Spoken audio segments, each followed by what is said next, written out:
Aussie. Aussie. Aussie. Angry.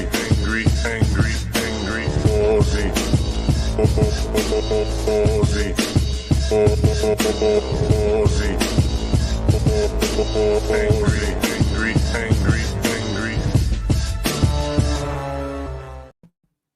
Big old throat clear just before I go live on a Friday night. It's party night.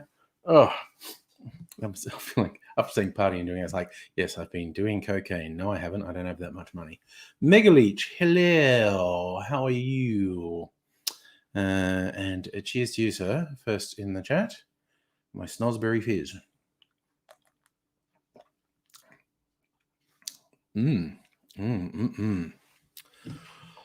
Hello, Chris. How are you? And readers, good evening. The Billy Joel song in my head as the regular crowd shuffles in. But yes, here we are. I'm just gonna look at something. It's 9 o'clock. Okay, 9 o'clock on a Saturday is Billy Joel. This is 8 o'clock on a Friday. But you know, same, but different. And launching off into a Friday night. Oh, it's weird how well that works. This is sloe gin and whiskey, topped with a teeny bit of soda, and it's really good. And whiskey and gin together sounds weird to me, but it works. Musical Aviator, the weekend, yes. Buy some AFL merch as a gift for a Sydney fan. They want some Richmond gear. Sorry, just watch out for 82-year-olds in Queensland is your advice for young players. I think that reference is getting by me. I'm not sure what that is about. A bit too oblique. You might want to help me with that one. So, and I apologize if I'm just very slow and didn't get a reference I should have got. But it's gone right by me. So let's see. And if what are the big news stories?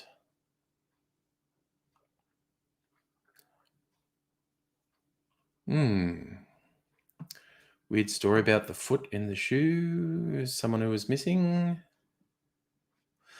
Oh, yeah, this is a big one. Someone senior in Morrison's cabinet has been accused of rape. So it's like, yay, Liberal Party. They just do handle that sort of thing so well. So well. But, oh, God, and that person we should ignore in America because she's a lunatic, keeps doing stuff for attention, and people keep responding to her with attention. Oh, sorry, I found something that might be fun. I want to see this. Oh, okay. As an 82-year-old killed his 32-year-old wife. Fancy that.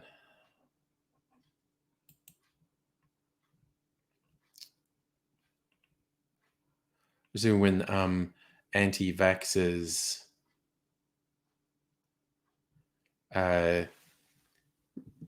went all their conspiracies on Morrison getting his vaccination. And the first one is their obsession with saying the orange bit on the end of the syringe is actually a cap on the needle when it isn't. And they just fucking make shit up.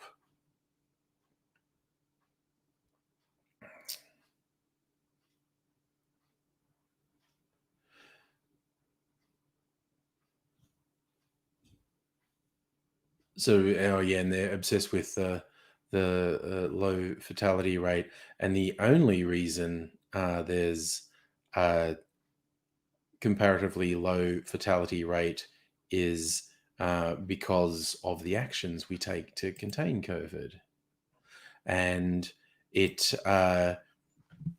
ignores what would clearly happen if we pretended it wasn't a problem and just let shit go on.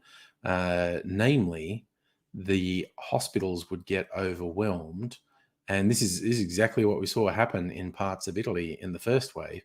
Hospital system gets overwhelmed, and the death rate shoots past 10% quite quickly. And also, other people aren't getting treated in hospitals because the hospital's overwhelmed, and then people are dying of things they wouldn't have otherwise died of. And also, 2% of the population is a fuck ton of people, just by the by. It is a lot of people. And then we have compelling evidence of a quite decent chunk of infected people having long-term or possibly permanent negative health effects from COVID, the so-called long COVID, and that affects up to 30% of people who are infected. And that, besides being terrible for that many people, would also have a really debilitating effect on the economy if suddenly 10 to 30% of the population have a medium to long-term disability. It's just like they're just full of shit.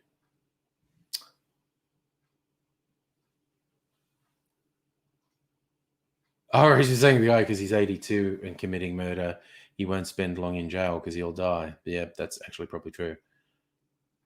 Oh, Trump and Junior are fucked. What specifically is are you referring to? Right? Is that the tax return thing?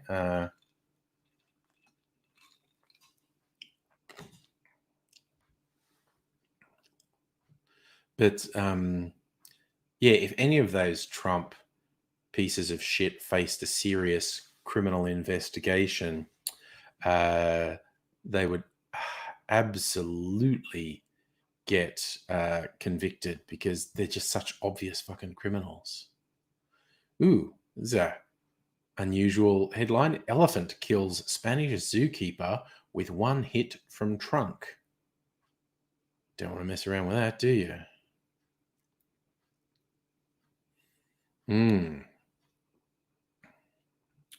Oh yes, all the strict restrictions in Melbourne go bye-byes at midnight, which will have close to no effect on my life. I might go out once or twice.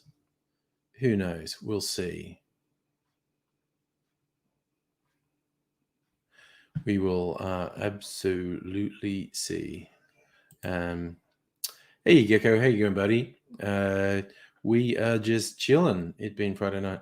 Fired up Mum's old computer hasn't been powered up in 10 years.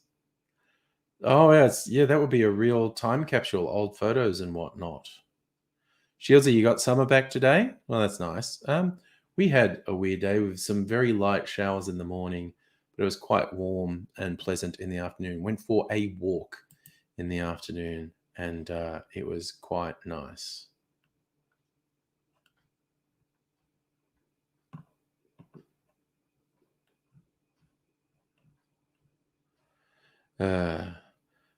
Fucking conspiracy idiots, eh?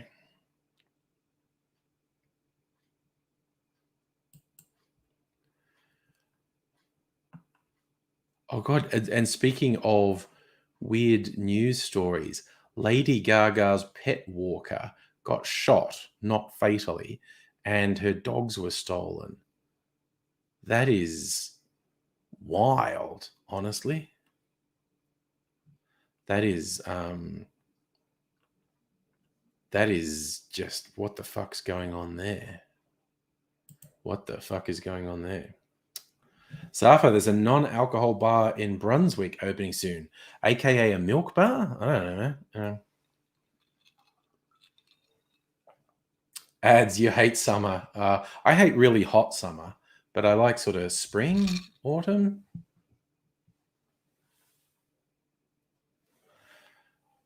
So Gecko, oh god, you're replacing all the old parts, the capacitors and motherboard, and that would be intriguing to see what happens with the old computer. Radies, you reckon the Trump's indictments come in 6 to 8 weeks? Yeah, the various state things. I mean, Trump still has quite a number of very credible rape and sexual assault allegations against him. And there are still police investigations. Oh, sorry, Gecko, you did those repairs years ago. I see now. Okay. Yes, I did see that bit of video of the home invasion. It's pretty full on. And is that just like really bad luck that they got picked on, or did the pieces of shit who did it know something about the house? Who knows?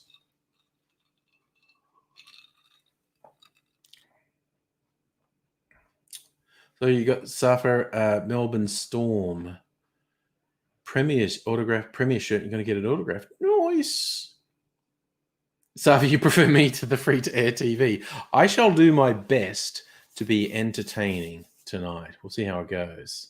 But yeah, I haven't watched free-to-air TV in forever. Jesus, not even the ABC or SBS. I just watch streaming stuff. It's yeah, it's got nothing to offer, basically.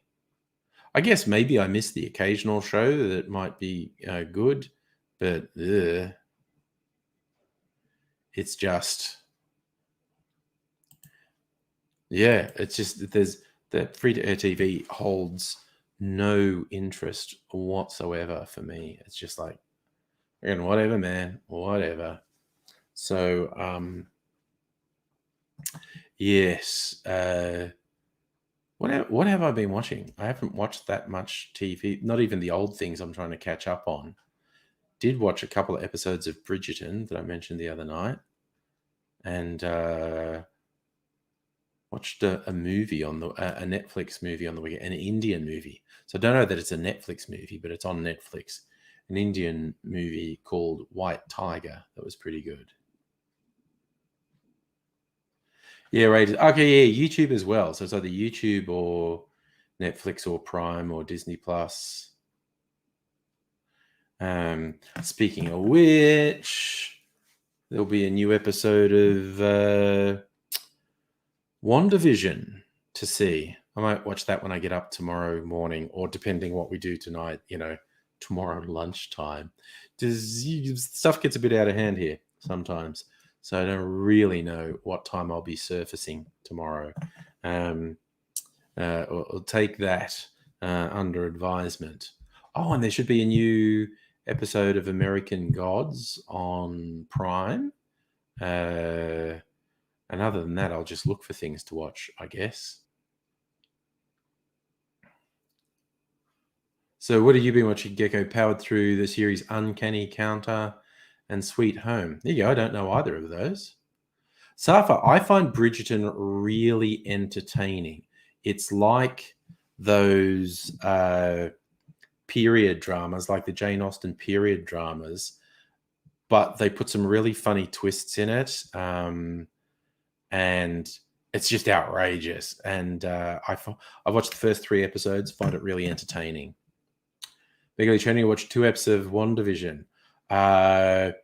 It takes till about episode 4 before they even give you a hint of, and even then it's only a hint of what's happening. So this week's ought to be interesting because last week's had a big reveal. It is sunset, Safa. It's quite dusk out there at the moment.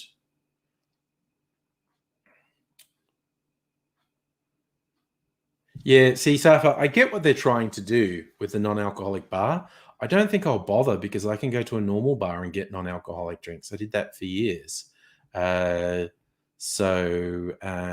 most of the places that I if I want a fancy drink, places I like that do cocktails do good mocktails as well. So, or even just having a lemon lime. I like a lemon lime and bitters. So it's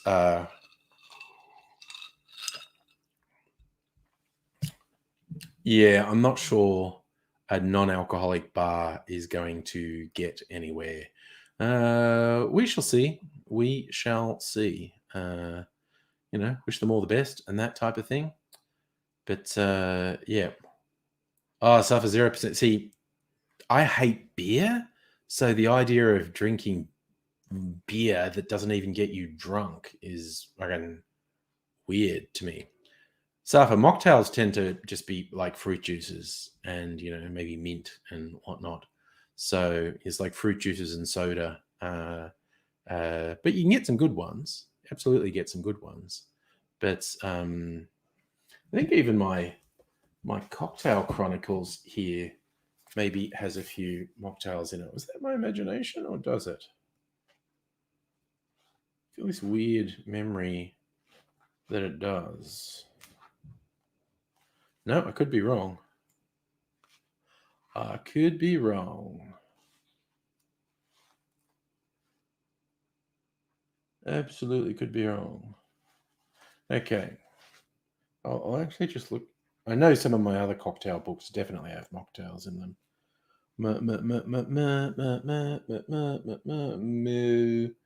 Mockingbird.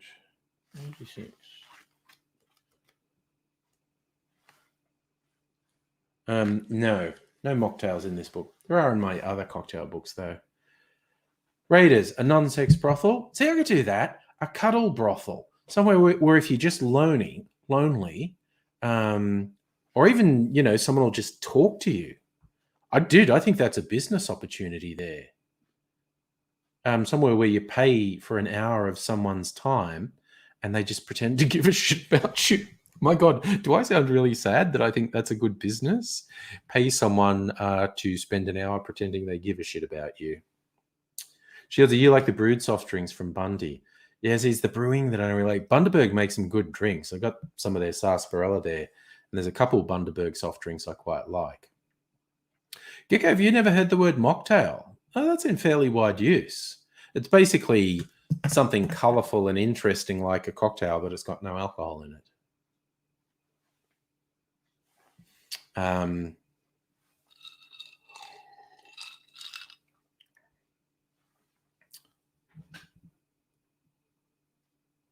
Juice Bigelow, Male Gigolo. I did actually see that movie, but so long ago, I don't remember. Do you have a non-alcoholic cocktail? Did he? Yeah, I remember basically nothing about that movie. That Rob, what's his name's in it? Yes, that's all I remember. The dude who's in it, I can't even remember his name.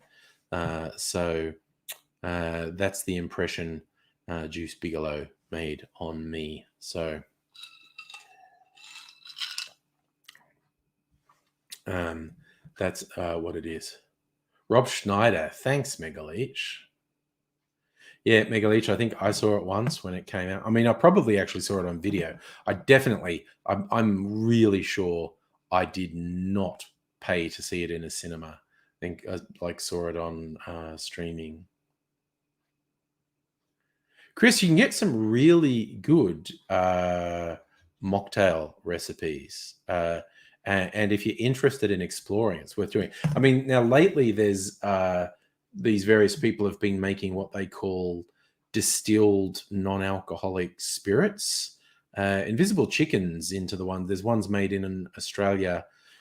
They're called Lyres, Lyres, which I guess is a pun because it's not alcohol. So it's like, and they imitate well-known spirits and liqueurs like whiskey and rum and gin and Cointreau and Campari and that type of thing. But you don't need those to make mocktails. Hellion, hello, Kirsten. How are you this fine Friday evening? I'm I saw. Okay, I'm gonna ask all you fine people uh, for some advice on what cocktails to make for my cocktail channel, because I kind of sort of decided, but not completely. And so I want to know which ones sound interesting. So I think I'm going to make one that's called a velvet threesome, because it's interesting, because it's a split base of 3 different brandies, which is very uncommon. And it was recommended because to commemorate Lou Reed's birthday, which is next week. Ooh, what time do you pick up a husband for from airport, Kirsten? Yes, we've had this discussion. I completely agree, Kirsten. I don't get how liars justify their expensive price. But again, as per previous conversations, I think I know why they make, like, it costs like $40. In fact, I'm going to look it up. Where are we? Dan Murphy's. They sell it, and that's probably the cheapest place that sells them. Okay, so nearly $50. Nearly $50 for a non-alcoholic distilled drink. Now you can buy real distilled drinks, alcohol, for less than that. Decent quality, not fabulous stuff, but speed rail stuff. Your standard gins and whiskies and whatnot. You can buy them for less than the non-alcoholic version. And the reason alcohol is so expensive in Australia is sorry, it's good distract. The reason alcohol's so expensive in Australia is the excise, the tax on it. And Liars, being non-alcoholic, won't have that. Oh, okay, Liars is UK. Oh, I know why I thought it was Australian, because I thought it was a Lyrebird reference. Brunswick Aces is Aussie made. There you go. So I think the reason Liars place themselves as the same price or more than basic spirits is they want to be taken seriously. And if they price themselves at like $20 a bottle, they think it would give people the impression of this is cheap and pretend and not worth getting. And so I think they're actually working on creating the illusion of value, like they're that price because they deserve to be that price, even though they don't actually have any justification for it. So, Chris, you imagine becoming the non-alcoholic version of me with a mocktail channel, but with less popular live streams. I think you'd run out of mocktails quite quickly. I mean, you could just mix up different fruit juices and shit, or you could use these non-alcoholic distilled drinks to stretch things out.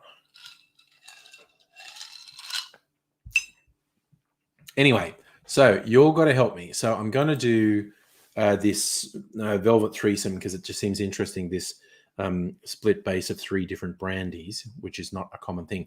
But also, it's Absinthe Day next Friday, and Difford's recommend a couple, and a couple of them sound good, and I can't decide which one to make. So I want to hear which of these sounds the most interesting. There's one that's basically an absinthe sour. They just call it green fairy. In my case, it would be a blue fairy because of my blue absinthe. And that's absinthe, lemon juice, sugar syrup, bitters, and egg white. So that's basically an absinthe sour. Not basically, it is. It's an absinthe sour. And this one, oh no, that's okay. This one has a cool name, but it's only a shot, so I'm not going to do it. It's a shot called Hammer of the Gods, which sounds cool, but it's only a shot. I'm not doing that. But there's this other one. It's called Fairy Cream. So that's absinthe with cream, and then dark creme de cacao and white creme de cacao.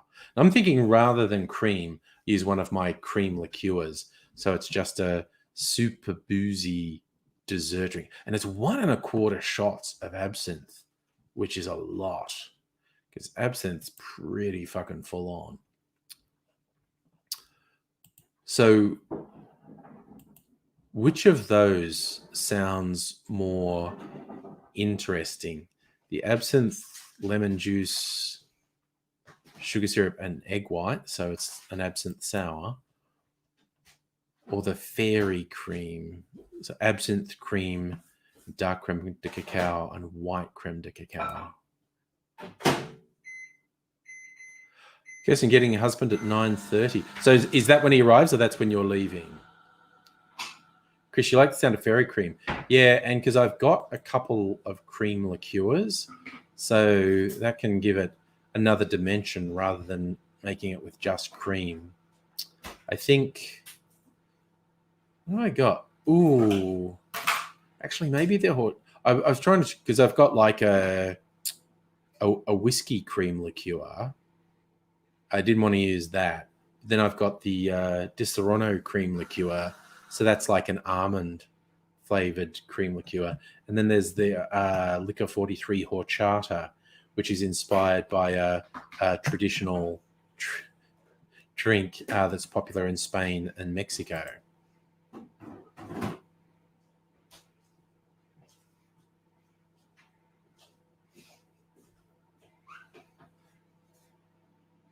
Ogeko, anyone who was wandering out in the background wasn't my significant other. It was one of my offspring. So,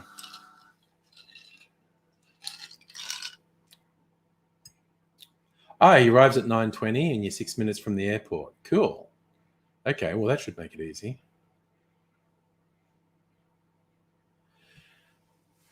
Well, see, Shieldsy, I didn't know I liked brandy until I started making cocktails. Like, I never would have ordered a brandy drink. But I had, in the very early days of me getting into cocktails, I had this one that's like popular classic called a sidecar, and it's really good. And it's really simple. It's like brandy and Cointreau and lemon juice. It's really good. Very simple, very good. And Chris, yeah, I imagine the airport's not too busy. There are still domestic flights happening, but very low key compared to pre-COVID times. Although actually, Kirsten's been flying between Sydney and Melbourne, which is in normal times one of the busiest air routes in the world, which is weird to me, but apparently it is. How busy was the airport when you were flying back and forth over the last couple of weeks, Kirsten? Because I certainly haven't done it in a long time. Luke Stripper, hello. What's going on? It's a normal Friday night, which means shenanigans and partying and carrying on. So, okay. Chris, you got my vote. So I'm going to make a fairy cream absinthe cocktail. Now, the other one is just going to be something quite arbitrary. What I was going to do is I've got this clarified cocktail I made. And this is mostly Angostura bitters. Before I did the clarification, this was like an opaque brick red sort of color. And it's come this sort of thing. It's got quite a nice amount of bitterness in it. So I was thinking of using this as a Campari substitute and making a Negroni with this because everyone thinks Negronis are great, but I fucking hate Campari. So I was thinking that would be an interesting twist. Make Negroni with my homemade Campari alternative. The other one is one I stumbled across today on the Punch Drink website, which is a weird one, but they're talking it up. It's called The Chauncey, comes from the Waldorf Astoria bar book, the first version of which was published in the early 20th century. And but the Waldorf Astoria still exists, and someone's been working on an update to the update to this old cocktail, like, 1930s cocktail, and you thought he'd have to change it because modern tastes don't like a lot of the old cocktails. But so what is it? It's another equal parts one, but it's really weird. It's 4 equal parts. So it's equal parts gin, cognac, rye or bourbon or whiskey, and vermouth. So it's 3/4 of an ounce of all of those. And it's just like, wow, that is really odd. But yeah, Punch Drink is really talking it up, saying it's good. Yeah, Chris, we have no fast train. We have a really shitty train, and disturbingly, as Kirsten says, it's cheaper to fly, which is ridiculous. Locust Trooper, friendly Geordies, saying how great the Labour Party is. I don't know. The popular scuttlebutt is that he is actually on the payroll of the Labour Party. He denies it, but there's a bunch of people who are convinced he is. Yeah, I find his absolutely unswerving allegiance to the Labour Party really fucking weird. Because I don't think they deserve it. Again, I always come back to, I absolutely 100% tell people in an election, vote for the Labour Party. Definitely don't vote for the Liberal Party. And absolutely want a Labour government, not a Liberal government. But federal Labour just sucks so much. They suck.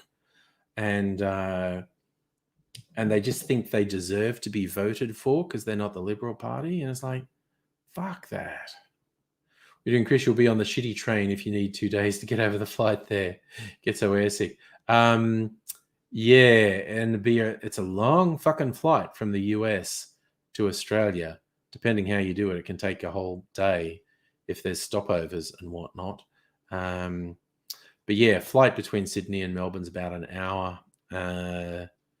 And the shitty train, they keep talking about putting fast rail between Sydney and Melbourne at least, and it keeps coming to nothing. The fact we don't have any sort of decent national rail infrastructure is a national shame, quite honestly. So yeah, it really sucks that we just do not have decent rail infrastructure here. Oh, that's good to know, Chris. If you look sick, they give you plenty of sick bags. Nice. Oh, Gecko, you have the same thing. There's always talk about high-speed rail between Houston and Dallas. I think the US actually has better rail infrastructure than Australia, which is, a bit sad with the US and its worship of cars and roads still has better rail than Australia. Right? You reckon the crack news team at Fox or Sky News would have got evidence if Jordan was on the ALP payroll? I actually don't think he is. I think that's the way some left people, and again, people who are very focused on social issues, because our man Friendly Geordies derides social issues all the time. But yeah, so people who are left on social issues and don't like him are borderline QAnon in their thinking sometimes, with conspiracies that he's paid by Labor or whatever.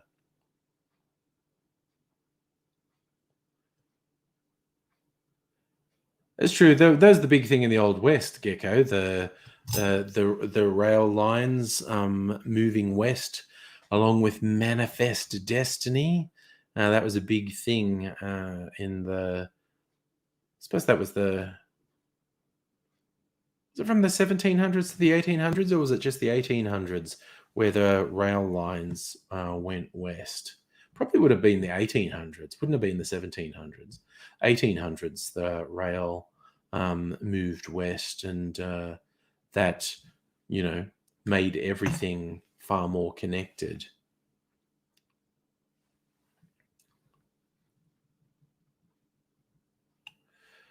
Yeah, Locust Trooper.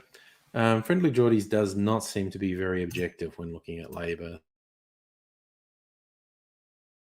So, so Chris, there's research in the Cascadia high-speed rail. Canada wants it. Was that connecting the Pacific Northwest to Canada? That's where Cascadia is, isn't it? I don't know. Yes, it is true, Raiders. Some of our state rails had upgrades under Andrews, and the big infrastructure projects for Melbourne and suburbs are the most significant in a long, long time, at least 50 years, I think.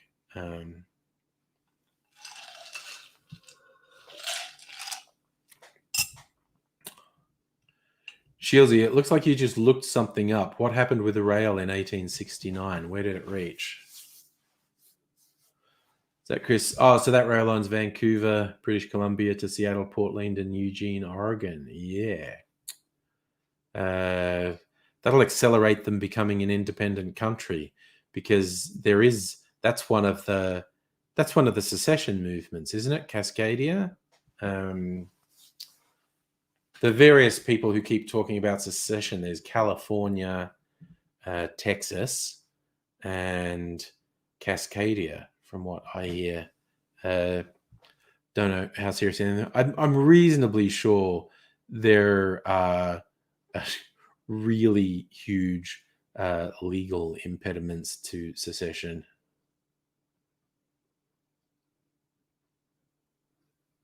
Right? There's no way. It's not a 95 minutes flight time, Melbourne to Sydney. I've done it at 60 minutes. But I get what you're saying about holding patterns. And then there's the time you spend in the airport at both ends as well. Okay, I was right, Chris. Cascadia is one of the secession movements. Okay, cool. Yeah, I thought it was. I love when you look at the history of Oregon, which is like the whitest state in the US, because it was the most racist state in the US. With the Civil War, Oregon was vehemently anti-slavery, but only because they didn't want black people in the state, not even slaves. It's like, God damn. Okay, Kirsten, I'm clearly and absolutely wrong, and part of my brain is missing. 1 hour 25 minutes between. Is that in the air? 1 hour 25 minutes in the air. Because I always thought it was an hour, but I've hardly ever done it as well, so I'm not to be listened to.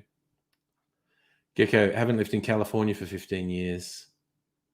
Oh, it isn't just secession talk in California. There's people who actually want to split California into 2 or 3 states. So, but yeah, there's definitely it's not particularly serious, but there are some people who talk about a California secession. Like, what do I think of Labour stands with Libs agreeing on immigration, stopping both? Oh, that's one of the most reprehensible things Labour does, being scared to stand against the Liberal Party on asylum seeker policy. It's one of the most contemptible things Labour does. Because I think it is, but it's longer than it used to be. I'm intrigued as to why that would be. But anyway, I don't know. So Oregon was one of 2 states couldn't pump your own gas in your car. Now it's just New Jersey. Wild. That's the olden times. That hasn't been in a thing in Australia for, I don't know, 20 or 30 years. Just go over. They schedule 1 hour 25. Airborne is on the order to 55 minutes to an hour, 10 minutes of engine start, taxi out on the runway. Okay, see, well, that would explain my confusion. I'm completely okay with it taking you an hour and 25 minutes to get from Melbourne to Sydney. But yeah, I always thought, yeah, okay, air time's an hour. There you go. That makes sense. Brisbane to Sydney is only 50 minutes. So Melbourne's close to Sydney. I think Musical Aviator, who is our resident flight nerd, has answered it. The airborne time is around 55 minutes to an hour, but from departure to arrival can be much longer.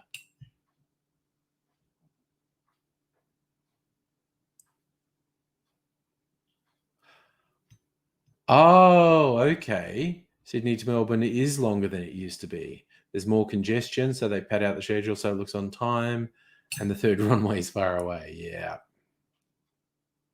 Oh no, poor Chris is getting airsick with just the talk about flights. Oh no. Yes, that I could imagine that Gecko making fun of people who don't know how to pump their own gas.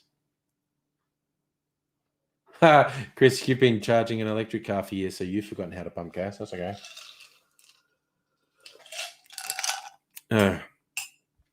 They used to have this thing on the petrol pumps in Australia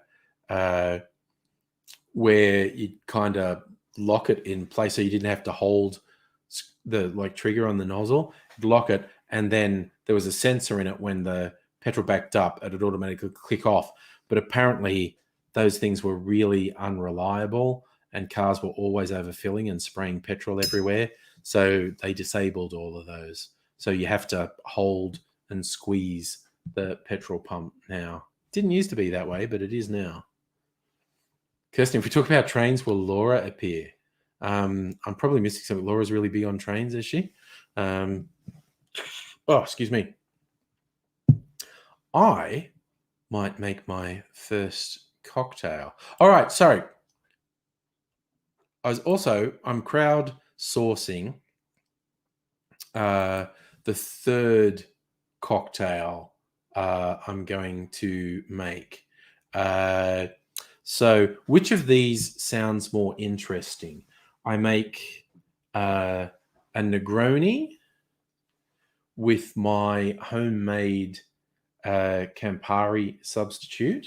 I get to talk about my favorite thing, milk clarification, or this really unusual cocktail that's equal parts gin, cognac, whiskey, and vermouth.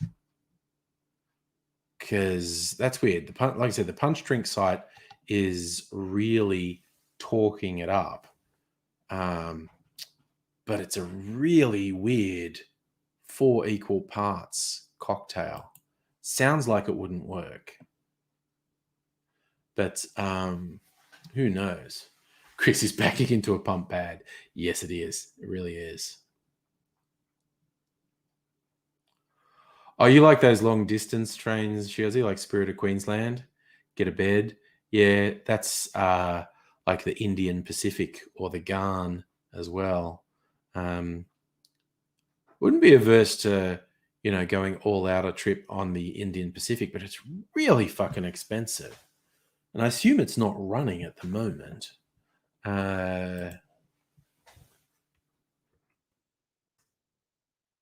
Indian Pacific.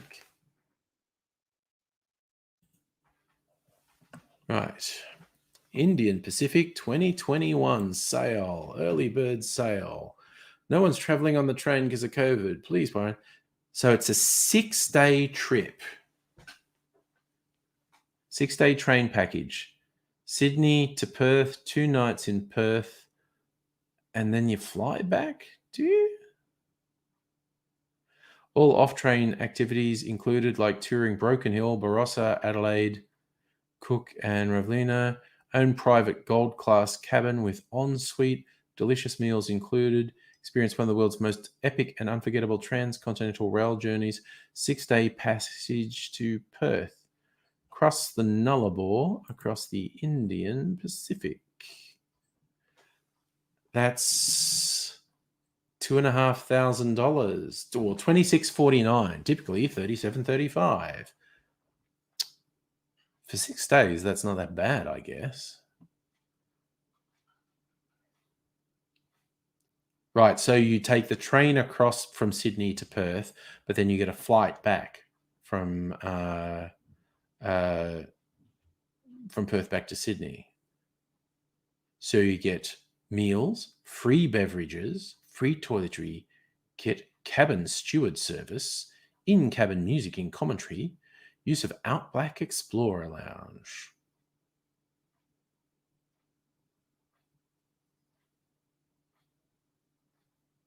And then a voucher book for tourist things in Western Australia. Honestly, it's a little bit tempting, but I'm also not sure if I wouldn't go stir crazy being on the train for 6 days. I might lose it a bit.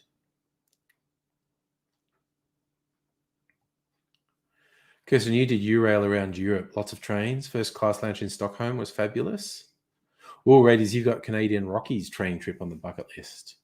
Yeah, Chris, it's like the whole thing with the middle, like of the 6 days, I think like 5 days is featureless desert. You get out of Sydney and you go to the country and then you just keep going. And the middle bit is just featureless desert. And then you get to Perth. Oh, yeah, Kirsten, SBS did broadcast it. They called it Slow TV. They had, I think it was the Garn, and there's a 12-hour version of it that they broadcast, and it was just what you see. I think it was from the driver's view of the Garn. So like nothing happens. It's just the noise of a train and things go by occasionally. So yeah, and I assume it's on YouTube as well. Yeah. So I remember back in the day, pre-digital and internet, when things weren't so widely communicated, the story goes, particularly Japanese tourists would shoot a lot, and I mean hundreds, if not thousands, of time-stamped photos of going through the desert just to show people back home, because everything's like so close in Japan. Like, no, we were on this train and for 3 days there was nothing. It was just emptiness for 3 days. So that was the story I heard way back in the day, like it was in the 80s. Right, so I think I'm going to make my first cocktail. And you all still didn't vote. Should I make a Negroni with my homemade Campari substitute, or this odd cocktail, the Chauncey, that has gin, cognac, whiskey, and vermouth in equal proportions, which is really unusual. Kirsten, you like the emptiness as well? Locust Trooper, I'm not into trains at all. Not at all. I just find the Indian Pacific interesting as a concept. And the Garn, which goes from Adelaide to Darwin, interesting as a concept. Kirsten, you reckon a not grony. And Shieldsy, you're saying the second one, the Chauncey. I mean, look, okay. The thing is, I'm fascinated by the Chauncey. If I don't do it this week, I'll probably do it next week. And I want to use some. Actually, even that is a lot. There's like, I don't know. There's at least 3 or 4 ounces in here, and I'll probably only be doing half an ounce in that. What's your traditional Negroni?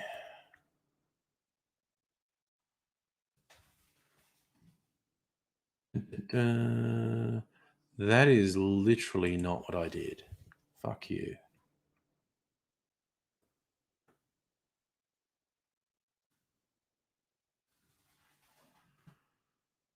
Negroni recipes. Bloody Negroni. Negroni. Okay. Traditional Negroni. Equal parts. Okay. Gin, Italian red bitter, and sweet vermouth.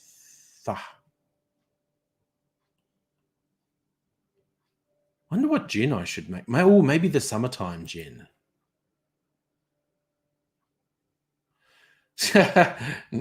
Gecko, not Grony made you double take. You heard not Brony. Well, I'm sort of not Brony. Oh, Locust Trooper. Cruise ships are fucking pestilence on the ocean. Cruise ships are despicable on every level. The staff on the ship are usually horribly fucking treated. They're floating petri dishes just filled with disease, and they're an environmental disaster.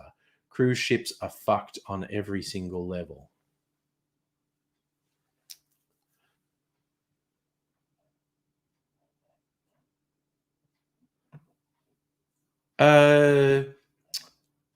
Okay, Chris. I think you'll find it by looking up the Garn train Australia 20 minutes. There's a 1 hour documentary on YouTube about the Garn. There's a 3 hour Australia's Greatest Train Journey.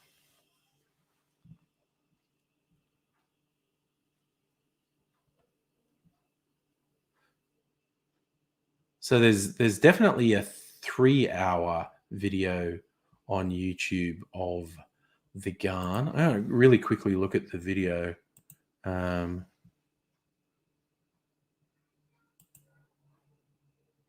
Oh yeah, they mix it up. It's some of it's shots from outside the window, and some of it's drone shots, and some's from the driver's point of view, like right out the front of the train.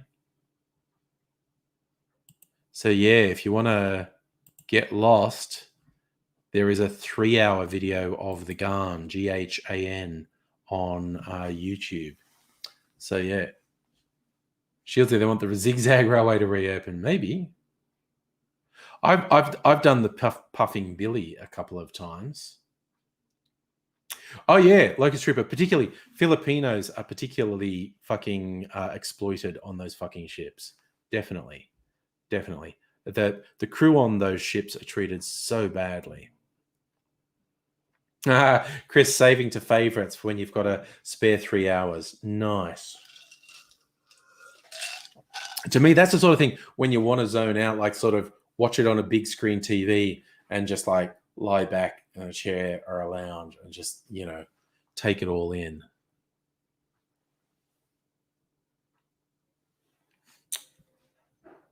Oh, that's what happened. I knew something bad happened to Zigzag. So it was fires destroyed some significant parts of it. Yeah. What was the other one I did? Old gold mining town. I went for a weekend away with Mrs. Angry a couple of years ago. One of the gold mining areas in the high country in Victoria. There was a little historic rail trip you could do. We did that just as a diversion. It's called, it's Valhalla, as in like the Viking Valhalla, but spelt with a W.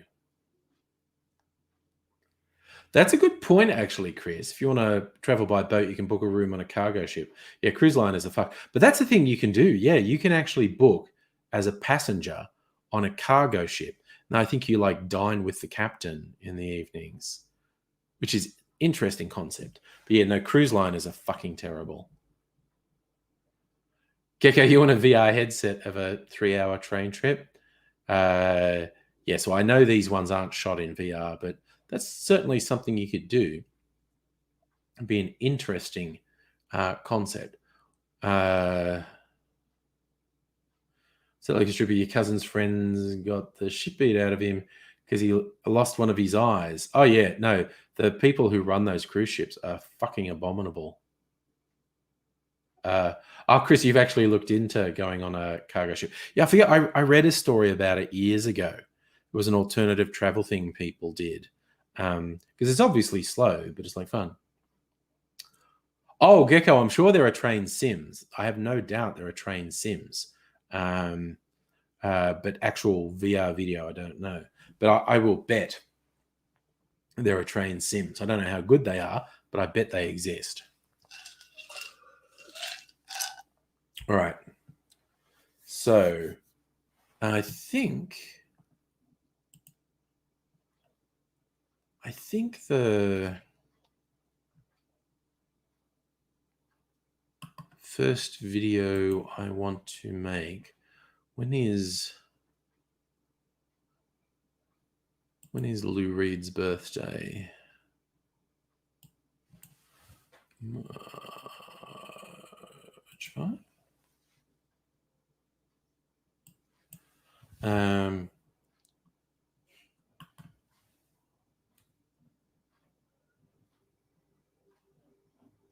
Sorry, March 1 I want. Beer Day in Iceland, St. David's Day in Wales. Okay, Lou Reed's birthday is on the 2nd, so I'll put up. Okay, I think I'm going to make a velvet threesome because it sounds kinky. But also split base, which I find really interesting. Applejack, cognac, and pisco, or any 3 brandies, basically. And also, for some reason, liquor 43 and vermouth.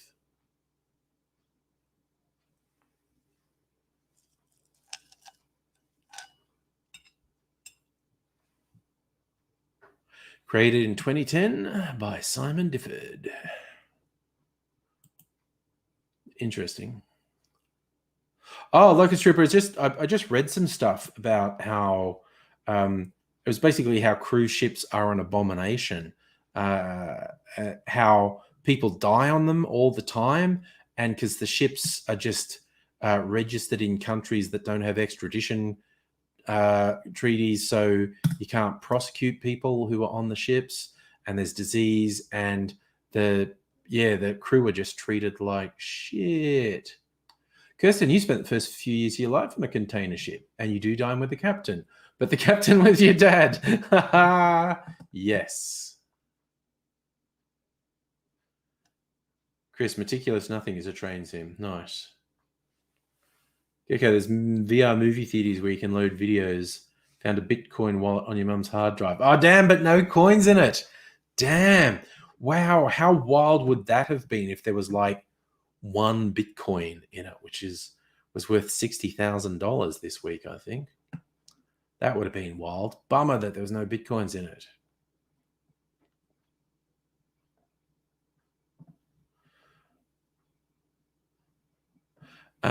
Right. So I am going to make a velvet threesome. Thermal Rail Museum doing first steam train rides in March.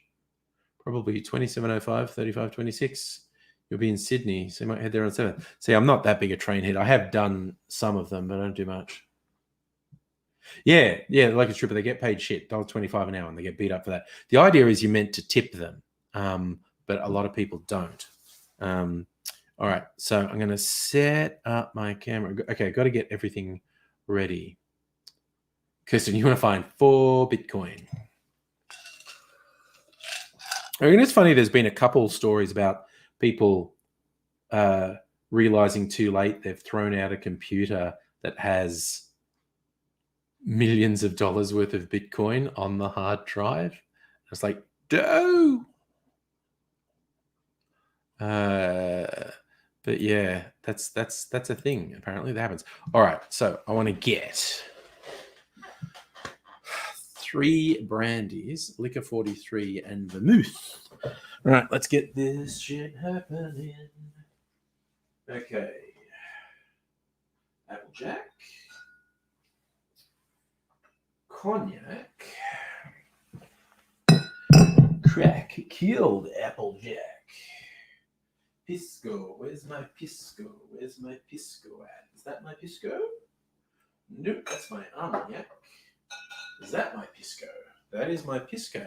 Look at me having all my brandies together like I'm some sort of fucking professional. Oh, liquor 43. That's down there, I think.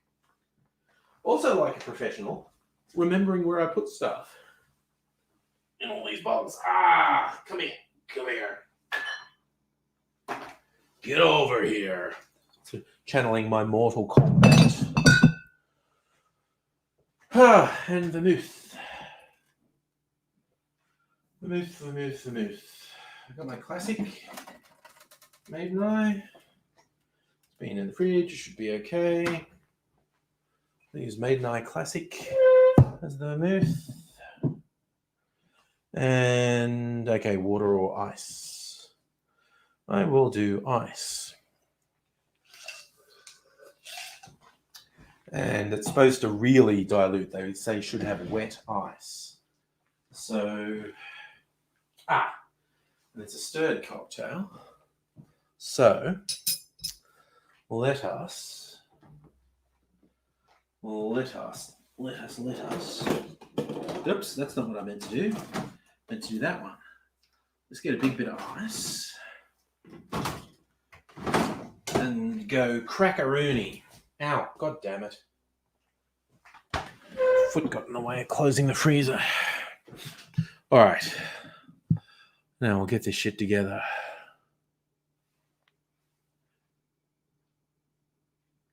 Gecko, you sold off Dogecoin 5 years ago. Would be worth 3,600 today.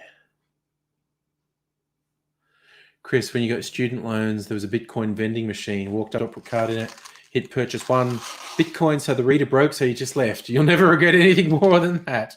God damn. Shieldsy, do I sound like a pirate? Arr. All right, got to break this ice up. Go on. I'm so bad at breaking ice. Here we go. Yep, typical. That went in the glass. About to say the first bit that broke off ended up on the floor. There we go. Yeah, I'm just going to do all this ice because this is old ice. I should use it. I should refreeze from my very big ice cubes. Oh, as they say, it's not the size that matters, it's what you do with it.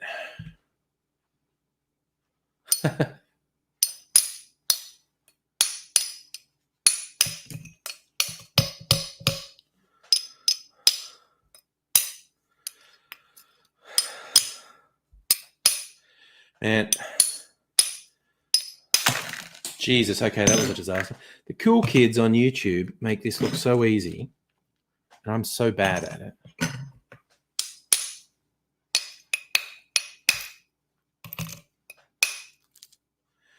Come on, I can see all the fault lines. Fucking hell, ice all over my laptop now. That can't be good for it. Oh.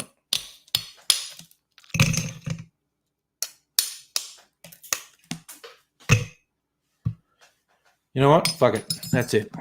That is a lot of ice. Gotta leave it for a while. Needs to be wet ice. Ha! Locust Trooper. I haven't lost weight yet. That was probably just the angle. But I am working on it, doing meal substitutions and whatnot at the moment. The guides say, don't drink alcohol. I say to the guides, mind your fucking business. But,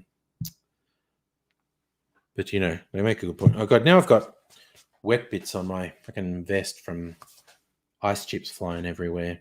I need my finger, my stirring finger, my Gaz Regan stirring finger. Okay, so I've got my jigger. I've got the things I want. Right. Okay, move ice. I don't want to tread on ice and slip and fall over.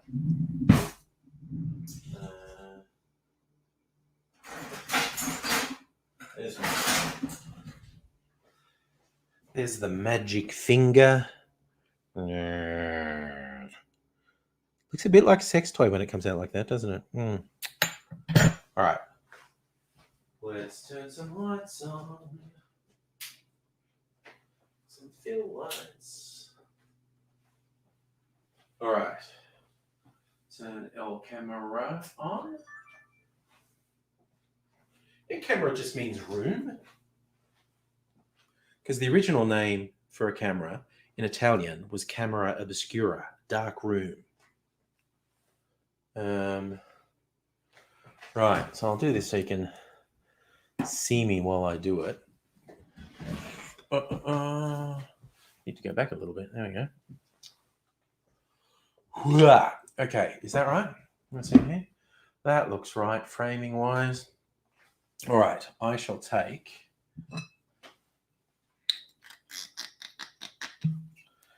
all the corks off to save a bit of time.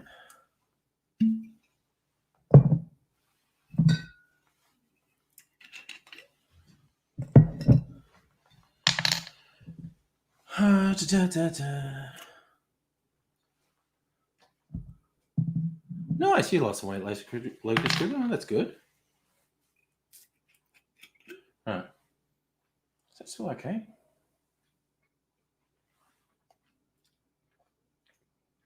That's pretty good. Maiden eye make nice vermouth. That's really good. Okay. Right, so my instructions. Where's the Velvet Threesome?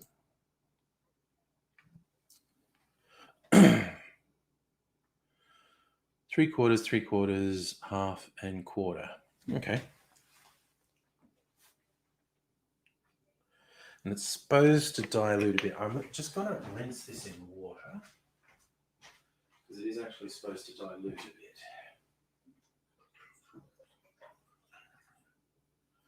If I pour a bit of water over it and drain that off, that'll start the melting. Okay, so, oh, great, okay. Took too long. The battery saver kicked in. Right, my handy dandy audio recorder. Yep, that looks right. We're ready to go. Record and showtime. Yeah.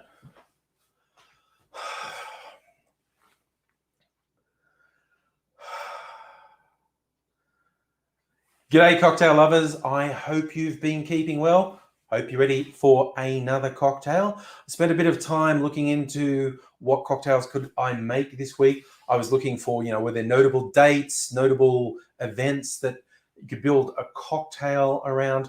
The Difford's Guide website is actually particularly good for this. And I did notice that they said, hey, Tuesday, the 2nd of March is Lou Reed's birthday, rock and roll icon from the Velvet Underground in his long solo career. And they suggested a drink called a Velvet Threesome. And I got hooked just because it's such an unusual drink. It has a split base of brandies, which I've never seen before. When you see a lot of the tropical drinks, it's actually quite common to have like a split base of rums, more than one rum, 2, 3, or even 4 rums in some tiki style drinks.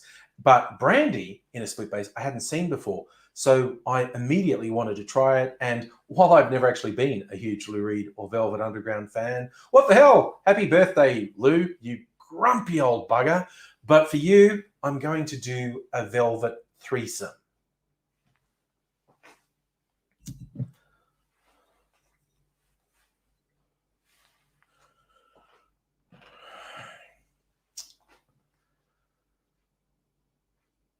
The first of the brandies, I'm going to do Applejack. You could do Calvados as well. Now, some Americans with sharp eyes might go, oh, that's not the good stuff. That's not the bonded in bottle. And no, it isn't. To the best of my knowledge, you can't get that in Australia.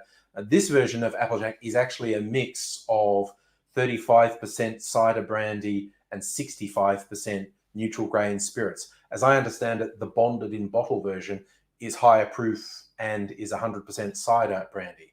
This is 40% ABV, but I still like it, even if it's not the one that everyone says is best. It's what I could get. So this is equal parts, 3/4 of an ounce all round. So starting off with 3/4 of an ounce, or about 22.5 mils of Applejack. Oh, it's a screw top. What am I doing?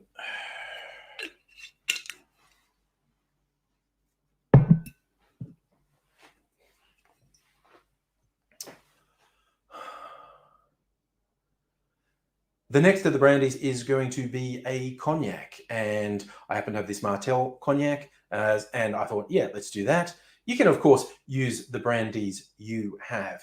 Cognac has the sort of snooty reputation, but just because it's from France doesn't mean it's better. But I do have some, so I'm going to do 3/4 of an ounce, 22.5 mils of cognac.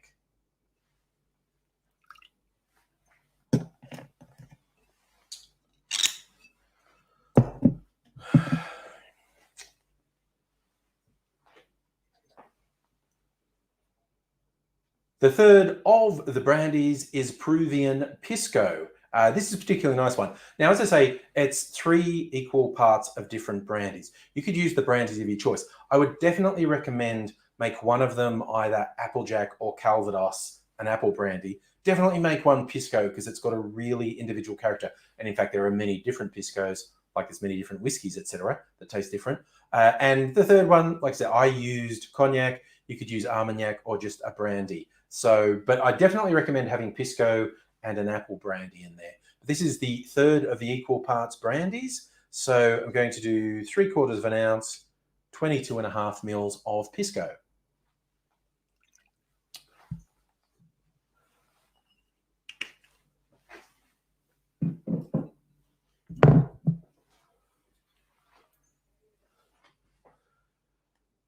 This drink is not solely brandy. There are a few other boozy elements to put some different notes in, and it includes Liquor 43. This is a Spanish liqueur. So it's about 31% alcohol by volume. This is very interesting. It's like vanilla, herbal notes. It's very unique. There's only one Liquor 43. There aren't different sorts of 43. And yes, the 43 means they say we use 43 different botanicals in here.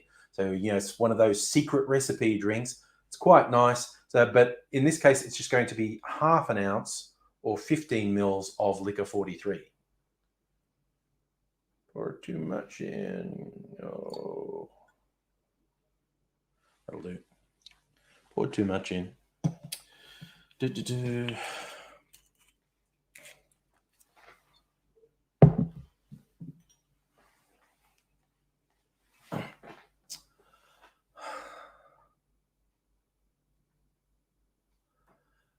The final touch is a dry vermouth. You can use the vermouth of your choice. I'm using an Australian vermouth, Maiden Eyes Classic. Just 1/4 of an ounce or 7.5 mils of vermouth going in.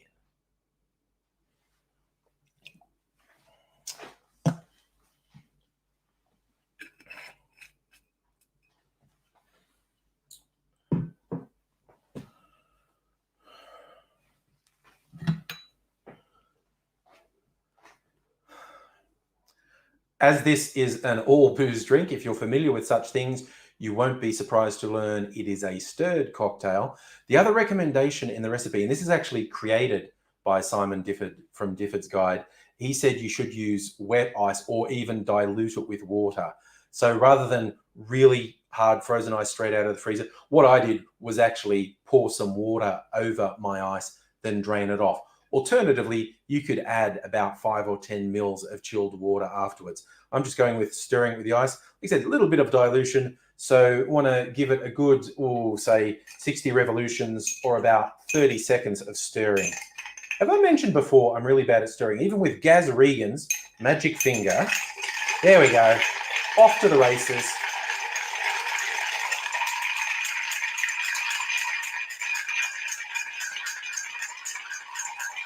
Is that a really bad noise?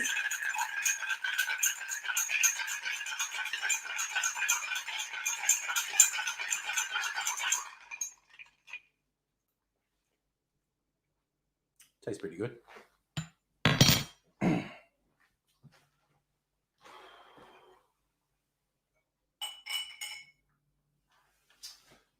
What sort of glass does he have it in? Coupe. I'm going to do Nick and Nora. What the fuck? I like my Nick and Nora glasses. Right.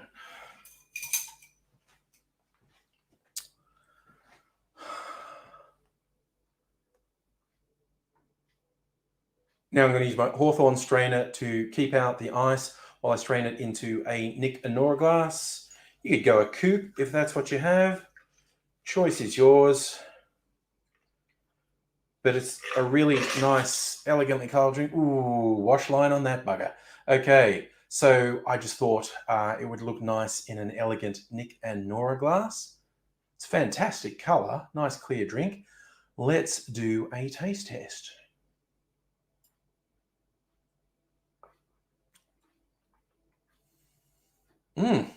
That is really good. It's surprisingly light in flavour. I'm going to go.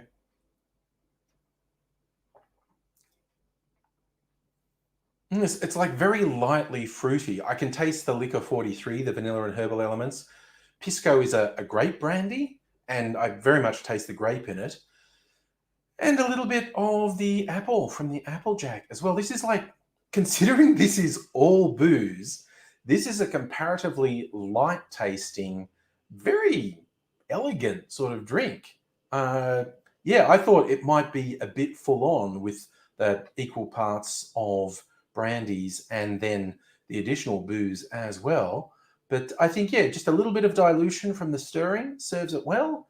And it's quite a nice drink. Definitely. Seal of approval on this one. I'm really surprised at how unboozy this tastes. Genuinely dangerous that this does not taste boozy.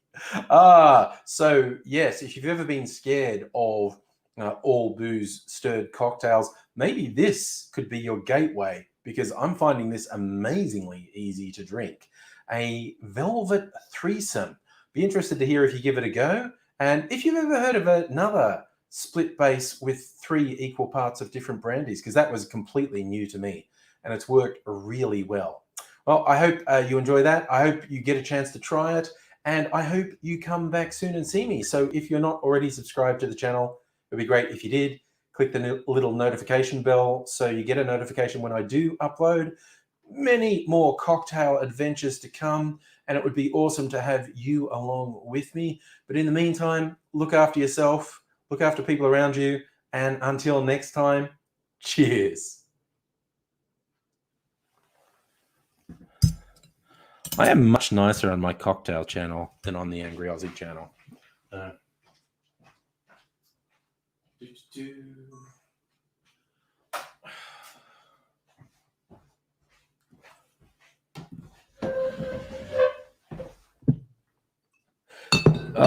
Okay, I'm back. I gotta bring the camera back. Let's get back to it. Typical scrub. So it is actually live, actually. Everyone just watches me do this.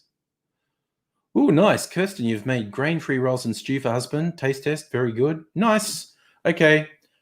I hope you have a great weekend with husband. Jeremy, no driving for me tomorrow. Not till lunchtime, man, I reckon. Yep, there's a troubling person at the door. I think he knows I have a drink and he wants one. What do you want to drink of? Water. Responsible parent getting water. So just excuse me while I get this water.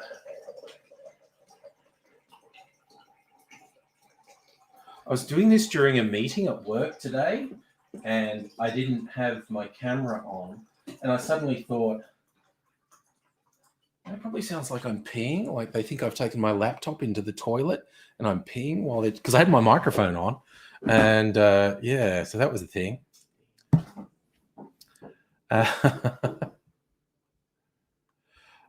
So yes, cocktail time. Thumbs up for the Velvet Threesome, actually. Yeah, Lucas Trooper. I do swear sometimes on the cocktail channel, but not much. What was like my tagline on the Angry Aussie channel was "Shut the fuck up," and my tagline on the Cocktail channel is "Look after yourself, look after people around you." I'm like, so yeah. Gecko, you're picking up a rental car to. Oh, you're driving for Uber. Okay. Oh, nice. Yeah. So that accident, you've been cleared, so you can rent a car again. Nice.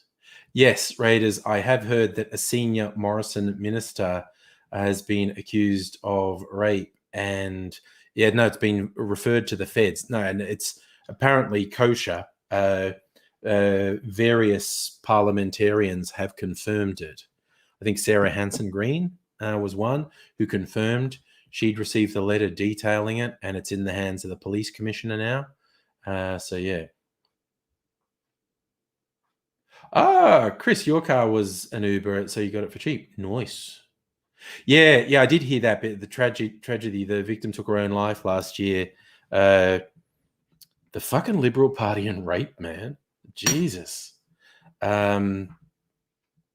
Yeah, it would be so unexpected if this took Morrison down, but that absolute piece of shit deserves to be taken down, honestly.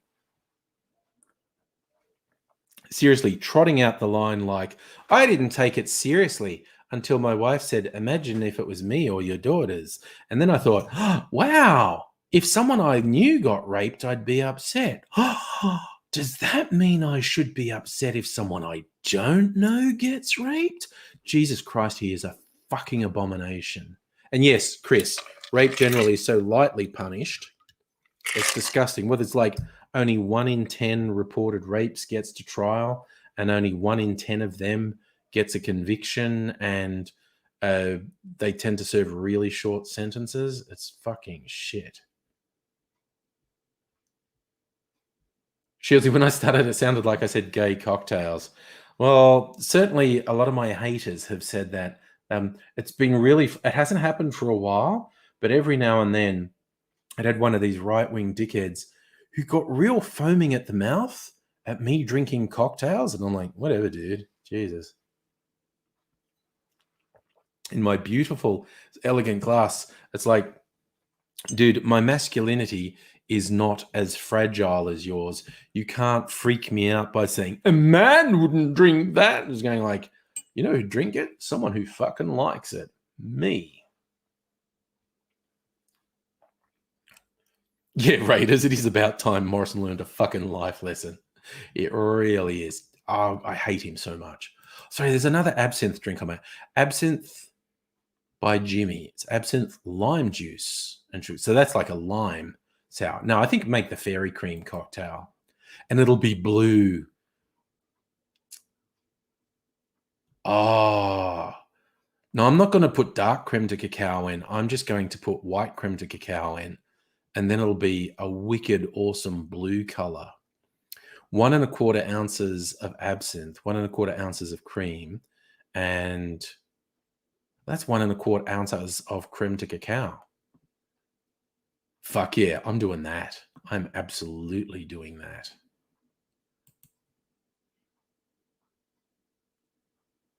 Bernie, you're doing pear cider with a sort of tequila. Fuck yeah, man. That sounds pretty good. Cheers. Gecko, looking for a good pair of dress shoes at the Goodwill. Good luck, man.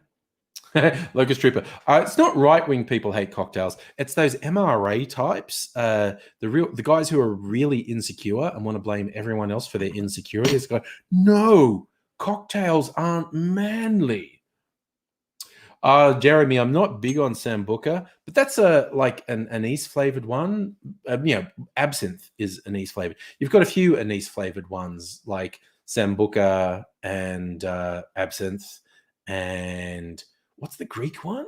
Ouzo and Pernod. There's a few anise flavored spirits and liqueurs. My fucking blue absinthe is pretty deadly. Oh God, doesn't that suck, Gecko? Great shoes, not in my size. Because I'm a real tight ass. So there's a particular make of shoe I like, Rockport, and they often have sales on, and sometimes the sale's really good, like 60, 75% off, but limited sizes, never my size. It's so frustrating. I must have the really average sized feet that they sell off. Okay, Jeremy, a Zambuca cocktail. Well, let's look it up. I'll look up cocktails with Zambuca in it. Find cocktail with specific ingredient. By liqueur. Is Sambuca a liqueur in this guy's book? That may be QRS. Sambuca. Sambuca black, Sambuca white. Let's have a look. Search for Sambuca. 17 cocktails. Lots of shots with Zambuca, actually. Lots of shots with Zambuca. Lots of shots with Zambuca. There's like 10 different shots on here. Yeah, Locust Trooper Isaac Butterfield probably hates cocktails. What sounds good in these Zambucas? Anistini. Ooh, a Zambuca martini. Fucking let's check that out. So vodka, Zambuca, anise liqueur. That might be okay. Why vodka though? Vodka sucks. Ooh, this is an interesting one. Gin and Sambuca and sugar syrup. That actually sounds interesting.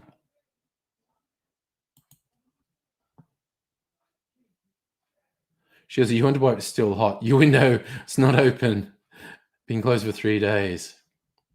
Locust Trooper, I don't pay any attention to him, so I'm not sure what he hates. But what are you going to do with people like that, honestly? So are any of my other cocktails that I'm going to make stirred? Fairy cream would be shaken. What's the other one that I was going to make? If I make a Negroni and not Grony, it will be stirred. I'll make that next while I've got this big thing of ice. Cool. Angry's gonna get... Oh, it's 9:30. I was about to say, I thought it was still really early. This is like only my first drink, and it's 9:30, so fucking lightweight. Raiders, since the pill case, it's obvious the right don't give a shit about anyone who's raped. Oh my God, how the fuck about Andrew Bolt's recent column about, why are so many old men being jailed for allegedly raping people? It's like, what? Oh, no, it's for raping children. Yeah, he was literally saying these are men being prosecuted for a history of raping children was bad, and he reckons it's not true. And it's just like, do you want people to think you're a pedo? Because that's what people are going to think with you defending pedos. I mean, that is just, people start going, why is he defending pedos? And it's like, because it's so fucking hard to get a conviction. If someone is convicted and jailed for rape, there is a fucking metric fuck ton of people who were convinced beyond any reasonable doubt that person was guilty. And oh my God, Andrew Bolt is just so fucking vile. So I suppose I'll do a Negroni. Oh, I'll use some of my nice ice. Yes. I'll use some of my nice clear ice and put a Negroni in a rocks glass.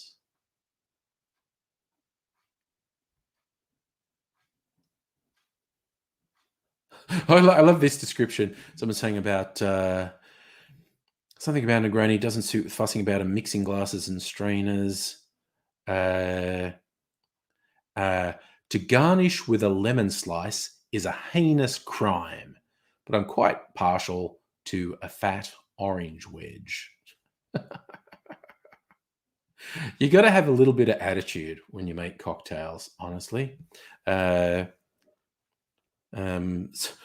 my current thing is just saying vodka is bullshit. Okay, Gecko, you've got stuff to do, man. Thanks for dropping in, man. You got a lot of pictures to go through. Go to bed.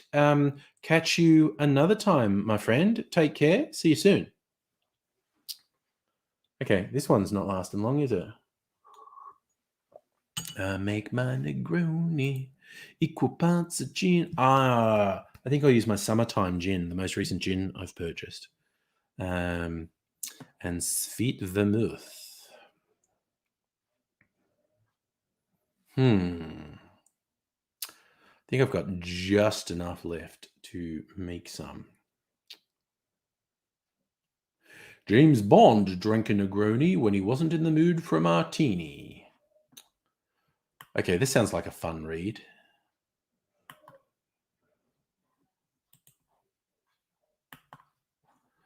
Okay. This is James Bond drank a Negroni when he wasn't in the mood for a martini, and when Orson Welles tried his first one in 1947, he commented, "The bitters are excellent for your liver. The gin is bad for you. They balance each other." I'm pretty sure that's not true. I'm pretty sure that's not true, but you know. Like, what do I think of Australia Bogans? I'm not exactly sure what you mean by the creature of Australian Bogans. Raiders, you don't agree with Darren Hinch a great deal, but his efforts on exposing pedophilia have been brilliant, except when he was doing it, and it was far more about his ego than the case, because when he was prejudicing a case that was undergoing, where there was a very high risk that the pedophile in question, the person did end up getting convicted, they were a pedophile, there was a very high risk the trial would be aborted because of Hinch's behavior. In that case, Hinch's ego was what was driving it, and that shows an incredibly serious character flaw. In fact, Hinch's behavior of saying stuff that would prejudice the trial of a pedophile while the trial was ongoing is exactly the thing you would do if you were a pedophile defender and didn't want them to get convicted. So Hinch needs to calm the fuck down with his ego, because nothing good comes of that sort of shit. Like, sure, what do I think of bogans? See, it depends what you mean by bogans. I get called a bogan all the time. You know, sometimes people say, "Oh, you come from the country, you're a bogan." I'm like, okay, I come from the country, I'm a bogan. Whatever.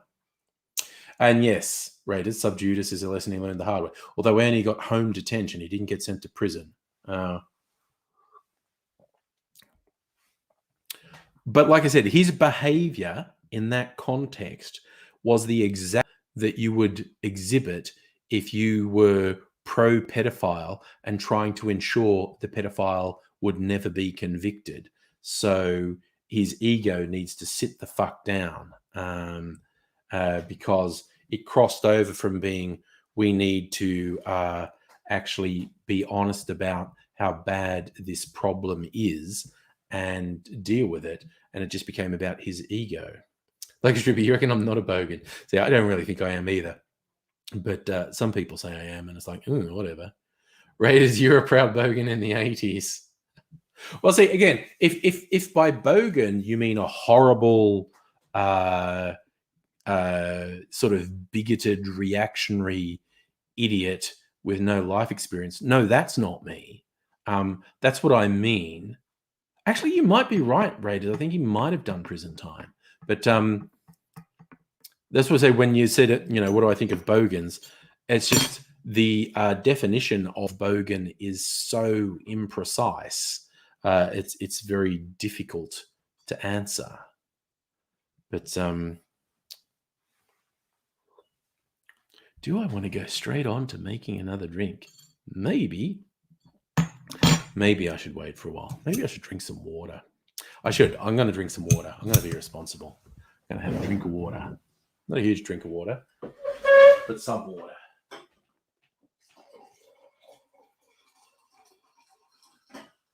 Should drink some water. Stay hydrated.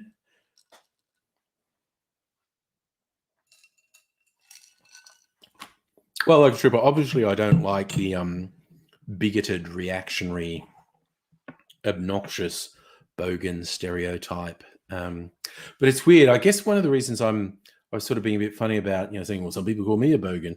It is sometimes used as a slur in a really unfair way. Raiders, you wear heavy metal flannel shirts. I was definitely, when I was at school, heavy metal. When I went to uni, I got more into indie stuff.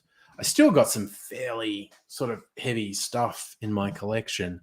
But yeah, certainly in the early mid 80s, there's less stuff like, Judas Priest and Iron Maiden. We were having this discussion the other night, I think. The Iron Maiden Number of the Beast era.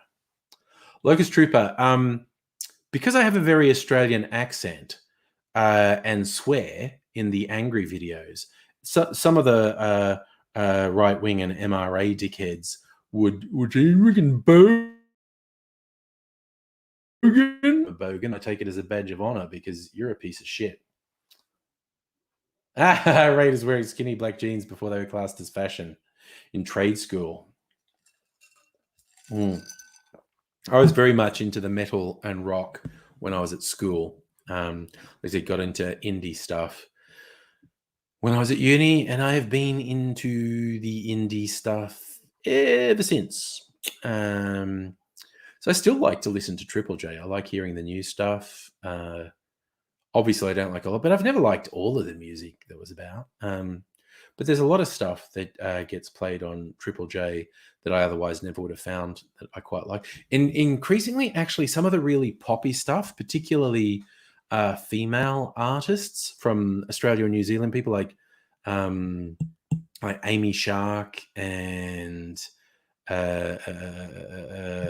Thelma Plum and Tones and I and Tash Sultana. There is a whole bunch of really good sort of indie pop artists that get played on Triple J, like Montaigne and a whole bunch of others that I really like. Raiders put memory of the Bible verse from Number of the Beast. Oh yeah, the bit where they had Vincent Price recite at the start of the thing. Woe to you, O earth and sea, for the devil sends the beast with wrath. Let him who hath understanding reckon the number of the beast, for it is a human number. Its number is 666. And then so see, that would make me look like a bogan. Being into that. Was Tony Abbott a bogan? No, Tony Abbott was a privileged fucking piece of shit.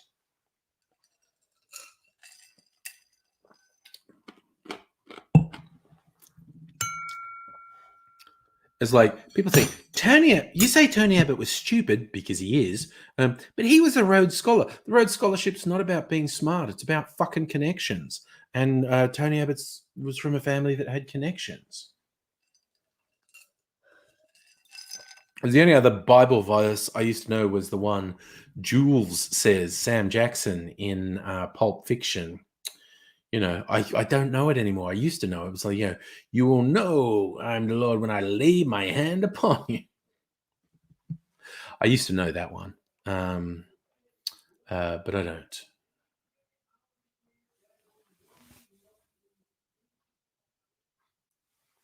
Yes. I see what autocorrect is doing to you, Raiders. You're calling Abbott a wanker. Yes. No, he's the opposite of a bogan. No, he's a privileged fucking wanker. Tony Abbott is a piece of fucking shit. Just a horrible, self-absorbed, privileged. I like that. Raiders, all caps, wanker, definitely. That's what it should be.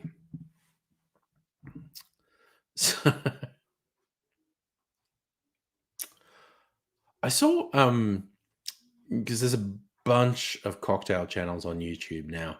I've probably found about 24 of them in the last couple months. When I first started, which is almost exactly a year ago, it was very hard. Like I found a small number, like less than half a dozen cocktail channels. And over the last year, I've found a couple dozen more because they've started. Everyone started a cocktail channel during lockdown. And yeah, it's just really what. God, I forgot what my original point was. That's terrible. I need to have another drink.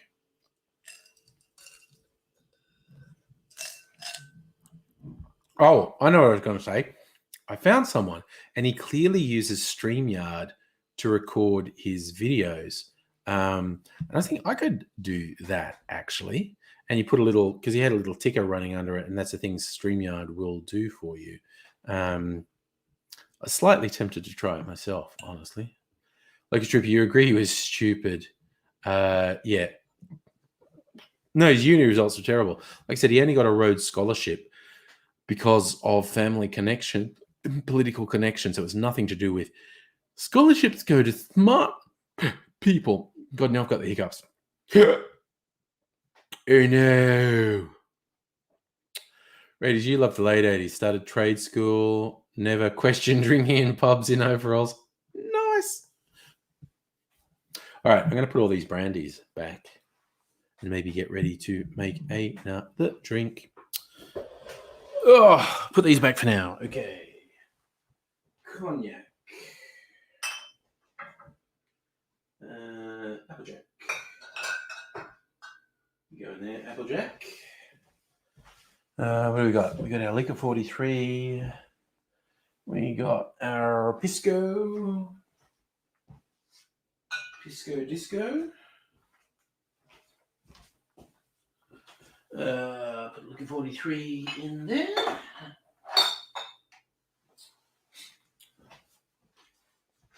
And put my vermouth back in the fridge with the other aromatized wines. God, I've just got this tiny bit of this sweet vermouth left. It's going to ruin my plans. All right. It's going to be a problem. That's okay. I will find a way around it. I will find a way around it. Jeremy, espresso martini is your favorite. Yeah, see, I hate coffee. It's like there's 3 cocktails that are super popular or trendy, and I don't like any of them. There's Negroni, of which I'm about to make a variation, and I fucking hate a traditional Negroni because it's got Campari in it, which is way too bitter. I fucking hate Campari. Espresso martini, I hate coffee, so I don't like an espresso martini. And the other one's a Moscow Mule because I don't like ginger beer, and that's the central element of it. So there's like 3 really popular cocktails that I just can't really get behind. Locust Trooper, I've not specifically seen Tony Abbott's uni results, but I know he's not great. God, I fucking hate Tony Abbott. Such a piece of shit. I mean, there's like this whole cavalcade of people from the Liberal Party who are pieces of shit. Like John Howard, I'll never forgive him for the absolute war he declared on industrial relations. And also he made racism the central feature in Australian politics. And Labor have been too fucking spineless to stand up to it since the Abbott years. They've been too fucking gutless to go, oh no, their asylum seeker policy is pure fucking racism and it's sick and evil and we won't go along with it. Labor have just been really fucked thinking they're trying to court the votes of racists who apparently live in the suburbs of Sydney and saying like, oh no, we're going to be really shit to asylum seekers too. One of the reasons that Labor absolutely gives me the shits, their capitulation to the racism that John Howard put in Australian politics. Really fucked. All right. Put this glass out of the way so I don't break it because it's a beautiful, delicate glass. And I don't want to talk out of school because she's not here, but Annette broke one of those on New Year's Eve. Used to have 3. I've got 2 because Nettie broke one on New Year's Eve. But that happens. Like I break glasses. I broke one of my rocks glasses. During a live stream, I just knocked it off the thing. And I did the same with a coupe glass. I just fucking knocked one over and smashed. Used to be 4 of both of those, and now there's 3 of both of those. So that's just a fucking thing that happens. Glasses get broken, particularly when you're drinking alcohol out of them, because you misjudge things and go goosh, and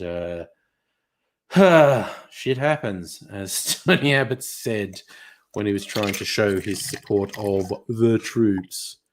God, he's a fucking piece of shit, honestly. Have I mentioned I don't like Tony Abbott? Because I don't want to be anyone to be under any false impression, because I really, really don't fucking like Tony Abbott.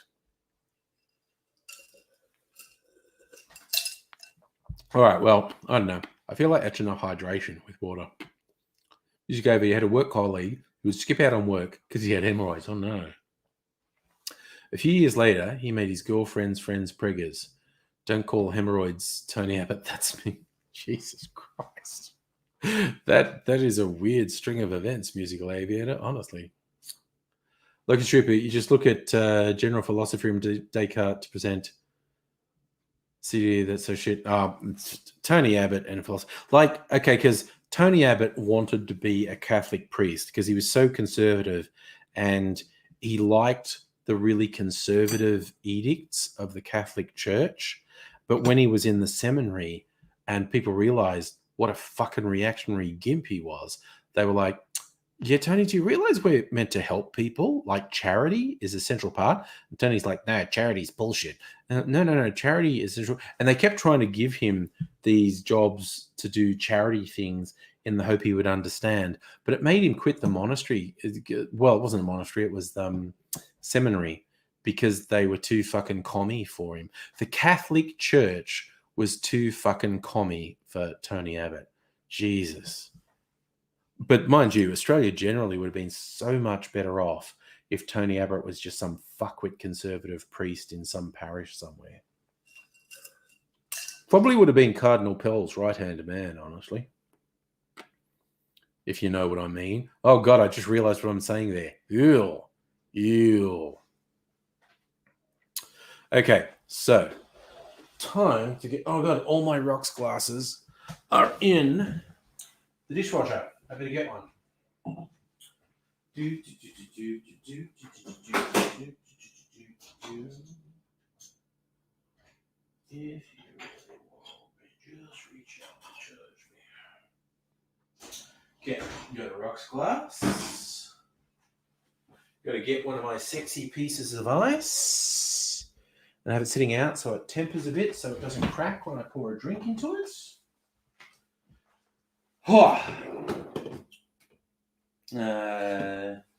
This one, I think. I'm going to put this one in my glass. My sexy clear ice.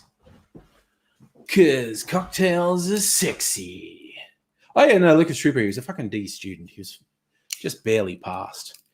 Like I said, he did not get that scholarship because he's smart. People try to say about it, you said Tony Abbott's stupid, but he got a Rhodes Scholarship. Must be, no, he's fucking stupid.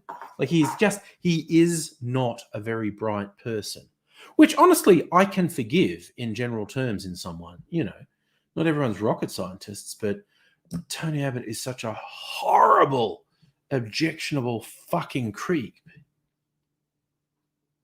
Raiders, let's say Liberal Party realised Morrison's on the nose, boots him. Who replaces him, excluding Dutton or Frydenberg? But they're the ones who are going to replace him, one of them. No, I don't know why you said excluding Dutton or Frydenberg, because it's going to be one of them. I don't think there is anyone else, is there? Let's quickly look up Liberal Party Cabinet. Liberal Party Cabinet. Liberal Party of Australia. Current ministry list. Parliament of Australia. Ken White's a McCormack is a fuckwit. Little Proud, I assume, is a national. Frydenberg. Finance, Simon Birmingham. No one knows who he is. Foreign Affairs, Maurice Payne. No one knows who she is. Trade, Daniel Tahan. No one knows who he is. Okay, Attorney General Christian Porter. Greg Hunt. Okay, Greg Hunt would be a possible. Raiders, Greg Hunt would be a possible. Dutton, Paul Fletcher. Oh, God, Alan Tudge. He might think, he's useless. Oh, God, Michaela Cash. She's so awful. She might think she should be leader, but she's fucking awful. But then again, she's not as bad as Dutton. Dutton thinks he should be leader. So if you were going to say someone apart from Dutton or Frydenberg, I would be going Porter, probably Hunt. I reckon Hunt is the next in line, the health minister. But that's just like blind conjecture. Like strippers. Abbott got a D in political studies at university. That says it all, really. That just says it all. So Negroni is one-shot gin. So I got my thing. Sweet vermouth. I got to get my gin. I think I'll use my summertime gin. Summertime and living is easy. Remember that song? Fish jumping and the cotton is high. Your daddy's rich and your mama's good looking. So hush, little baby, don't you cry. Yeah, see, Raiders, I think I agree with you. Hunt seems vanilla, and I think that's saleable politically. Because Dutton ain't vanilla. Dutton is spicy. Dutton is very spicy. I just love that Dutton doesn't understand how hated he is. I think that's fucking hilarious, honestly. I'm kind of easily amused, but I think that's hilarious. Right, I'm going to get a gin, and I got that, and my sweet vermouth. Get the patient walk summertime. How do they describe this? Yes, Megaleech, Dutton is a spicy racist potato. Oh, Locust Trooper, it fucking helps if you're not Brighton. Look at Boris fucking Johnson in the UK. That guy's a clown. And he's running the UK. Patient Wolf is born from a belief that well-crafted and considered things have no fear of time. Original, defined, measured. Made from sunny days and balmy nights, fresh thyme and lemons are vapor infused in our custom-made Miller copper still to provide a lively gin bursting with lemon zest and delicate piney freshness. Best enjoyed poolside, in a hammock, or on a rooftop. Perfect summer sipper. And the name Patient Wolf comes from a quote from Lana Turner: "A gentleman is simply..." Actually pretty fucking cool, isn't it? At least I think it is. I'm just easily impressed.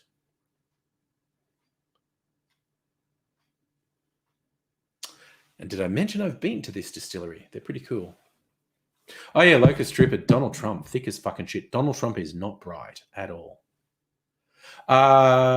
Raiders, Rudd is intelligent, and he's a major disappointment. You reckon Dutton has too many skeletons? Man, Dutton's just in denial about what electoral poison he is. That's why I want him to be Liberal Party leader, because Labor will win if he's leader, because Dutton's just electoral poison. Yeah, Locust Trooper, it's terrifying to revisit Trump running the most powerful country in the world. It's absolutely fucking terrifying. That is a fucking nightmare that we lived through. Ugh.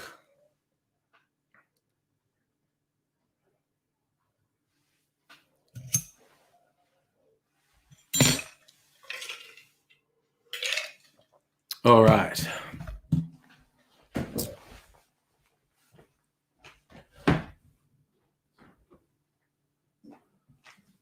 All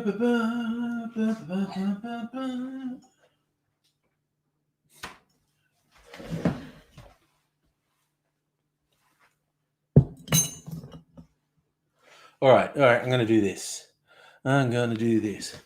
So Jeremy, there's talk about monarchy and Prince Charles not being fit to be king. They should skip a generation to William. That's been tossed around for a while. Might happen. Who knows? Anyway, I'm going to make a Negroni with my very own Campari substitute. Because Campari is fucking gross, and I will not have it in my house. That sounds a bit harsh, doesn't it? Fuck you, Campari. Get out of my house.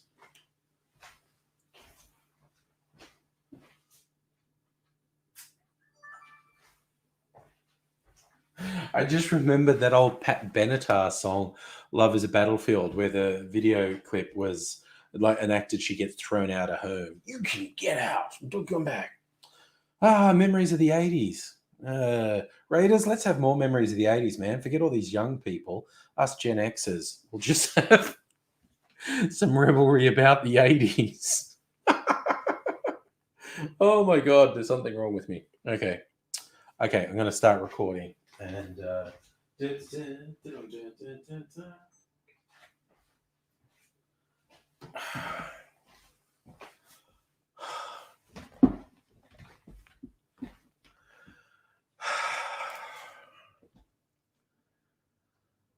G'day, cocktail lovers. I hope you've been keeping well, and I'm happy to have you here joining me for another cocktail. I'm going to start with a little story. I do get the occasional question, why is there angry in your channel name, Angry Cocktails, when you do not really seem angry when you make cocktails? It's to do with my original YouTube channel. It's called Angry Aussie, which was very political, and I would get angry and swear a lot. And so I kind of had a brand, and I was doing this as a spin-off. I'm still not sure I actually did the right thing, but we're here now with Angry Cocktails. But I do have a couple controversial takes that I've done before, and possibly my two most controversial takes is vodka's bullshit and Campari's fucking gross. And that the Campari one in particular puts me on the outer with a lot of people who like cocktails, because of one of the trendiest cocktails of the last 5 or 10 years even has been the Negroni that Campari features in very prominently, and it's way too bitter for me. Campari is way too bitter for me. I have some bitter aperitivos and some Amari in my collection, but just not Campari because it's gross. Oh, little tip, if you're in Australia and you actually like Campari, you should try Okar's Island Bitter. It's just as bitter, as in it's too bitter for me, but the flavor is much better than Campari. That's just a side. So I am going to make a Negroni, but without Campari.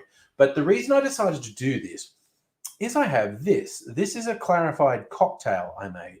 Hopefully you saw my video last week where I made a very bitters heavy cocktail called You're Not My Real Trinidad. If you haven't, you should go and watch it. It's an interesting cocktail. And I tend to make the cocktails twice. Once when I make them to camera talking to you, and then I make them again usually the following day to do close-ups for the sexy slow-mo close-ups. And because that's in the middle of the day, and I usually don't want to drink the cocktails again in the middle of the day. So I often, just for fun, milk clarify the cocktails, and then I'll drink them during the week, often during my live streams on the Angry Aussie channel, which you should check out because they're always fun. So this is actually the clarified You're Not My Real Trinidad. And also because the milk clarification process takes a while, I often do like double measures of the ingredients when I do that, just to make it worthwhile. So I get a couple of drinks out of it. Like I can get 3 or even 4 drinks out of it if I add extra stuff in. And for this one, besides having a lot of Angostura bitters, it also has some Amaro in there. So it's got a good bitter profile, but it isn't too bitter for me.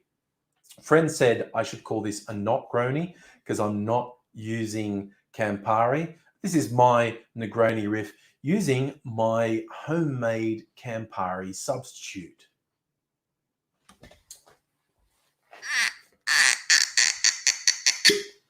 ASMR. Look out. Where's my fucking jigger, honestly? One of the strengths of the Negroni is it is pretty simple to make. It's an equal parts 1 ounce of 3 different ingredients. And I've got my own Campari substitute here, my clarified You're Not My Real Trinidad, and it's 1 ounce of each component. So first up, 1 ounce of my clarified cocktail.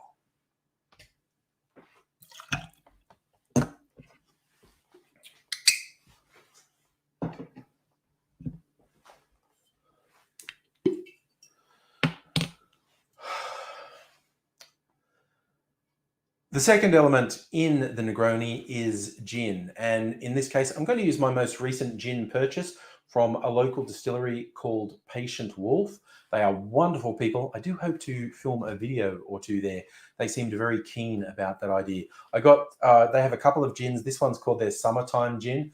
Guess why? Because it's got time in it. And I love the name Patient Wolf actually comes from a quote from actress Lana Turner, where she said, "A gentleman is simply a patient wolf," which I think is pretty cool. But this is a really nice gin. But yeah, for the Negroni, you use the gin of your choice or what you have on hand. This one's quite nice. So we are now adding 1 ounce, 30 mils of gin.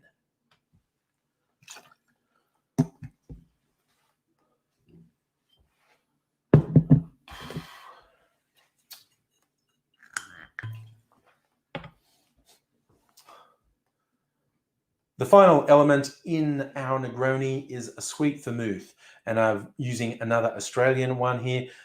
Probably the very last of my Unico Yuzu vermouth.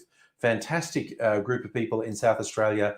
The winemaking side is called Unico Zello, and they're co-joined with the Applewood Distillery. They actually make the Okar Island bitter that I was talking about. Like I said, it's actually too bitter for me, but if you like Campari and you can get a hold of it, I think you'd really like Okar Island Bitter. But for this cocktail, sweet vermouth, 1 ounce or 30 mils going in.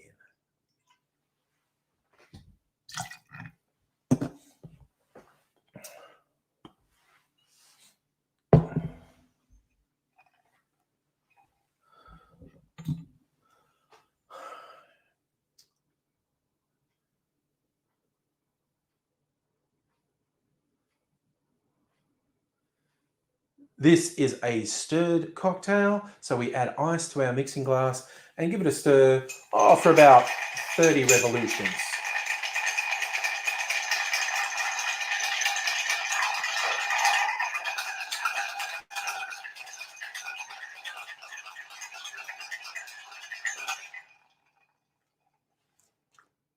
Yeah, it tastes okay.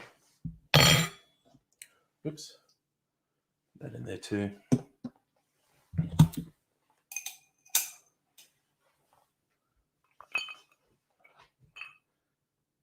Now, you could easily build the Negroni in the glass and stir it in the glass, but for convenience, I did it in my mixing glass. In my actual rocks glass, I'm going to have the drink in. I've got some of my sexy clear ice. It should look really good. Let's see.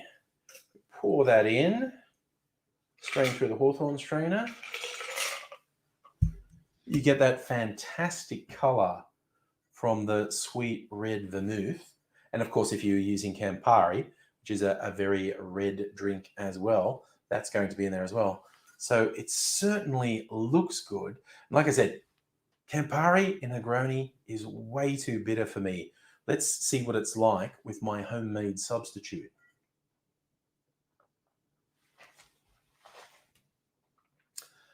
You see, this is a drink for me. Often if I'm making a Negroni, I'll substitute the Campari for Aperol, or also have a French bitter aperitif, the Dolan Bitter de Chambray. That, again, it gives you the bitter notes, which makes the drink interesting, but it's not as intense as Campari. And again, everyone is going to say, just have Campari, man. I get that I'm on the outer. I get that I'm the odd one who doesn't like Campari, but it's really too much for me. But I don't mind a little bit of bitterness in a drink. So yes, you don't necessarily want to go to the trouble I went to of milk clarifying a drink that's mostly Angostura bitters, but something simple like Aperol, like I said, Dolan's Bitter de Chambray. I think Dolan actually make a couple of bitters. It's not bad. You get, again, with a nice sweet vermouth, you get really rich fruitiness from the vermouth. You get some nice botanicals from the gin, and just a little bit of bitterness. I've used Campari, way too much bitterness. But for me, this is a good drink.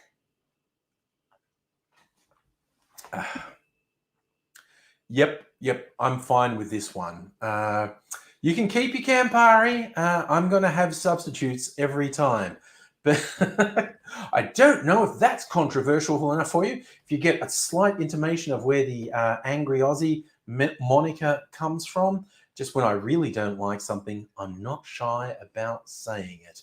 And in this case, Campari, get out. Just get the hell out, Campari. You're not welcome in my house. Or my glass, for that matter.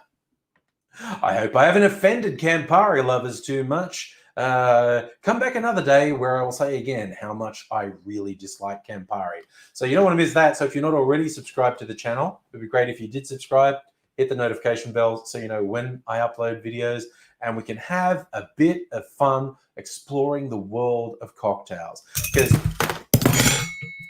that was meant to be where I just put it. And yes, this is not the first cocktail I've made in this recording session. Just because I don't like Campari doesn't mean you don't have to like Campari. But if you don't, solidarity, because everyone else tells us we should like Campari, and I really don't. But having said that, I'm going to finish this off now. I hope you take care of yourself in the meantime, and take the opportunity to take care of people around you as well. But until I see you again, I hope you stay well, and I will just leave you with cheers.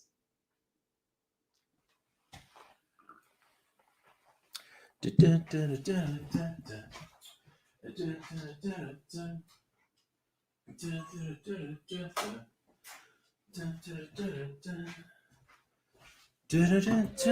know why I'm singing the tequila song when I haven't been using tequila, but it's an infectious song. It gets into your head and you just do it. Milk my man teach, you like Windsor gin. Hey, big fella. Is Burning Man happening? Wow, I don't know. Raiders 1984 Huge Hits was my first album. I think my first one, I got the Angels Dark Room album for Christmas one year because I asked for it. And that was pretty fucking special when I got that for Christmas. Nettie, hello. How are you? I'm on my third drink for the night. My version of a Negroni.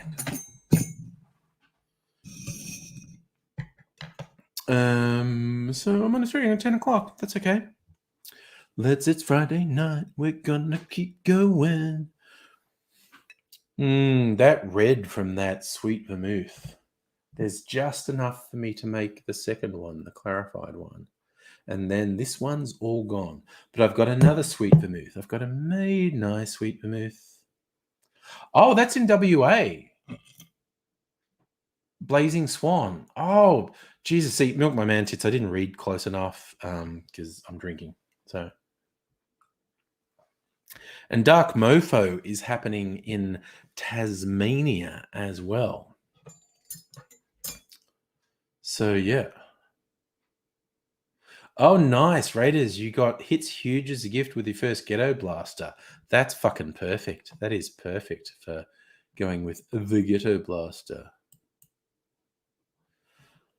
So I'm going to make a fairy cream. I'm going to make it with absinthe, creme de cacao, and I think instead of cream,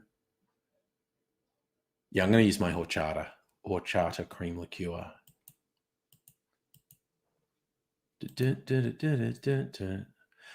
That makes for a fairly diverse week of cocktails, really.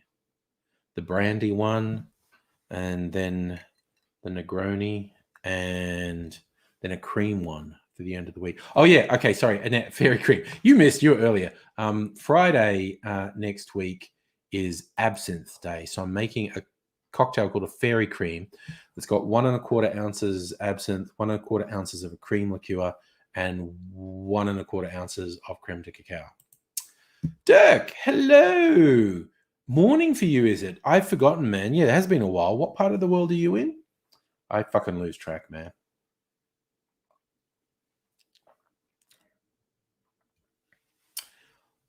Like a stripper, you're worried about Mike Pence. It's going to be really interesting over the next couple of years to see who in the Republican Party jockeys to be there next time. Dirk, why did you say morning if you're in Queensland? Are you just fucking with me? Is that what's happening? God damn. Honestly, the thing is, it's too easy to fool me. God, do you know everything? One time I was in a Coles supermarket and the dude who was at the register, he was a funny guy and he was messing with me. And he's like, do you have a Flybuys card? I go, oh yeah, I've got a Flybuys card. It's actually got my mother-in-law's name on it because I'm a good son-in-law and I'm getting for her. And he just looked at me and said, I can't let you do that. That would be illegal. And I'm like, what? And then he just laughed and said, I'm joking. And so he took the card and went, oh, okay. And I had my reusable shopping bags and they had Woolworths logos on them. And he's going, oh, you can't use Woolworths bags here. And I'm like, what? What? And he just laughed at me again. He said, I'm messing with you again. And I'm like, dude, stop. I can't cope. It's just like, he got me twice. Dirk, you'd say you had bad memories about absinthe, but the slate was wiped clean. Absinthe will do that. Absinthe will wipe the slate so fucking clean if you're not careful. Locust Trooper, do I think Trump will be back? I think it's too hard to say either way at this early stage. My gut says no, but it's so early. It's very hard to, because I think he's going to get convicted of something in the meantime. Also, I think he hated being president. He loved the adulation, but he's learned he can get adulation just by holding rallies. Who knows? Who knows? Dirk, you reckon he will? I reckon, all things being equal, he will say he's going to run for president to raise money at rallies, but I don't think he will. But I'm no fucking expert. The world's too strange to predict what's going to happen. Dun, dun, dun, dun, dun. I guess who's sleeping on the lounge tonight because he's having a lot of drinks and that makes him snore. This guy. Raiders, Kayleigh McEnany is more of a concern than Pence. Yeah, House Briggs support. Dude, there is a running problem with the US Republicans with people who are thick as fucking shit getting a real high profile.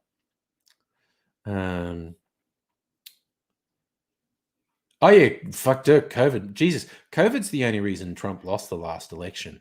If that had been a normal year, Trump would have wiped the fucking floor with fucking Biden. But Trump fucked up his COVID response so badly, it hurt him in the electorate. Locust Trooper, I did hear he was going to restart The Apprentice, but until it happens, it's just talk.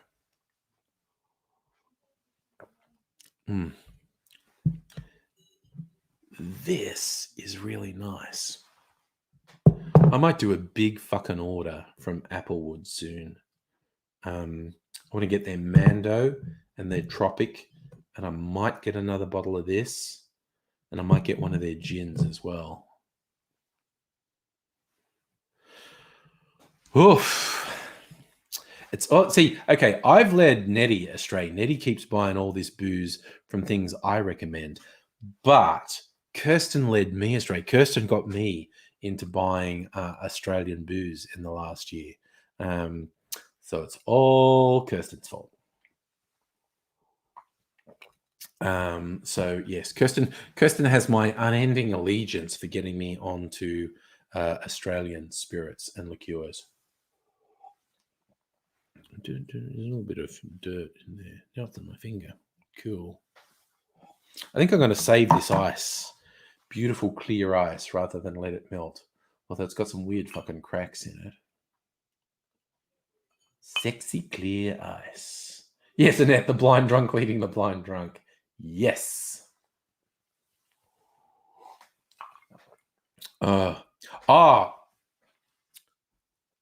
yeah, but Raiders, that whole thing about telling his voters not to vote by mail, which you'd heard, but that was obviously a plan because he knew Democrats would vote by mail, and he knew the mail-in votes were counted last.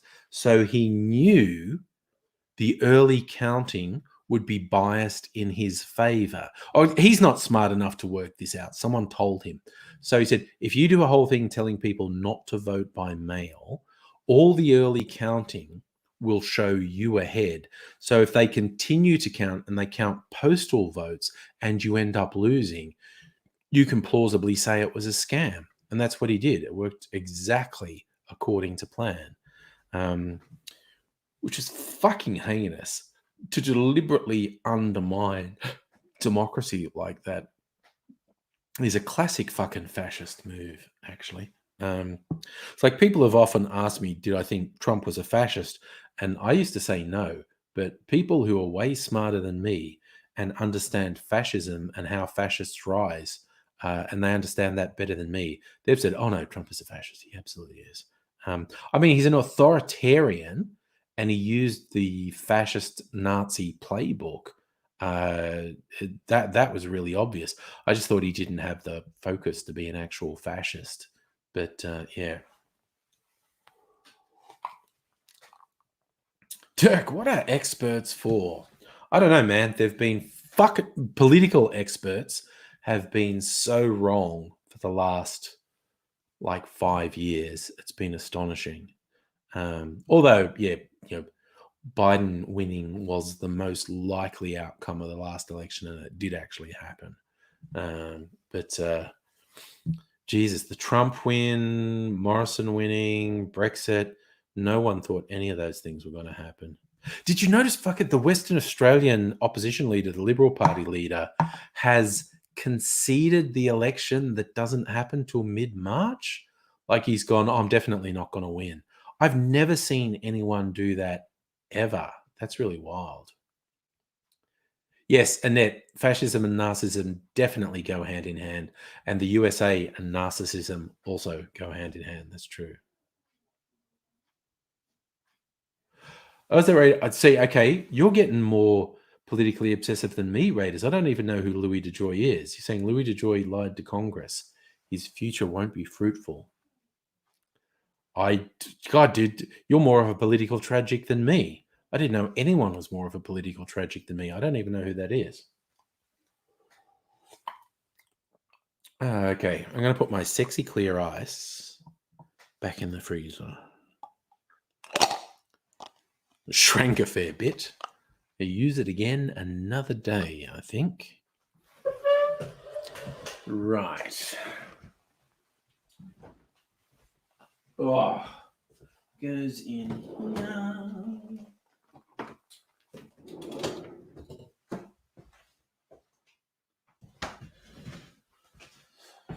Whew.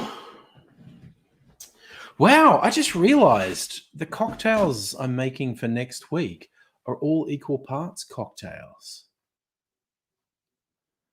And you reckon that name should be in movies? Louis DeJoy. It's a pretty good name. Okay, now I have to look him up. Let me look him up. Louis Vuitton? No, Louis DeJoy. Oh, the Postmaster General. Fuck that guy. The Postmaster General appointed by Trump. Fuck that guy. Oh, I hope he goes down in fucking flames.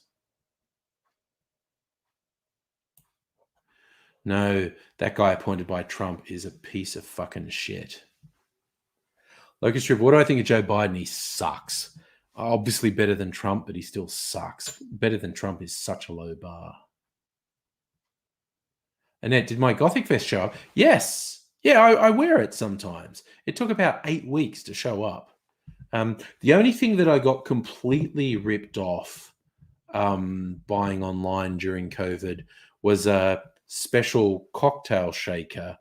And it turns out I got tricked by a Facebook ad, and it wasn't the real people who sell this special thing. And then their website disappeared. But it was only $25 or something, because the real thing cost about $60. And I thought, oh, I found it on a big special. And it was a fucking scam website. And I realized that it had been ages, it had been months. And I thought, I should check. And the website didn't exist anymore. And all the email got bounced. And I went, oh, I got ripped off. There's only about $25. So it's not that bad. But I was a bit pissed off. And then I looked at the real one. The real one's like $60, $80. And I was like, I don't think I want it now. I'll stick with my existing cocktail shakers.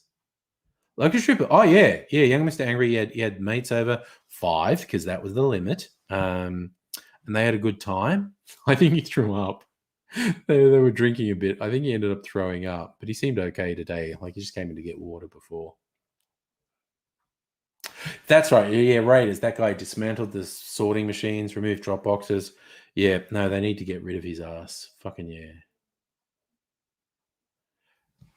And I think I wore it last Friday night. Let me double check. Which one was I wearing? I'll check YouTube. The Angry Cocktails channel. Videos. I think I was wearing it last Friday night. It's just a black vest, but it's got gothy brocade in it.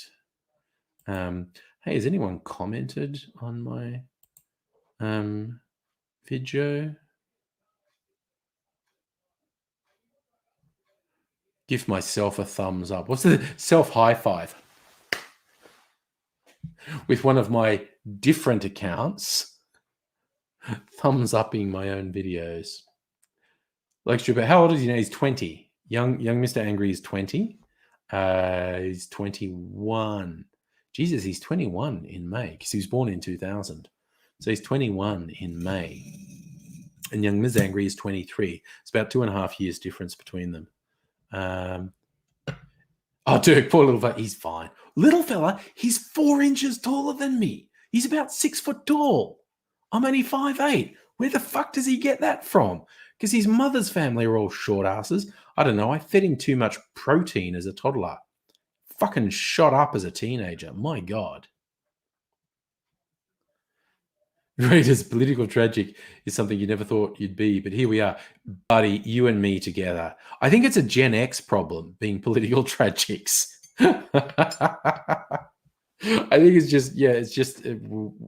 just what we are, man. It's just what we are. Annette, no. The young Ms. Nutcakes was talking to Mrs. Angry Son. We've got one of these fun blended families. My 2 kids are from an ex of mine, and Mrs. Angry's son is from an ex of hers. And they spend half time at different parents. So we have between 0 and 3 offspring in the house, depending when it is. It can be 0, 1, 2, or 3, depending on the day. But yes, the one who spent heaps of time talking to the young Nettie was Mrs. Angry's son. So, Dirk, what was movie from a self-high five? It's probably I remember it from the TV show 30 Rock. The lead, she gives herself a self-high five. Dirk's still a little fella. He's 20, and so I had a bunch of 20-year-olds in the lounge room last night drinking. So it kind of smelt like a brewery. 20-something-year-old dudes, and got up in the morning. One of them stayed over because apparently he lives like fucking 2 hours away. So going home in the middle of the night was terrible. And my lad and this other guy were both asleep on. We have one of those L-shaped lounges, and they were asleep on different parts. When I got up for work this morning, and I let them go, and they woke up and I said, yeah, don't take this personally, but I'm opening up because we've got like sliding doors from the lounge room out to the back patio. I'm like, yeah, it's like there were like 6 20-somethings in here drinking last night, and there's a certain aroma in the room. Just going to open it up and air the room out. Don't take it personally. Annette, did I ever watch Planet America? That was the thing with the guy from The Chaser, wasn't it? There's nothing in that class. What the fuck am I doing? Yeah, Locust Trooper, you're half, and you're 5'11". Yeah, he's about 6 foot. Haven't measured him recently, but he's about 6 foot. His mum's only about 5 foot. I'm 5'8". My daughter, who's about 5'6", she's taller than everyone on her mum's side of the family. But yeah, the lad, he towers over people. Like I was thinking, like, dude, just go to the Philippines. Be a TV star. They'd fucking love you, man. But yeah.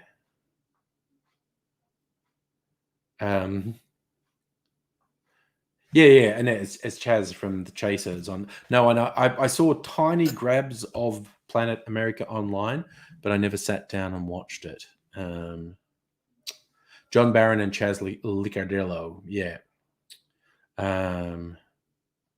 Oh, Little Smith Cake's actually taller than you now. God damn.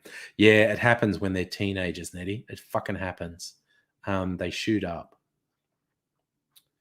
Like, Young Ms. Angry is noticeably taller than a mum and pretty much everyone on a mum's side of the family. And, but yeah, Young Mr. Angry at 6 foot fucking towers over people. If he went to the Philippines, because I went to the Philippines and met her family in the Philippines. It was the first time I was the tallest, and at 5'8", I was the tallest person in the room. There's this big thing, it's a whole family thing. There were a lot of kids, but there were a bunch of adults, and there's a lot of noise. We're in this room, and everyone's going, blah, blah, blah. And something just twigged in my head, and I looked around and went, oh, I'm the tallest person in the room. I've never been the tallest person in the room. And that's at 5'8". I was taller than everyone in the room. So him at 6 foot would fucking tower over everyone. And he would absolutely get a job in TV or in the movies in the Philippines. Just needs to learn Tagalog or something. And he'd be a fucking superstar. But he's just like, I don't want to do that. I don't want to do that. Yeah, probably pretty fucking healthy, mate. Like Shoopies, 183 centimeters. I don't know. How many inches is 6 foot? That is 72 inches. I've got a converter here. I'm so bad. Like, weight. I know my weight in kilograms, but not in stones or pounds. And I know my height in feet and inches, but not in centimeters. If I go to my converter for length, inches. So if he was 6 foot tall, he would be, is that 72 or 70? Oh God, I've been drinking too much. So 12, 6, no, it'd be 72 inches. Fucking hell. That is, 183 centimeters. You know what you're talking about, Locust Trooper. Jesus. Getting my maths brain on was a bit of a fucking challenge then. All right, I'm going to move this stuff away. Just enough to make the close-up video here. Oh, and this is gone.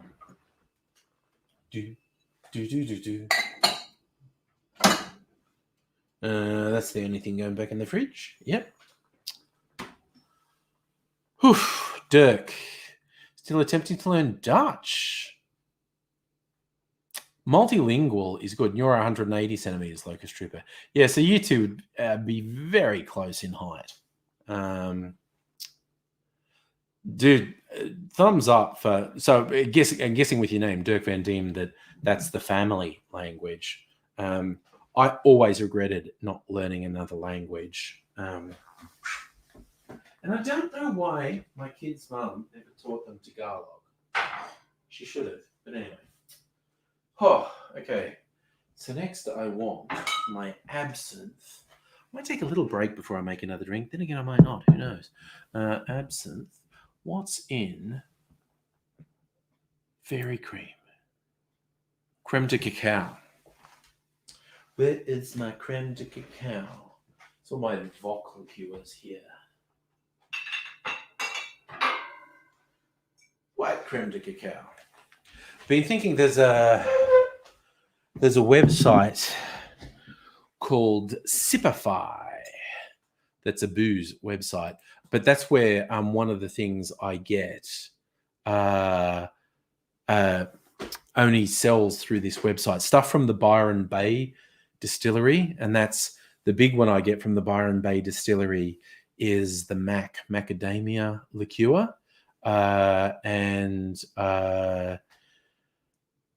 and that gets sold through the site Sipify. But they've got a sale on at the moment, and they do Voc liqueurs. And I've used up a lot of some Voc liqueurs. So I've been thinking of ordering some stuff. They actually have. It looks trashy as fuck, and I want to get it. Some pre-mixed cocktails, things like mint mojito and pina colada in a cask, like a flagon, the square box, pre-mixed. Looks trashy as fuck, and I'm like, yeah, I want to get one of there. I want to get one of those. They look really fucking trashy.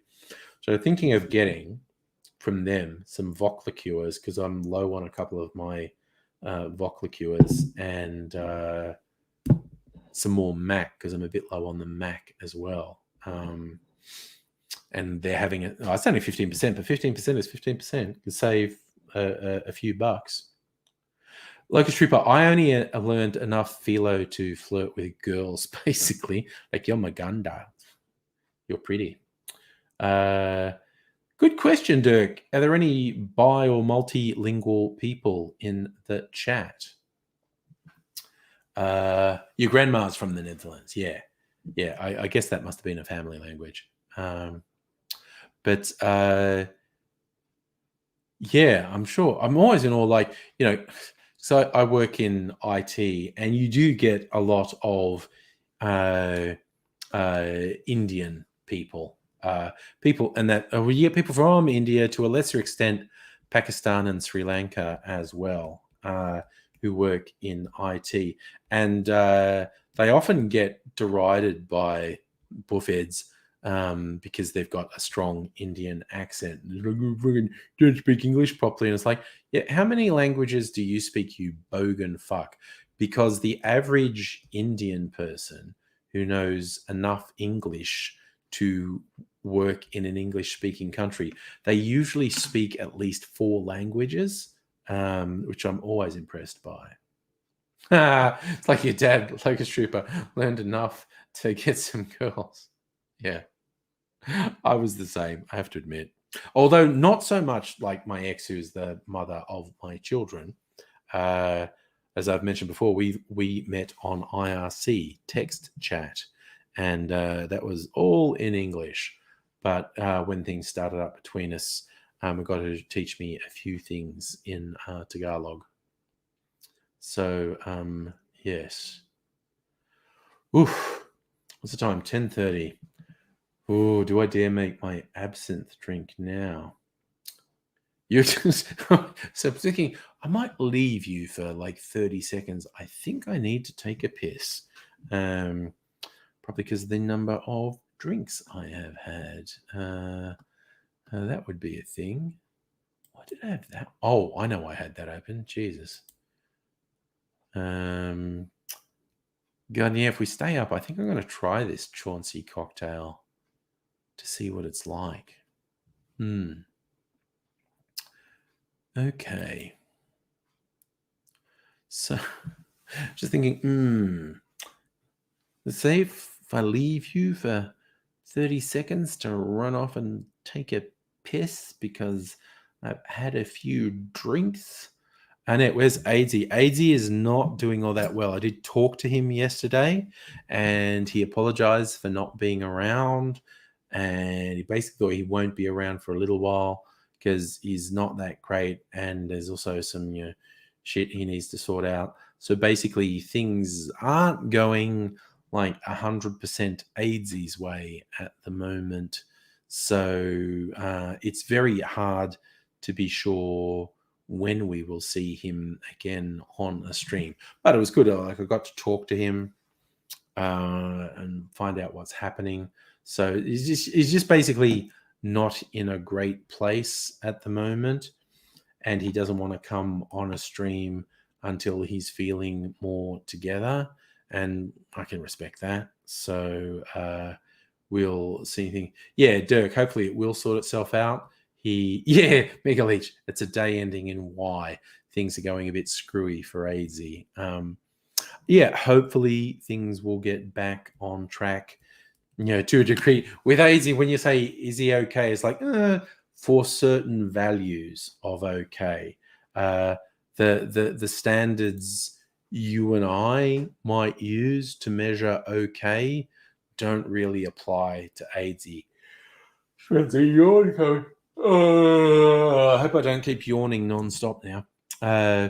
Yes, for AZ, the measurement of what's okay is different to most other people because he's got so much shit going on that the normal measures of okay aren't really meaningful. In fact, the normal measure of okay or good is AZ would never be good, but he regularly comes on and says, I'm good, because on his scale of measurements, he is good. But for everyone else, in the terms of like chronic pain he's suffering or other things that are giving him grief, a lot of people would say, no, I'm definitely not good. But that's what AZ deals with on a day-to-day basis. I've got a fucking yawn. Oh, jeez. Ah. So by AZ standards, the measure of okay is very different to most people. So, but even by his standards, not good at the moment. So that's why we haven't seen him on streams, because he's been not good and he doesn't want to inflict not good on people. He'd prefer to come on when he's feeling pretty good. But I seriously am going to take a piss. So yeah, and that's the big plus. The big plus for AZ is not in hospital at the moment. He is having a few shenanigans with doctors and various people he has to see, but he's not in hospital. So if I leave you fine folk for 30 to 60 seconds, I got to take a whiz really quickly. Just Oh, look, I'll put a picture. That background's boring. I'll put a picture. What can I do? This.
Once more, I'm back. Ooh, there you go.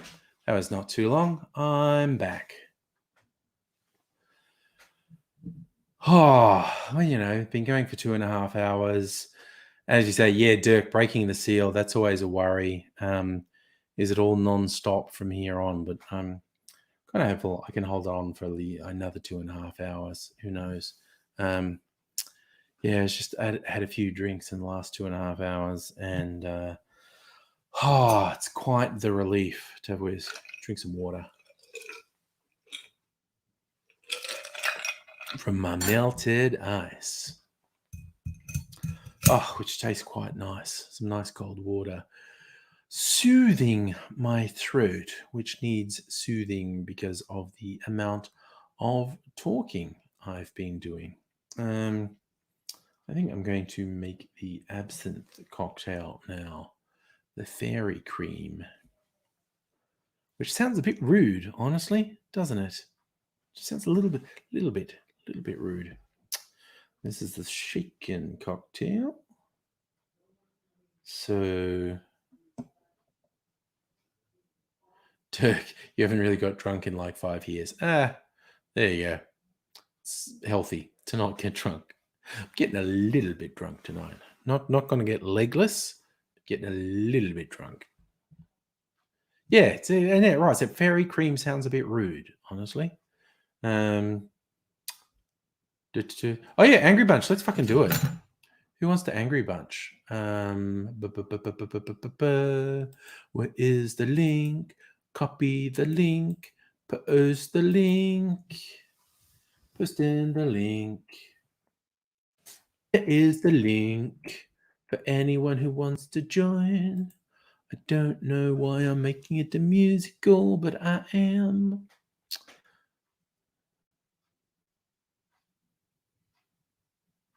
No, Locust Trooper, I'm not going to be that far gone. Although I am going to sleep on the lounge, which is just in there. Oh, nice. And now you're going to put on some eyebrows and make a drink and then join me. Nice.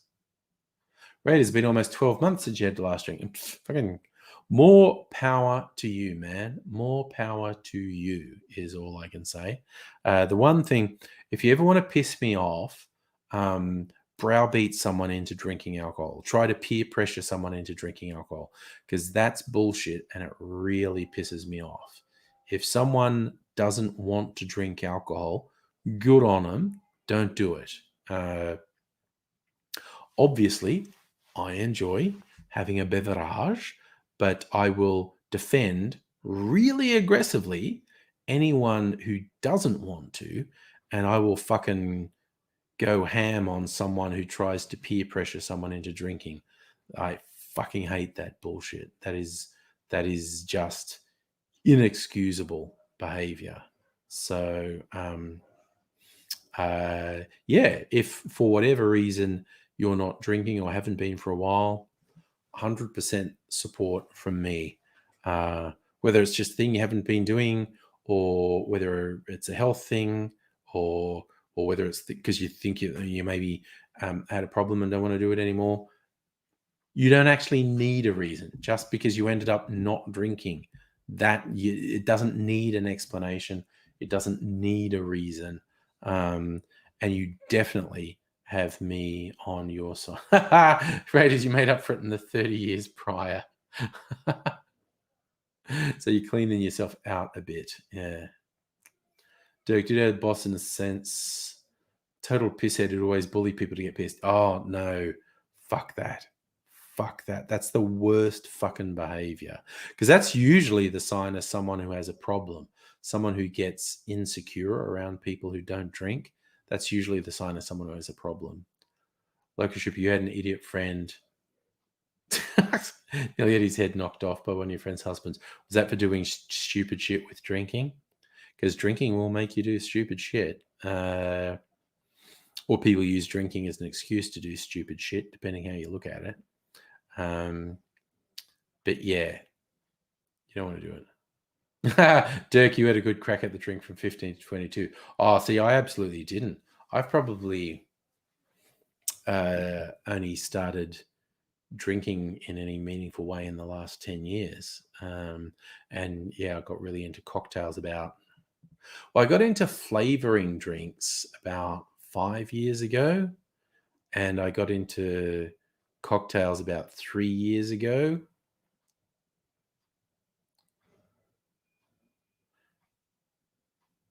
Dirk, that's a slightly spooky time to actually start the serious drinking at 15. It's probably good that you just had that spurt and stopped, because that is a recipe for some long-term health trauma. Oh, I'm just thinking, might quickly make this cocktail before Nettie comes up. Raiders, in your office job, dealing with USA in the early hours, China till late. Minimum 6 pints a day. Oh my God. I can empathize, man. That sounds like a really stressful day. Sounds like a very stressful day.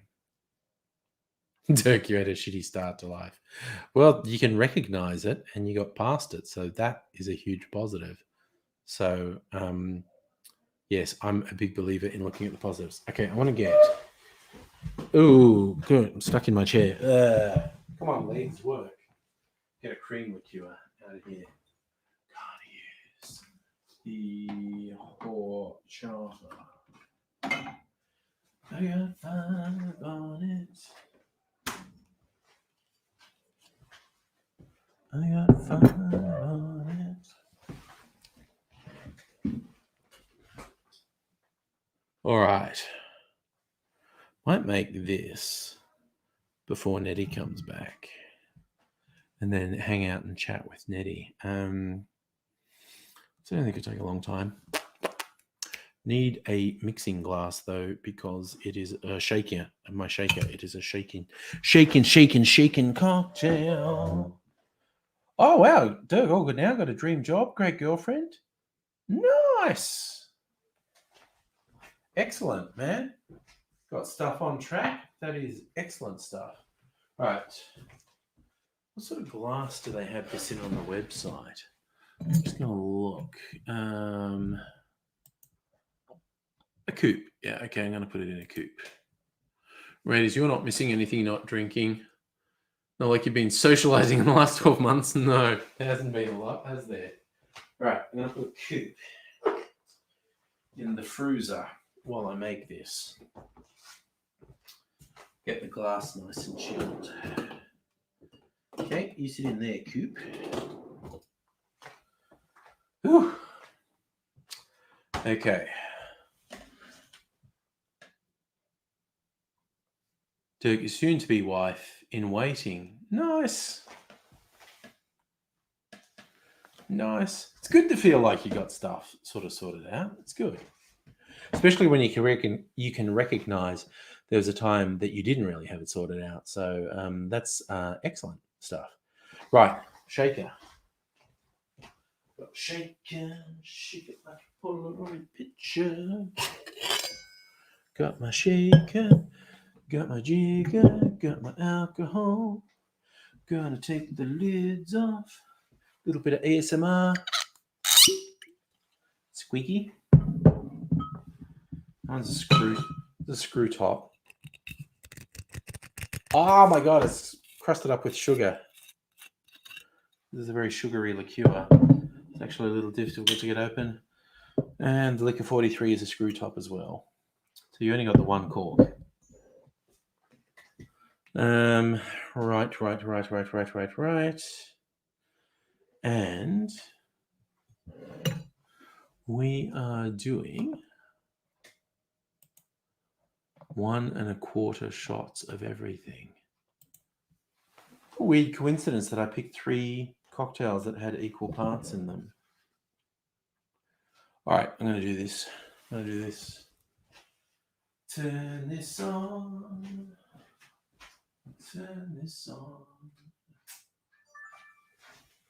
Just make sure the camera is still pointed in the right place.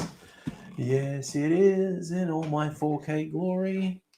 I usually get it sort of shot up my nose from there. But that's okay. Let's do it. Let's do it. All right. Let's get this happening. So I think it's the 5th. Oh, God damn it. I'm just going to say, I think it's the... Wait, okay, I can look at the calendar. I've got my shit together. The 5th is, in fact, Absinthe Day. Yay.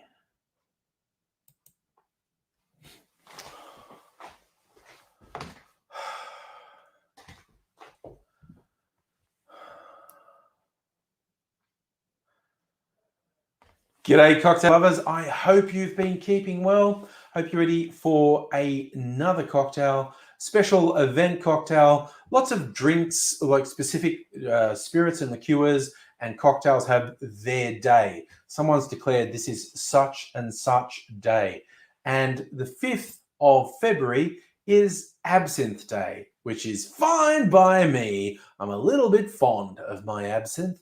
So I thought I've definitely got to make an absinthe drink. And I, choose, will I do something traditional or something a bit more unusual? I looked up a bunch of recipes and I found one that looked like fun. It's called Fairy Cream, which on one level sounds a little bit rude, quite honestly. What are the Fae doing with the cream? No, let's not go there. That's madness. Madness lies that way. Oh, and incidentally, speaking of madness, all the rumors about absinthe, complete bullshit. If you've ever heard anything about it, oh, it was banned for years because of driving people crazy and turning them into axe murderers. It was banned for a very long time because of hype. And I think in America, this day was declared Absinthe Day because it was the day when absinthe was made legal for sale again in the US, which is as good an excuse as any. The other interesting thing about this recipe, the way I'm choosing to do it, it's 3 components in equal parts, which weirdly, and this was not something I planned, it means that 3 cocktails I made this week all were made up with equal parts of core ingredients, which is an odd coincidence, but yay, who knows? So let's get going now. To celebrate Absinthe Day, going to make a fairy cream.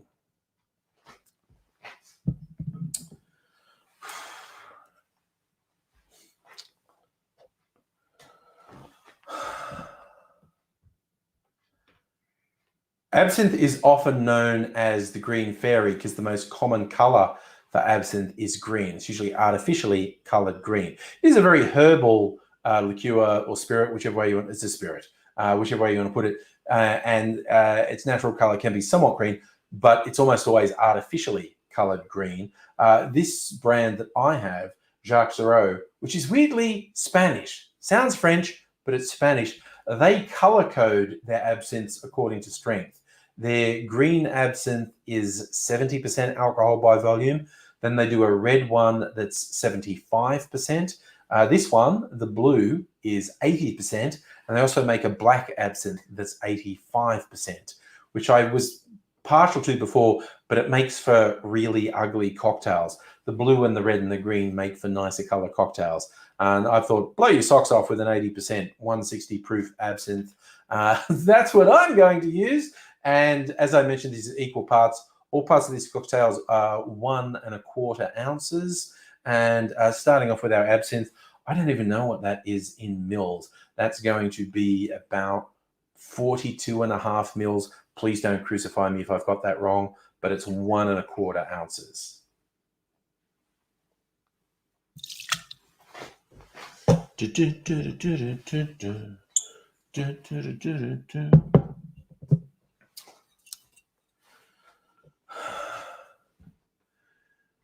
This cocktail also features creme de cacao. Now, the recipe I saw on the Difford's Guide site recommended actually splitting it between brown creme de cacao and white creme de cacao.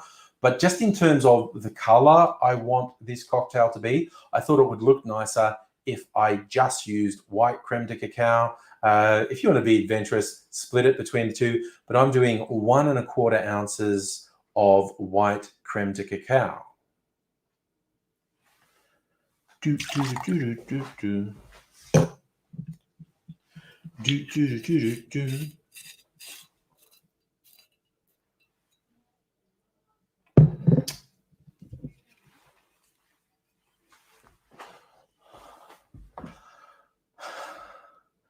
The final touch in this cocktail is traditionally cream, hence fairy cream. But I thought, let's have a bit of fun. Why put cream when we could do cream liqueur? I have a little bit of a weakness for cream liqueur. I've got a whiskey cream liqueur. I've got a Di Serono cream liqueur. And I've got this one, a Liquor 43 horchata cream liqueur. This one, although I'm calling it a cream liqueur, it's got no dairy. It's actually vegan. It's really nice. Horchata is a traditional drink that's quite popular in Spain and Mexico. Liquor 43 is a Spanish liqueur. This, super tasty. So I'm just going to town. Instead of putting cream, It's just going to be all booze. So I'm doing 1 1/4 ounces of my cream liqueur.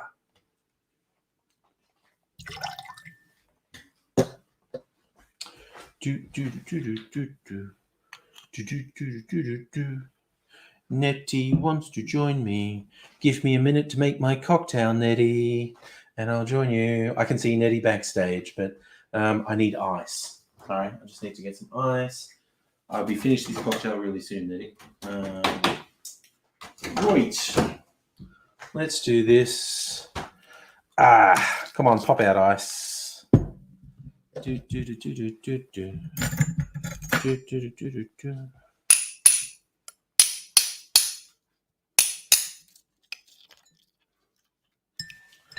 In you go, ice. Oh, God, it went everywhere. I'm so bad at this. There we go. And then this ice, I think. Drink the water. Oh, yeah, that's good. Put the cream liqueur in.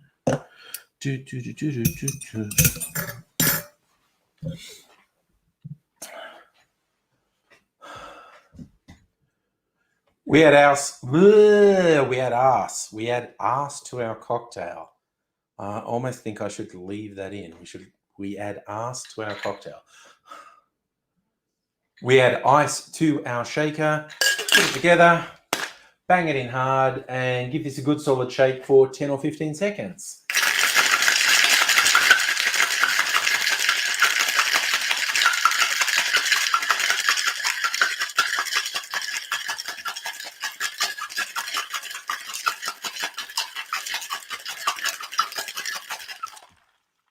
Bam! There we go. Okay.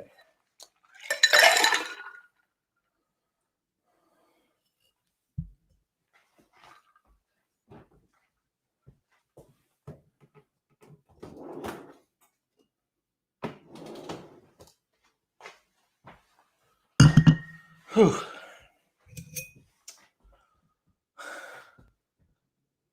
All right, that looks like blue milk. Looks very Star Wars. I should remember this for Star Wars Day, May the 4th.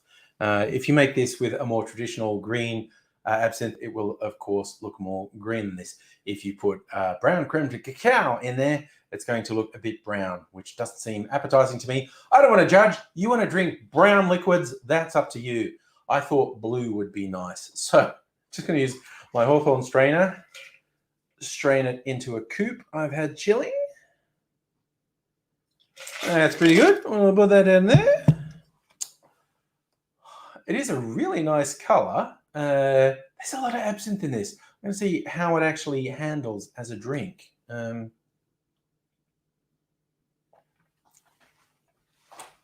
Oh, I'm on board with this.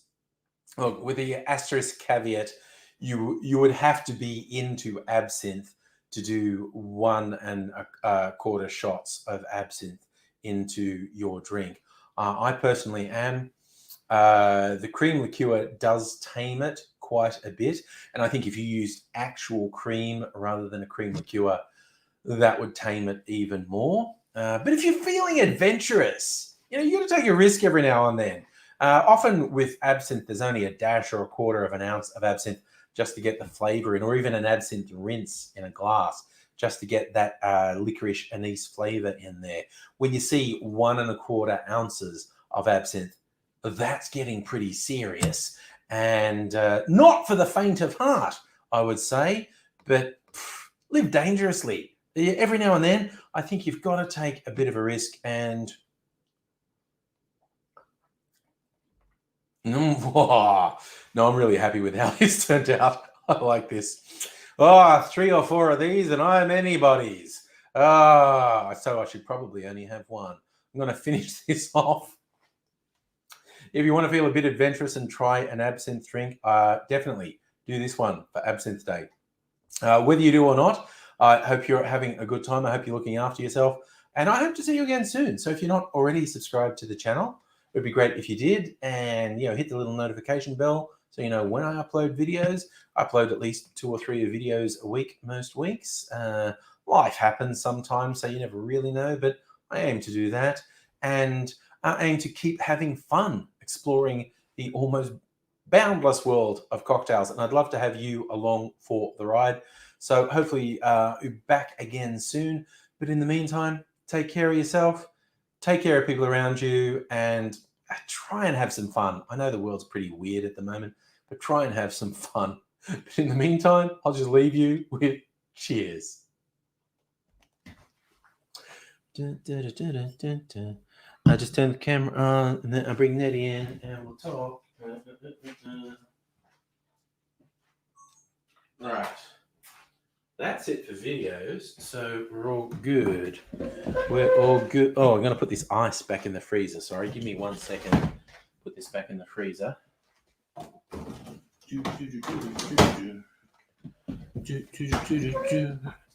Oh, shit. I'm going to knock things over. I can see it happening. Fucking hell. Cushion coming off my seat. Oh, wait. I'm a midget. No, now I'm back. Long drawn out Nettie. Hi, you've got the tequila song in my head now.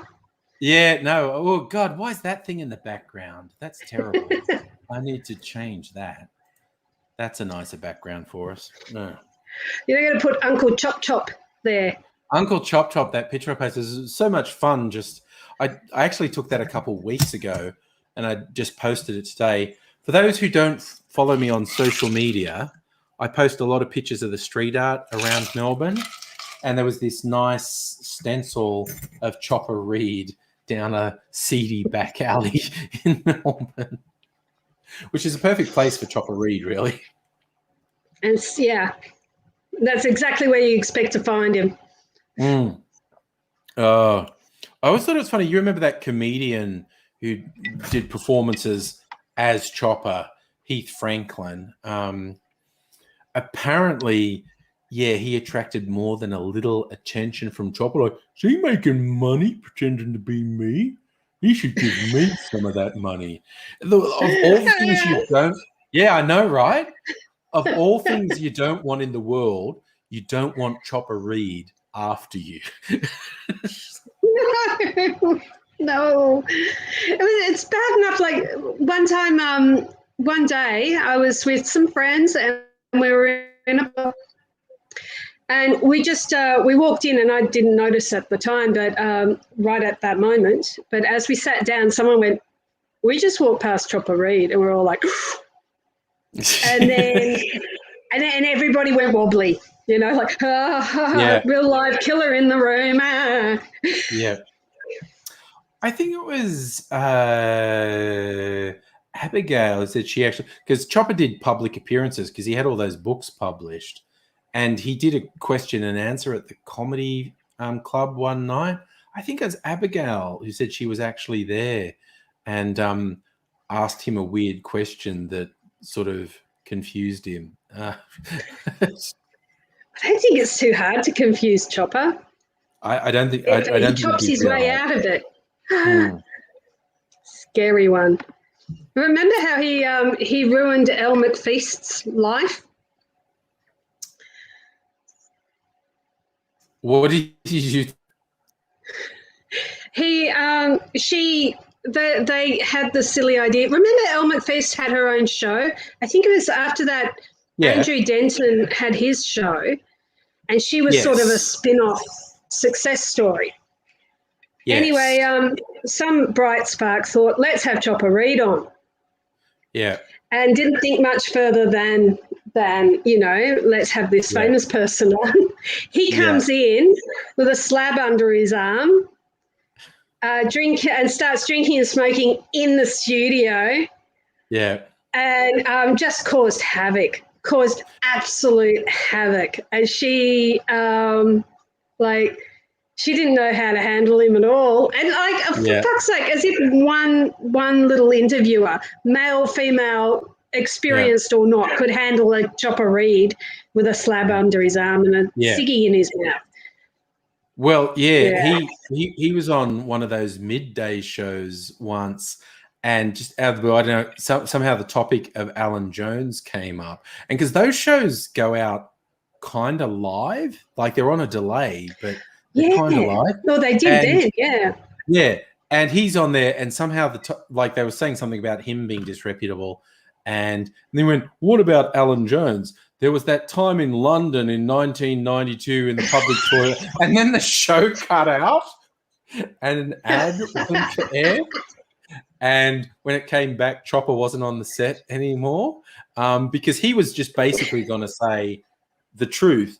Alan Jones got arrested in London cottaging, which is trying to pick up a guy in a public toilet. And again, see, that's the least heinous thing Alan Jones has ever done. I don't revile him for that. I think the law that they arrested him under was absolutely reprehensible.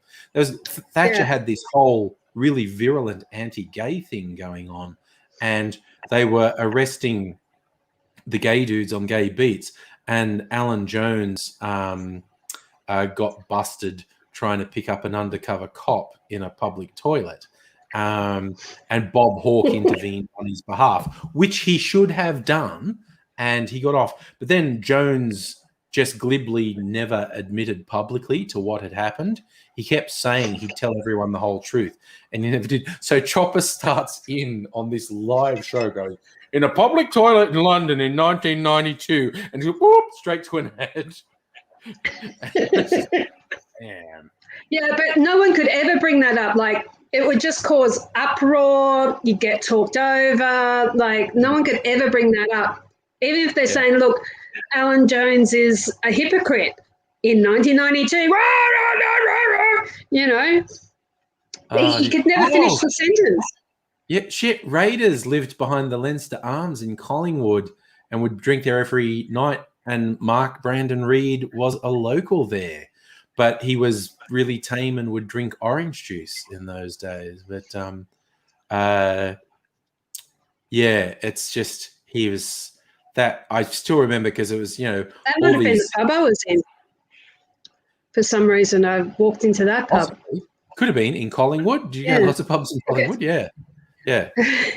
But, well, no, not very often. I mean, I only went to this pub once, and it was in Collingwood, so that might have been the one. It's probably the one. That's funny when people just go wobbly as soon as he's in the room, because there's a sudden shot of adrenaline. Yeah, he's got an aura about him. Yeah. I still love Eric Bana playing him in the movie Chopper. That was a fucking masterpiece of acting because it played up the fact that Chopper in all those books was basically telling fairy tales about himself. So there were those bits in the movie. Yeah, there were bits in the movie Chopper where he was reciting stuff straight to camera, which was out of one of the books. And it's basically trying to get the message.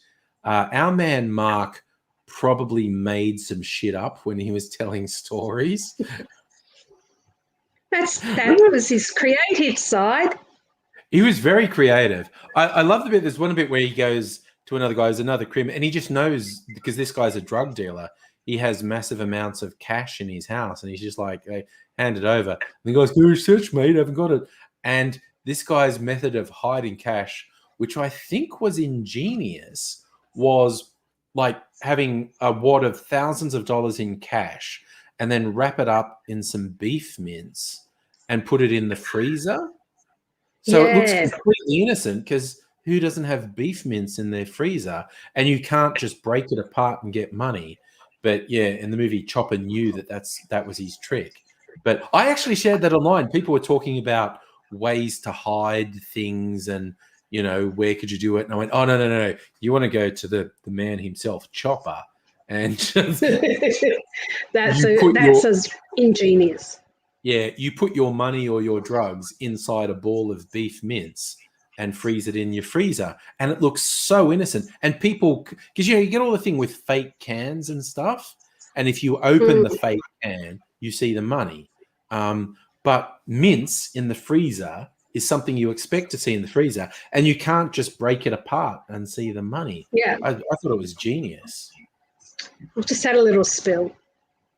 That's okay. It happens. Yeah, Raiders is saying Chop was harmless in his later years. He was sick for a very long time. Yeah. And he made shit up. Yeah, and that was the thing they were getting across in that Chopper movie, having Eric Banner recite some stuff to camera. It's just like, yeah, our man Chop was making a bunch of stuff up when he wrote these stories.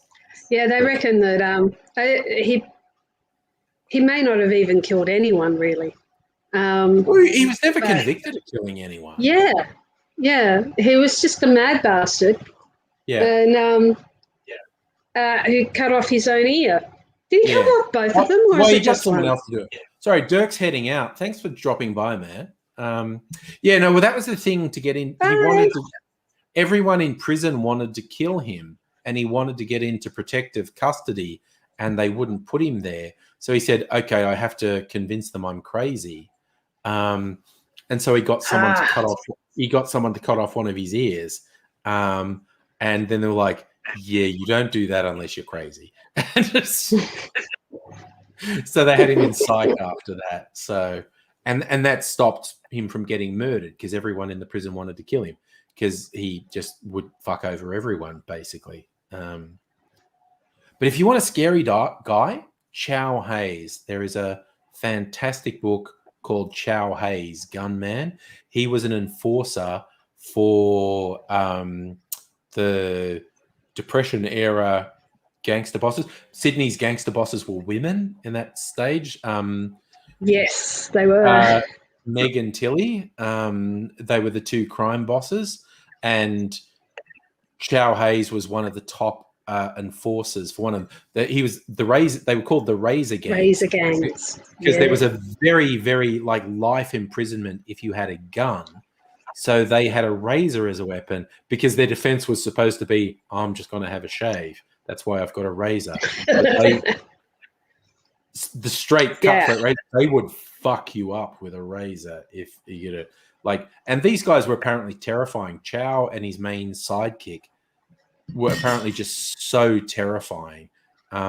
People would never testify against them because they would just say, like, you know, someone who they robbed or beat up or who is a witness to them, they would just stand over them and say with a razor and go, I will fucking kill you. You testify against me. I will find you and I will fucking kill you. And the people would go, yep, I believe you. I am not going to testify. And so hello. Hi, sweetie. Oh, you're receding. Yes, I am on the live stream. Whoopsie. Oh, Raiders is saying that pub was one of those awesome little backstreet pubs. Pete Hellier and his wife Bridget were there a lot. Andrew Rule. He's the true crime writer. And John Sylvester. Yes, they're the big Australia true crime writers. They have books by Andrew Rule and John Sylvester are some fascinating Australia true crime stories. They're both journos, I think. Yeah, there's fun. There's an Australian writer, and she's got a couple books of note. I've read one of them. It's called Razorhurst. It's what they call magical realism. God, that's her name. Justine, I love magical realism. Yeah, Justine Labalista. She's got a couple of really good books. Razorhurst is set in 1932 Sydney, and it's a fictionalized thing of the razor gangs in Darlinghurst, but it's ghosts, and it's set in this really gritty 1930s crime thing, and it's got ghosts and all this thing, and it's a young adult thing because there's two young female protagonists in it. It's a fun book. What she does with ghosts and stuff is really good because, of course, mobsters are killing each other, so the ghosts are always hanging around. Oh, yeah.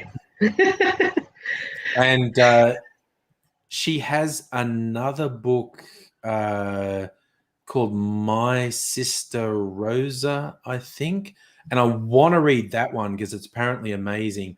And the protagonist is like a teenage boy, and he realizes his younger sister is a sociopath and possibly quite dangerous.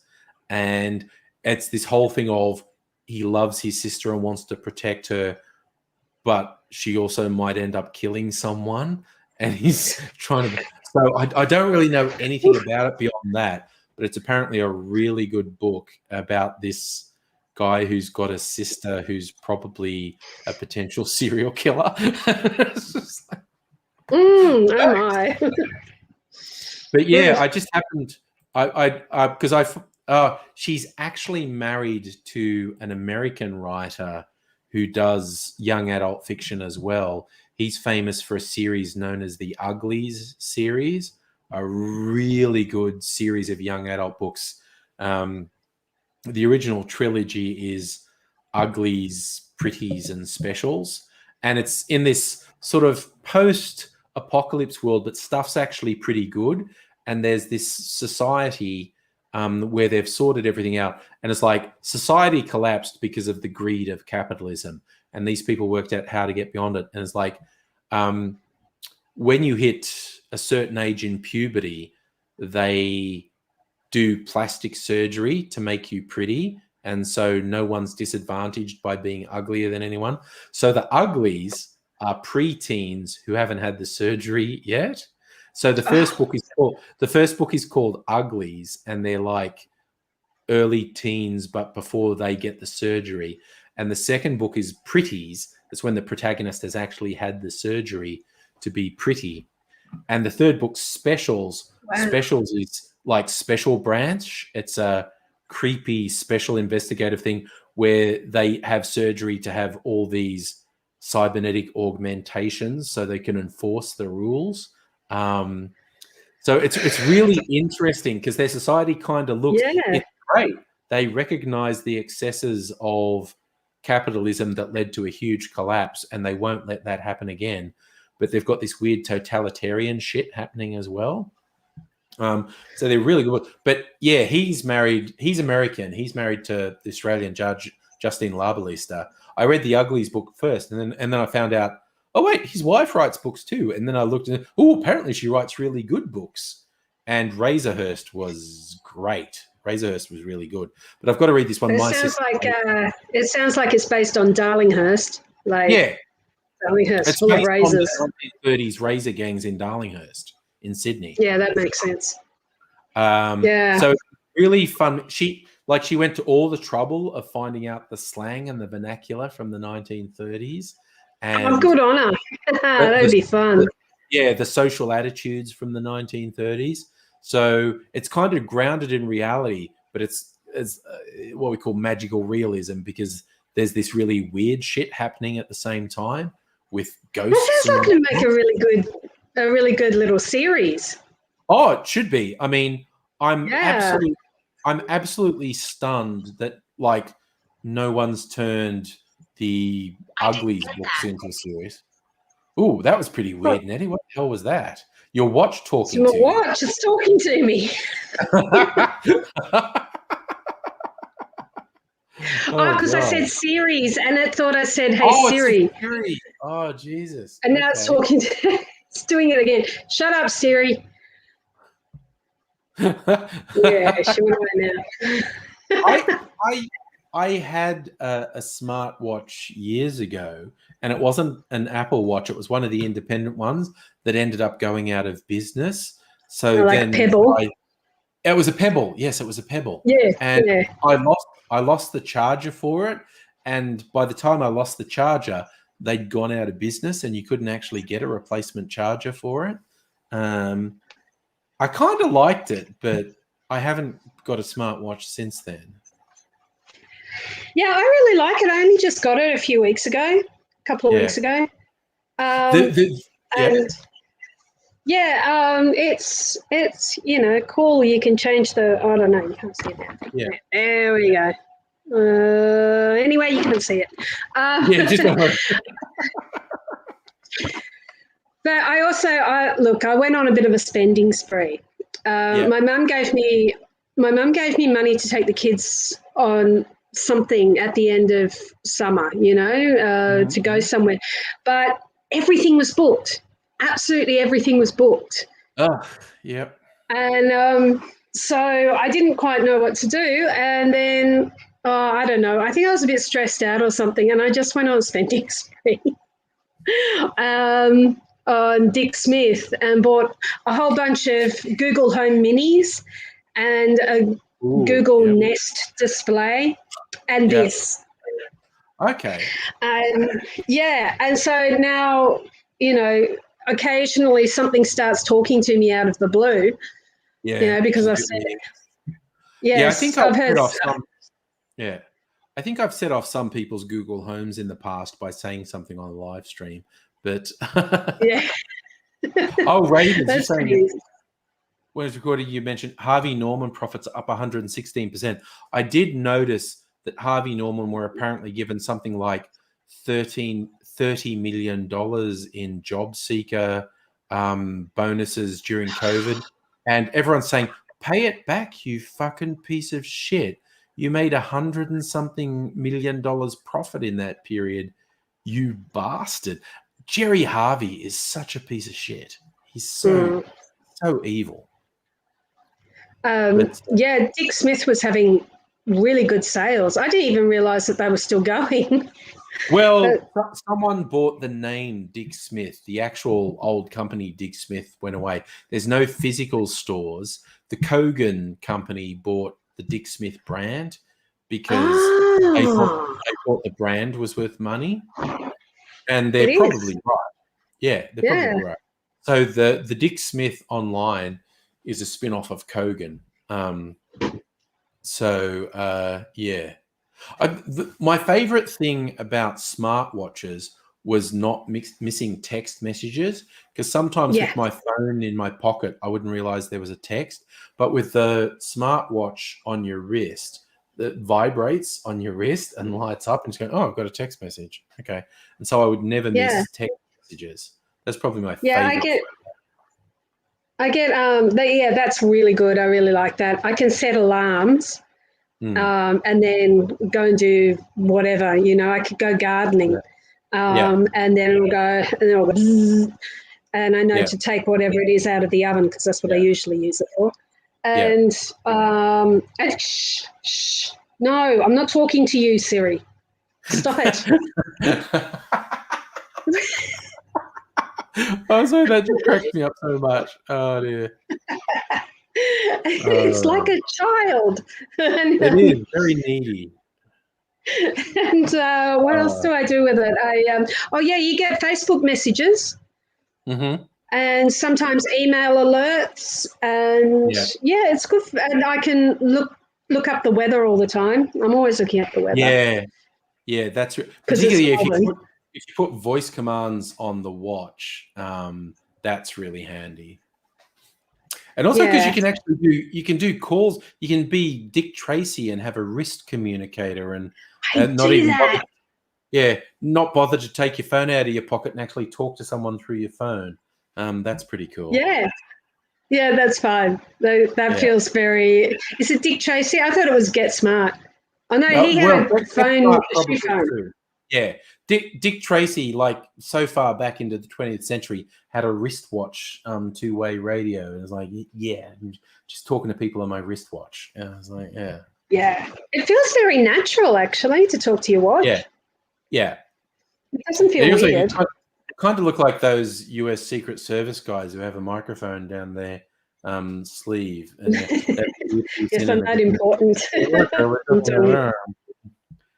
I'm up to my skullduggery, yeah. Yeah, you definitely is. Secret agent or something like that. It also it has this breathe thing that makes me breathe once a day. Oh yeah. Like do a big breathing, and it goes for taking a big breath. Yeah. So you don't even have to look at it, but you can feel it timing your breath. Oh, nice. I think it's a funky little thing, and it's actually really, really good for you. I was, some time ago, I was watching all these videos about people caring for people with dementia. And this woman who does the coaching on how to care for people with dementia said that the amount of stress caused by caring for a dementia patient actually can cause dementia, because it seems to have something to do with the amount of cortisone. Is it cortisone? That's flooding your brain. And because they're constantly in drama alert. Yes. So that can eat away at your brain a bit. And so she said, one of the good things to do is 3 times a day, just take a moment to breathe really deeply and slowly 5 times. And that's what this thing's going to do for me. Yep, that sounds good. That sounds good. Yeah. Oh, Raiders Because is asking. doing that. Yeah. Sorry. Raiders is asking, does it have the fall emergency function? That would be a good one for older people. That would be a good one for older people. Old, I don't know. I've fallen and I can't get up. But even if you didn't have that, the fact that it can be voice controlled, if you fell, you could just go like, "Hey, call an ambulance." Yeah, you could.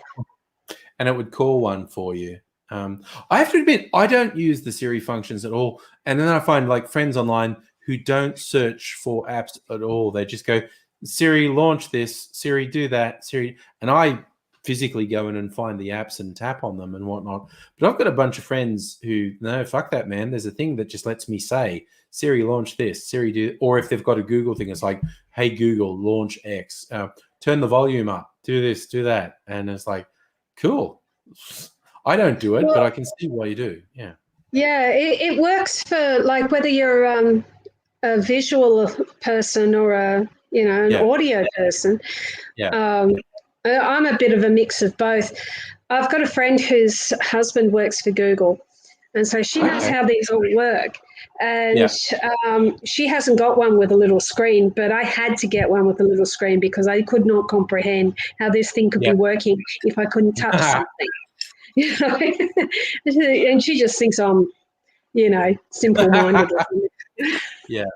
I get what you're saying. Yeah. I've actually got the heater on and I'm turning it off. Hang on. That seems reasonable. It's been reasonably warm today. Raiders, you're under the impression the phone detects the fall. Yes, I believe you're correct, Raiders. There is at least some versions of it that if you're an at-risk person for falling, because there's a motion sensor in the phones, in the watches, I should say, that would detect you fell and could call emergency services. I always love, not everyone realizes the reason how iPhones detect orientation and you can move them around and they do things, that comes from a piece of technology from a long time ago, like maybe 20 years ago. Apple introduced this revolutionary technology for their laptops. If you dropped a laptop when the hard drive was engaged, because there's a physical thing that reads the old hard drives, not with modern solid state drives, but with the old hard drives, there was a physical thing that read them. And if you dropped the laptop while it was reading the hard drive, it could permanently damage the hard drive. And so Apple did this thing that was basically a movement detector that detected if you dropped the laptop, it would disengage the physical thing that was reading the hard drive. So it minimized the chance of damage to the hard drive. So that was cool. Everyone's going, that's a great thing Apple have done. It detects sudden movement and stops it. And one nerd just went, wait, that means there's some sort of oscilloscope in the laptop that detects movement. And he found the code in the machine and he coded a game that recognized movement in the laptop. So he coded a really simple flight simulator that just recognized movement in the laptop, and he was playing with the laptop and he showed it off somewhere, and Apple went, fuck me, that is so fucking smart. And that ended up going into iPhones. That's how you now have games on iPhones that tell when you're moving your phone around, because the technology was originally just to protect hard drives, but this one nerd went, I can turn that into a game. And Apple went, so you can. That can be a game. And Yeah, because sometimes with my iPhone, like if I get upset with it, very rarely, I will get yeah, upset and go, ah, and then it starts talking to me. yeah. And Oh, that's a wake up Siri thing. Yeah, that's one of the yeah. ways to wake up Siri by shaking the phone. Yeah, Oh, yeah, okay. Yeah. It starts asking me questions like, what? I was just yeah. like being frustrated. I was just pissed off. Yeah. Oh yeah, Ray is saying yeah. There's definitely an app you can get on the smartphones that's a heart monitor. It's not a completely reliable heart monitor, but it can be really helpful in detecting arrhythmia and whatnot, and just basically going, "Oh, that's probably bad." And you, Mm. if you actually have a known heart condition, you can program the smartwatch to call emergency services in certain situations. Yeah, because it's got a bunch of stuff on the back. Bunch Yeah, of, no, I yeah. don't know, It, things. it, I know it's not particularly reliable, but it can measure heart rate. So, Yeah, but I mean, it's got some kind of an alert if I'm, going to have a heart attack or something, I think. yeah, yeah. No, Um, it can be quite useful. yeah, I like how it doesn't bug me aggressively about getting up and moving about. I bet Yeah. you can get apps that do that, apps that are really obnoxious and say, you haven't got out of the chair for 3 hours. It's like, fuck you, leave me alone. Yeah, actually, no, it's good. It makes me feel good about the tiny bit of the tiny bit of activity that I do engage in. It's like if you're watching Netflix and you just start binging a show and you just leave it running and a thing just pops up. Are you still watching? And you're going, fuck off, Netflix, stop judging me. And Exactly. it's like after Oh, 3 episodes, it goes, for real, are you still watching? And it goes, I am, and stop judging me. So it's like, come on, it's not porn. Leave me alone. Yeah. There's Oh, yeah. no, sorry, go on. I was just saying, Raiders is saying he's actually an Android user, but did purchase Apple Watches for his nieces. Doesn't know the fine details. Yeah, there's a lot appealing about the smartwatches, but I just haven't taken the plunge since my Pebble died. They're very expensive. They're a little But bit expensive. what? Why are you talking to me again? It knows Wait, we're it's talking me about. again. Yeah, it knows we're Oh, talking she's about on it. it. Buddy. She's on it. She's doing something. Oh, Very okay. expensive. And what? I don't have an answer for that. Oh my god, that's so funny. Oh my God, you are so nosy. Yeah. All right. I've actually programmed. Maybe it's when we say Apple Watch, it picks up on it. Probably. Did you pick up on that? No. Yeah, I've selected the option for my Siri to talk in an Irish accent because I find that more reassuring. So my Siri is a female You can Irish. do that. Yeah. Oh, I'm going to get a Scottish one. I'm not sure it has Yeah. Scottish. Let's have a I look. didn't know that. That's Irish will do ages if they don't have ago. Scottish. Siri and search. Press side button. Allow Siri when locked. Language. Yes. Siri voice can be American, Australian, British, Indian, Irish, South African, and male or female. So there's no Scottish. Irish would be good. I find the Irish one really reassuring. I find Scottish quite reassuring, but I also find that Irish makes me feel like they're about to tell a joke. I start Yes. yeah, what's the joke? Yeah, I'm ready for a joke. Okay. Siri, talk to the people. Siri, talk to the people. No, fucking hell. I thought it worked if I pressed the side button. Hey, Siri. Hi there. Hey, Siri, say hello. Fuck. Okay, I dropped something. Hey Siri, say hello. I can do that. Hello. She does sound Irish. Yeah, she's got this really sweet Irish voice. I like it. I like it. It's very reassuring somehow. It's like robots would definitely take over the world if they had Irish accents because they go, I'm going to destroy all humans. Oh, you're so cute. Sorry. I'm going to destroy all humans. And there's a punchline, but you're not going to hear it yet. Yeah, that would definitely work. That would definitely work. Yeah. You're just going like, okay. Yeah. As long as it kept talking to me in an Irish accent, it could definitely strangle me. It was just like, yeah. All right.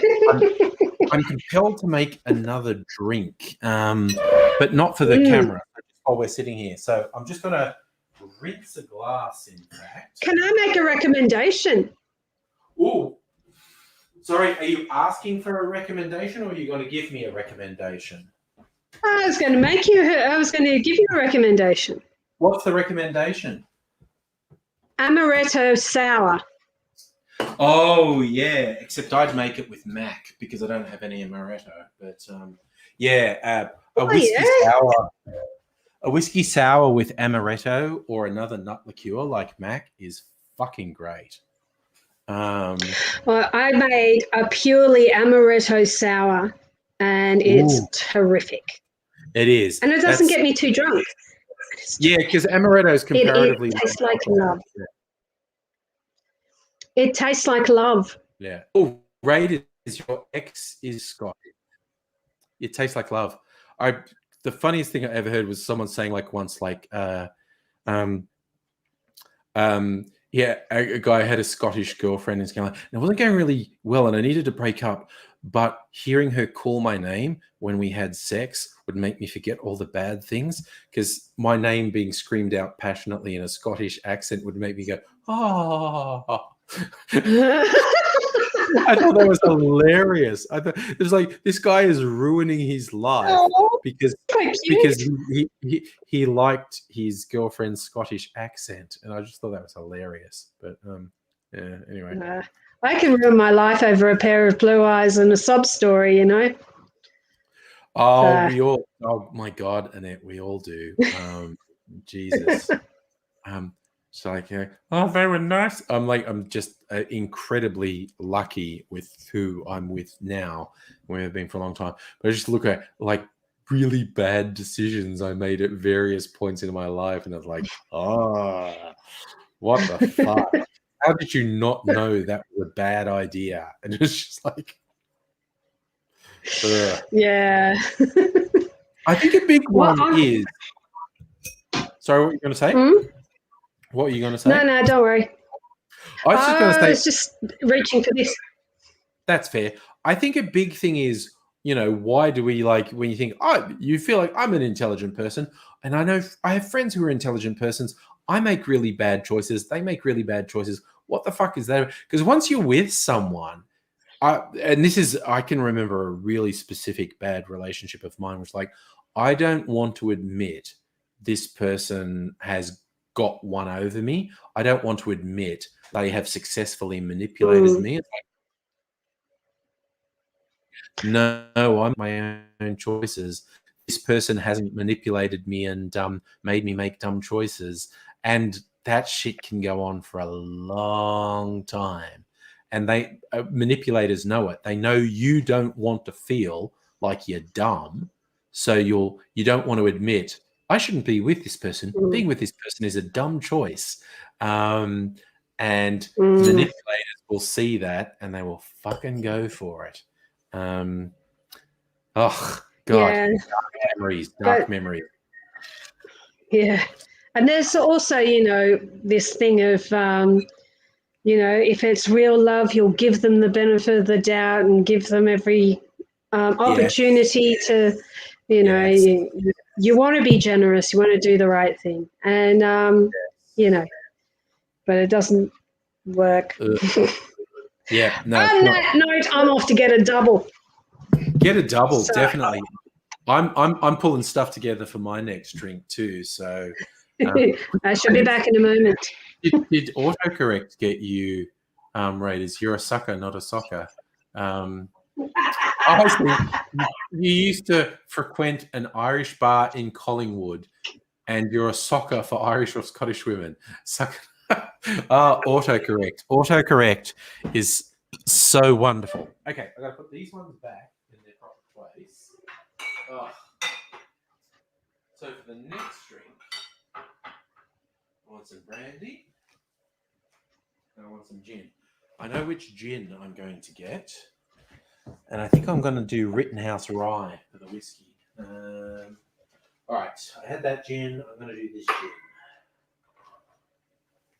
Rittenhouse Rye. Not a lot of the Rittenhouse Rye left. Gonna have to get some more of that.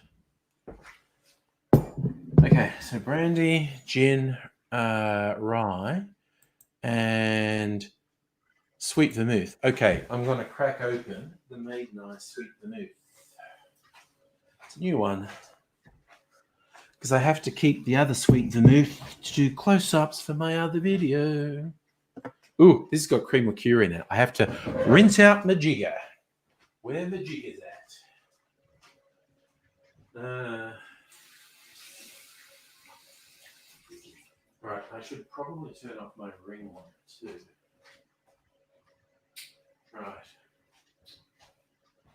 Right. Yeah, 4 parts, and I think it's got orange bitters in it as well. Let me double check that. Orange bitters. I'll just get my orange bitters, which is just down here.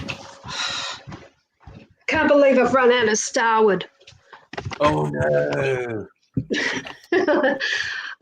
Change of plans. No, there's what else am I going to drink now? I did have something put aside here. What's this thing?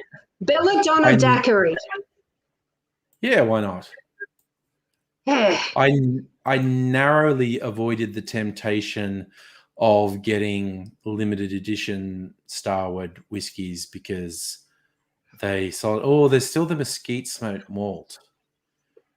Distinctive mesquite smoke aromas balanced by citrus on the nose. Whiskey offers this and more on the palate with abundant orchard fruit characters up front, followed by the intensity of the smoke, balancing the dry and sweetness. This is a Starwood whiskey not to mix. I'm really it's expensive, but I'm really tempted to get. There were 2, and one was limited to 300 bottles, which sold out on the first day.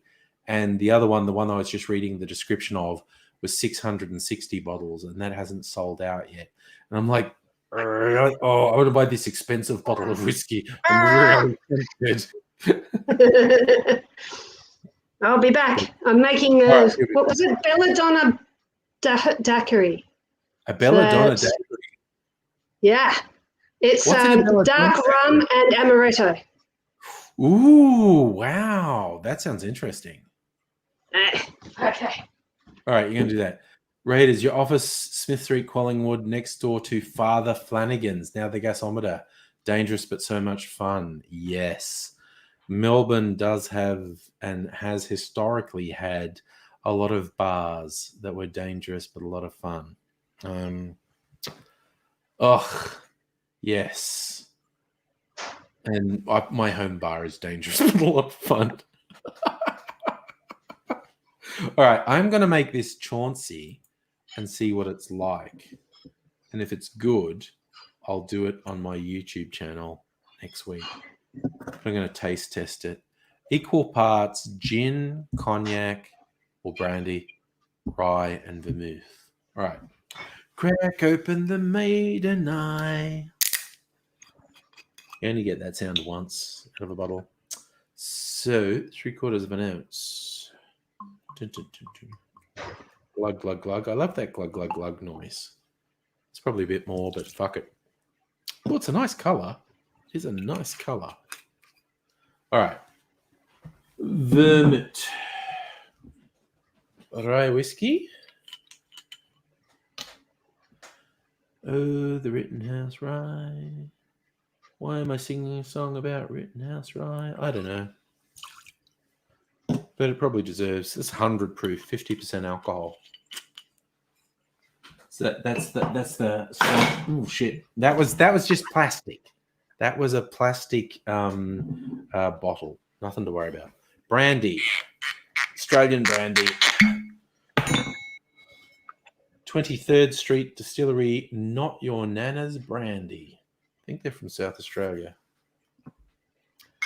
3/4 of an ounce of brandy. Not for your nana. Reminds me of, oh shit, I put that in the wrong glass because I'm a fucking clown. My favorite podcast, the Blind Boy podcast, he occasionally does this thing of tweets read out by your drunk limerick auntie.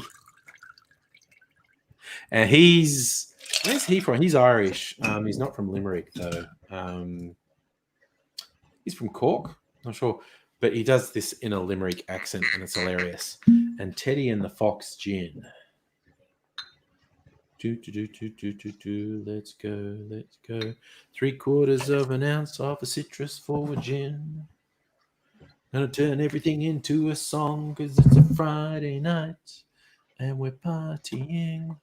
2 dashes of orange bitters. All right. Locust Trooper. Which Jeff was talking about.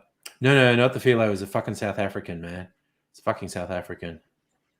Ooh, that's a trouble. Raiders used to spend more time on a Friday in the bar than you did in the office. Functioning alcoholic. Well, more fucking power to you turning it around, man. I have really strict rules about when I drink and when I don't. Because I'm working from home and I work back there. So I'm literally working next to all that booze. I'm still kind of proud of the fact I have not, in the last year of working from home, sitting next to all my bottles, I have not had a single drink during the day. And God knows there are days when I thought of it. The two brothers who owned Father Flanagan were from Cork. Like a trooper, damn dude, crush your heart. Oh, it's the thing, man. As I've already mentioned, Pat Benatar once tonight, but love is a battlefield. And when you find the right person, as I feel very lucky to have done, everything's. I can't get ice to come out of the fucking tray. Okay. Because I just think back to my bad relationships or relationships that ended badly. And it's like, oh, damn, they were bad. I am so lucky with how things are now. Oh, my God, I'm getting this echo of the ice cracking from Nettie's end. It's really funny. Ice, come on. Ice, baby. That'll do. Dun dun dun dun dun dun. Ice, baby. Dun dun dun dun dun dun.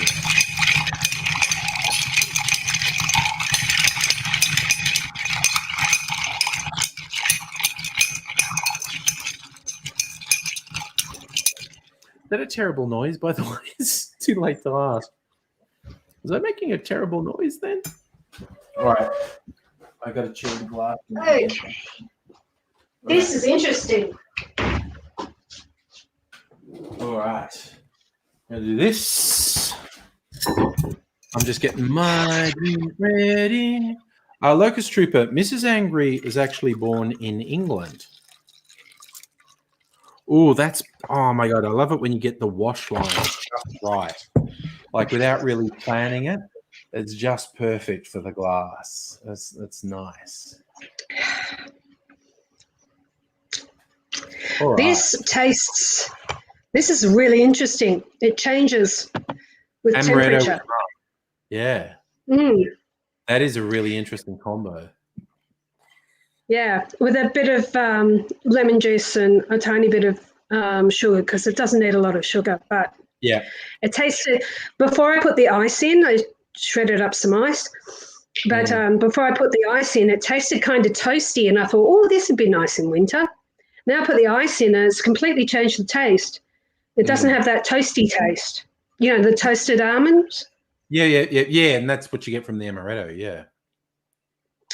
Yeah. Now it's quite different. I bet it'll make a fabulous drink warmed up Yeah. Oh, a toddy in winter. Yeah. as a toddy. Yeah. This one's really interesting. Okay, so this Mm. is equal measures gin, brandy, rye whiskey, and sweet vermouth.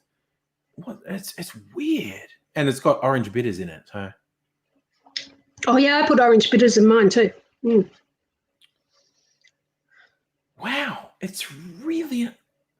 I like. This is one of those ones that's like it's never going to be my favorite, but it's really good for something different. Interesting flavors. Hmm. Mm. Because rye whiskey is a really spicy sort of whiskey compared to other whiskies, and that's coming through. The orange bitters. That was it. It's kind of a bit Christmas cakey before the ice goes in Yeah, yeah. because of spice from the rum. Yeah. Oh my god, I got like a little sample pack of Tiny Bear gins. They're summer gins. There's one that they just call Summer Gin, which is a nice dry gin. There's the Ginger Bear, which very ginger forward in a nice way. And there's one they call Christmas Pudding, fucking just like a Christmas pudding. It's amazing. It's just got all those spice notes of a Christmas pudding. It's incredible. They just put all the right stuff in there that you drink this gin and just go, oh my god, that's Christmas pudding. It's just like amazing. I know someone who should have some of that. She makes amazing Christmas cakes and she loves her gin. Oh, yeah. And like I got it as a sample bottle, but I think they sell it in full size bottles now. And I would definitely unreservedly recommend the Tiny Bear Christmas gin. It's just like, oh my god, that is absolutely a Christmas pudding in a glass. It's amazing. Where is Tiny Bear? Are they local? I think they're Melbourne. Let me do because they've started a sell door thing too. Can we get Kirsten to get us a tour? Because yeah, I think Kirsten went there, visit us. Location: Henderson Road, Knoxfield. 31 kilometers from the Melbourne CBD, 4 minutes from Eastlink. So yeah, they're like outer suburb of Melbourne. But mind you and I, there's a bunch of inner city distilleries we can go to. Like one I want to go to that's over like your way where you and Abigail is Brogan's Way. They have a bar. And Okay. I had their overproof one. I think they call it Southern Strength, like it's the one people would call Navy Strength gin. 50-something% alcohol. Which made a wicked martini. It made such a good martini. But they have a bar where you can like taste, and that's somewhere really close to where Abigail lives. Yeah, let's do another one. Yeah, Another I night out. absolutely think we should do another outing. Yeah, because I want to go to the whiskey bar that's literally across the road from where Abigail lives. Because as we both Abigail loves vodka, and apparently this place that's mainly whiskey also has carefully selected like 1 or 2 vodkas. So if they think a vodka is worth having, it's probably going to be a really good vodka. But oh, that sounds like an enjoyably dangerous night out. Oh, I think so.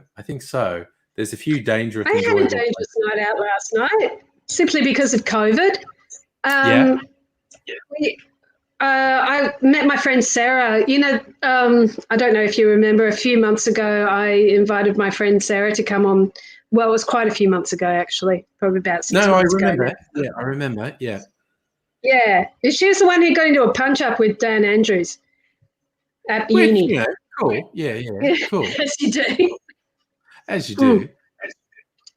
And so, anyway, we went to, what the Anne something. Anyway, it's a bar on High Street in Northcote.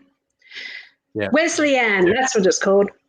Okay. Lovely place. And out the back, it's all higgledy-piggledy beer garden with, with a little dog sitting somewhere, so someone's brought their dog, and there's palm trees and banana plants and all sorts of stuff. Anyway, lovely. And but we had to have a table with, the little square that you have to, order from. The little square, you use your phone. You had to order through the phone, and then the food and the drinks would come out. Yeah. Yeah. Well, we had trouble with that.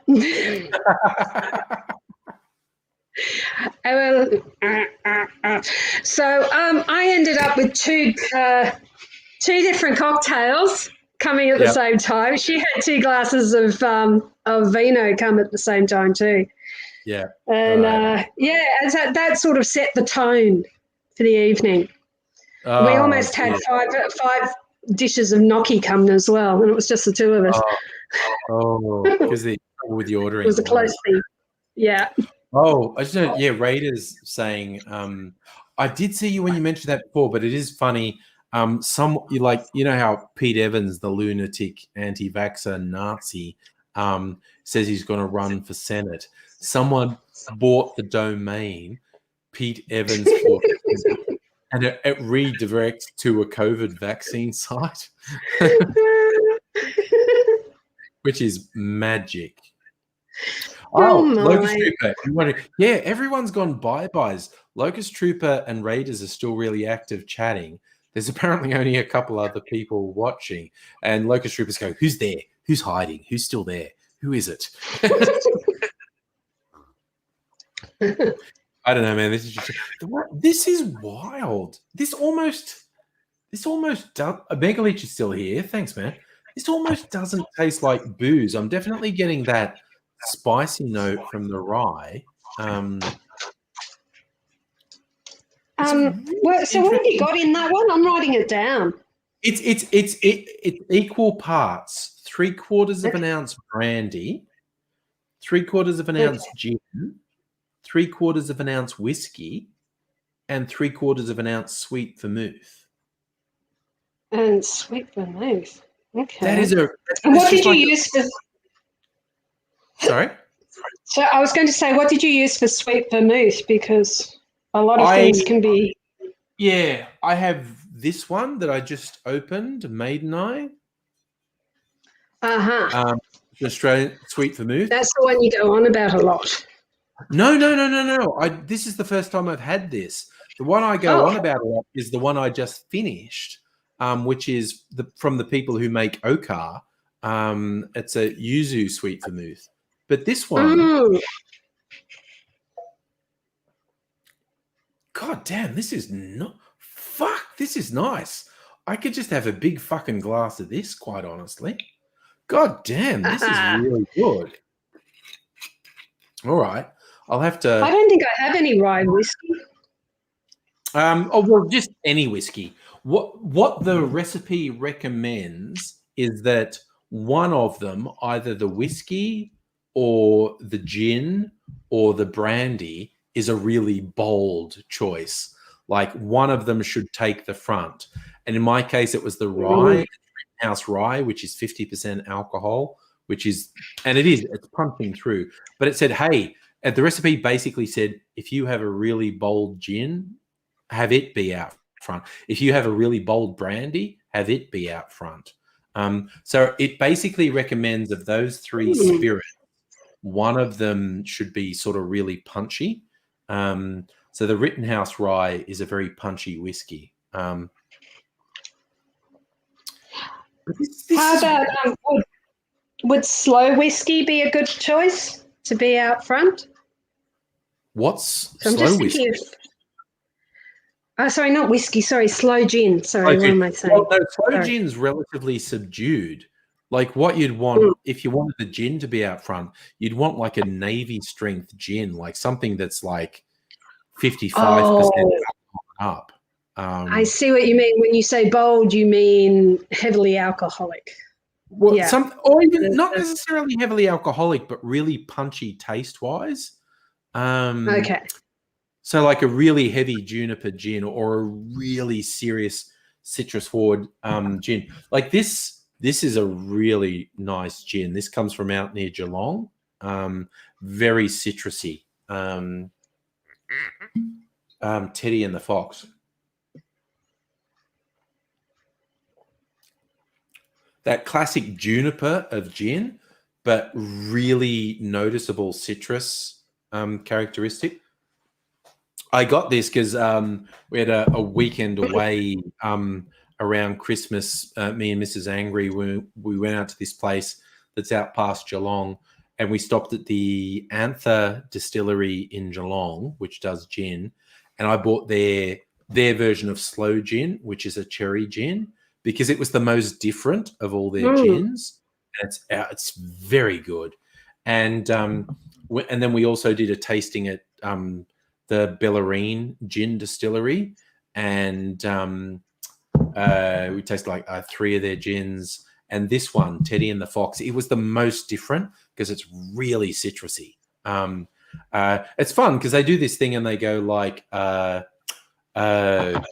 you taste the gin by itself and they show like this is some of the botanicals, and then say, oh, and now put it with this tonic and see.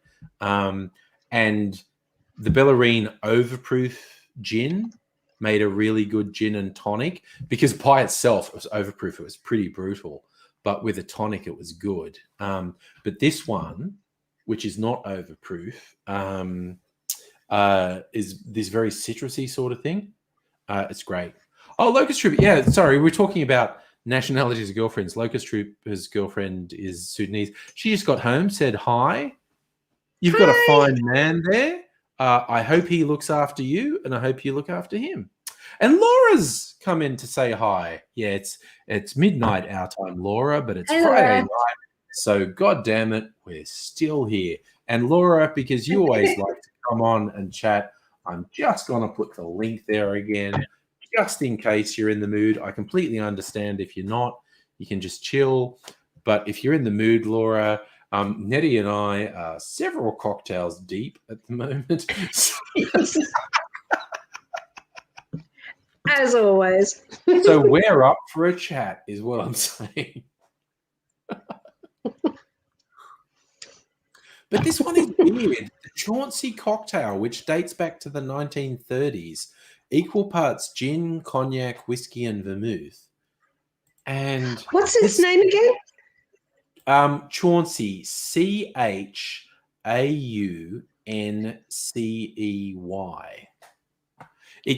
found it from a site called Punch Drink.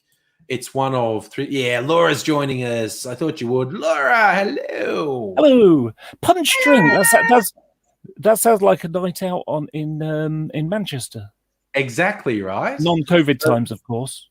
My 3 top sites for finding stuff for cocktails are Difford's Guide, liquor.com, and Punch Drink. There's a bunch of others as well, but those 3, besides having cocktail recipes, they have really interesting articles on the sites as well.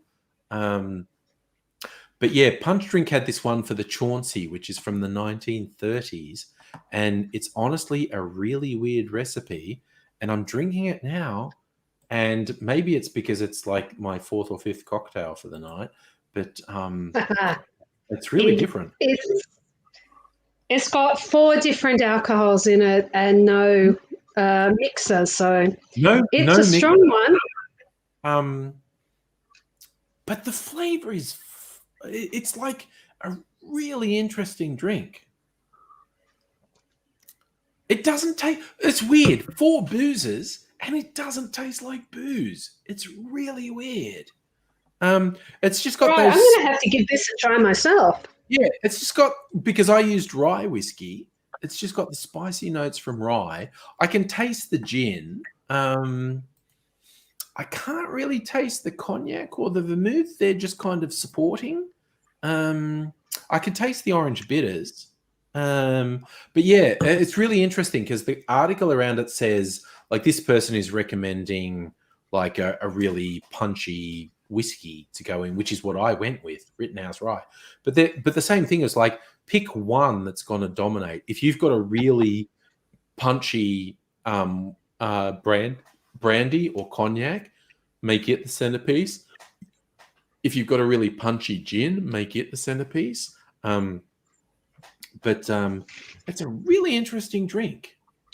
It's sad I've got no more. Well, actually, I do. I was going to say I've got no more booze in because I finished off the bottle of wine last night.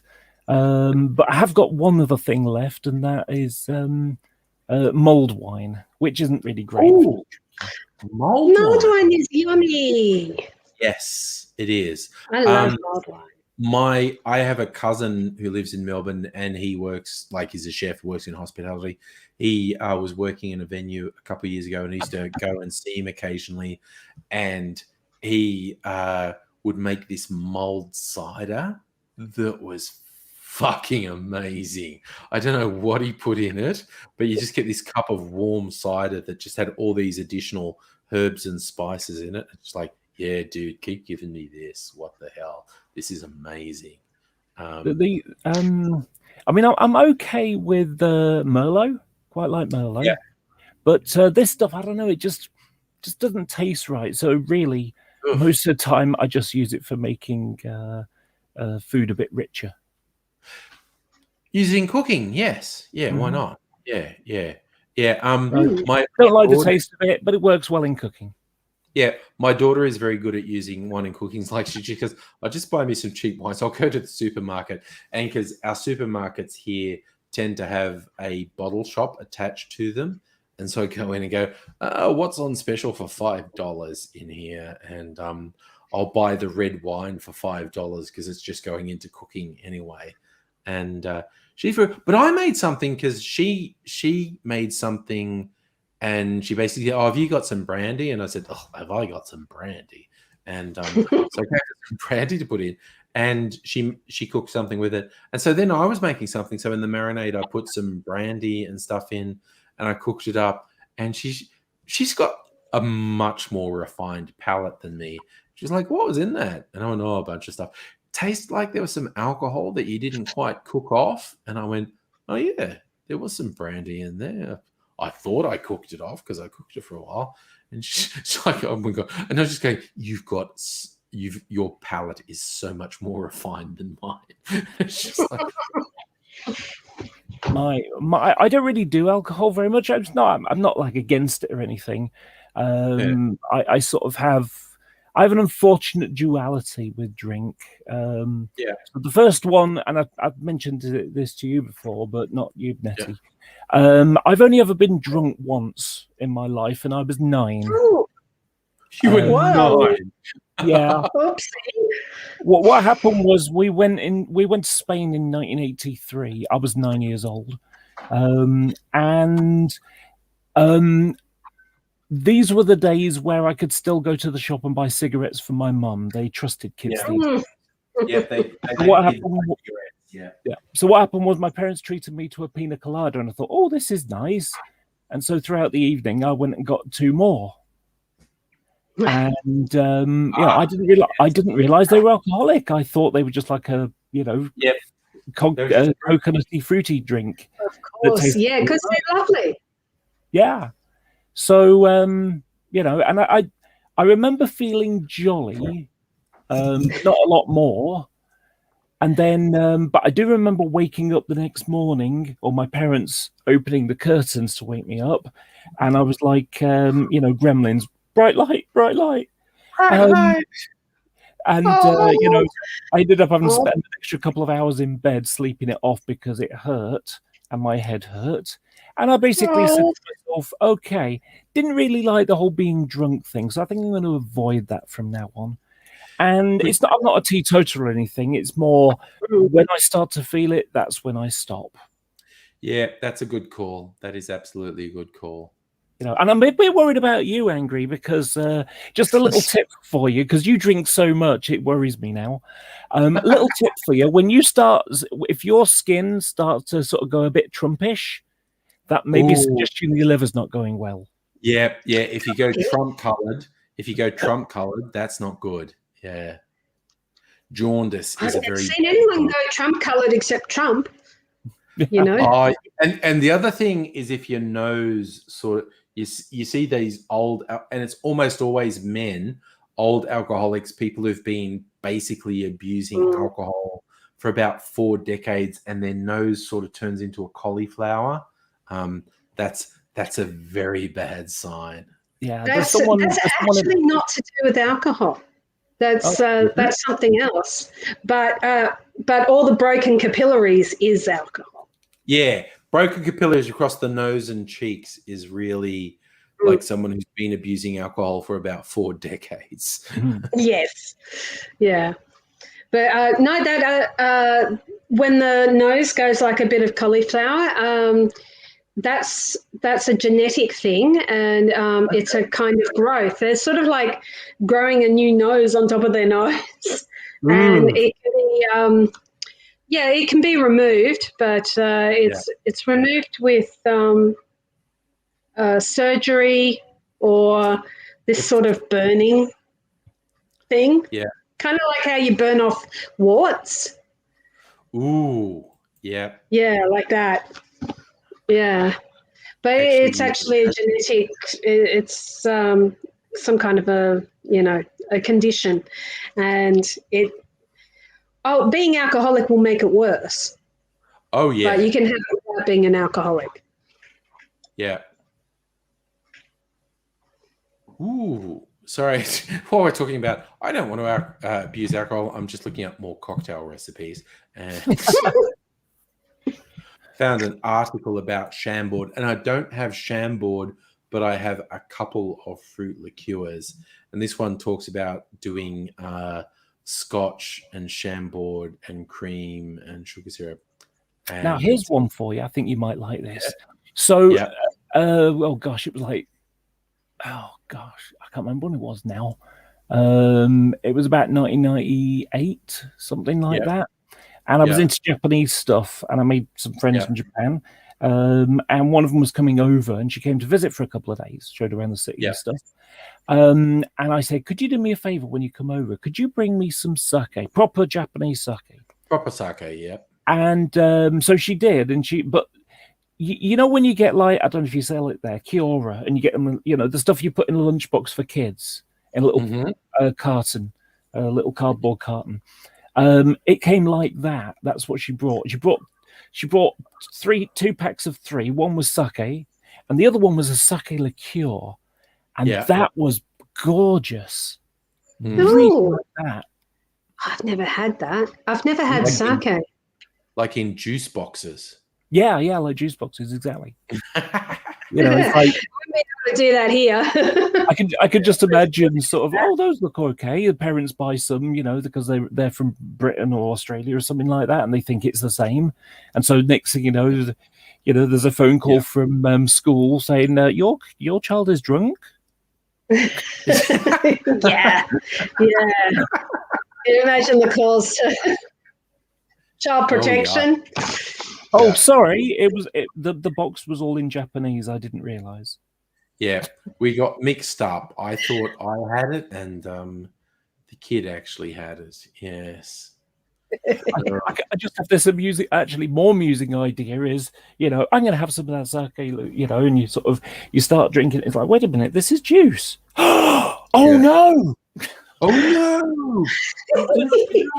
No! Who's so sad happening? Do they have the same sort of laws in England as they do here for not making the alky pops look like alky pops? Too much, what's the word? To appeal to the young'uns, the underage. I don't know. I don't think so. We've got some laws about that. Yeah, we've got nice bright coloured bottles that look very tempting. Yeah, and people keep trying to get around it as well. Like Kirsten has pointed out, some of the what do you call it? what you'd call Alco Pops, basically UDL in Australia, and they changed their marketing, so it's all really bright colors and cartoony sort of motifs, and it's like they're going to get in trouble. The regulator is going to say that's designed to appeal to kids. They're trying to get the 18 to 21-year-old crowd. Yeah. And unfortunately, they're also getting the 16-year-old. And yeah, they're actually enticing the 14 to 16-year-old crowd. But there's I was looking up the seafoam style of wine that comes. You know that set of wine that we've all been looking at. You know, with the Mandarin liqueur and Okar Tropic. Yes, seafoam wine. It's called a Pet Nav or something like that.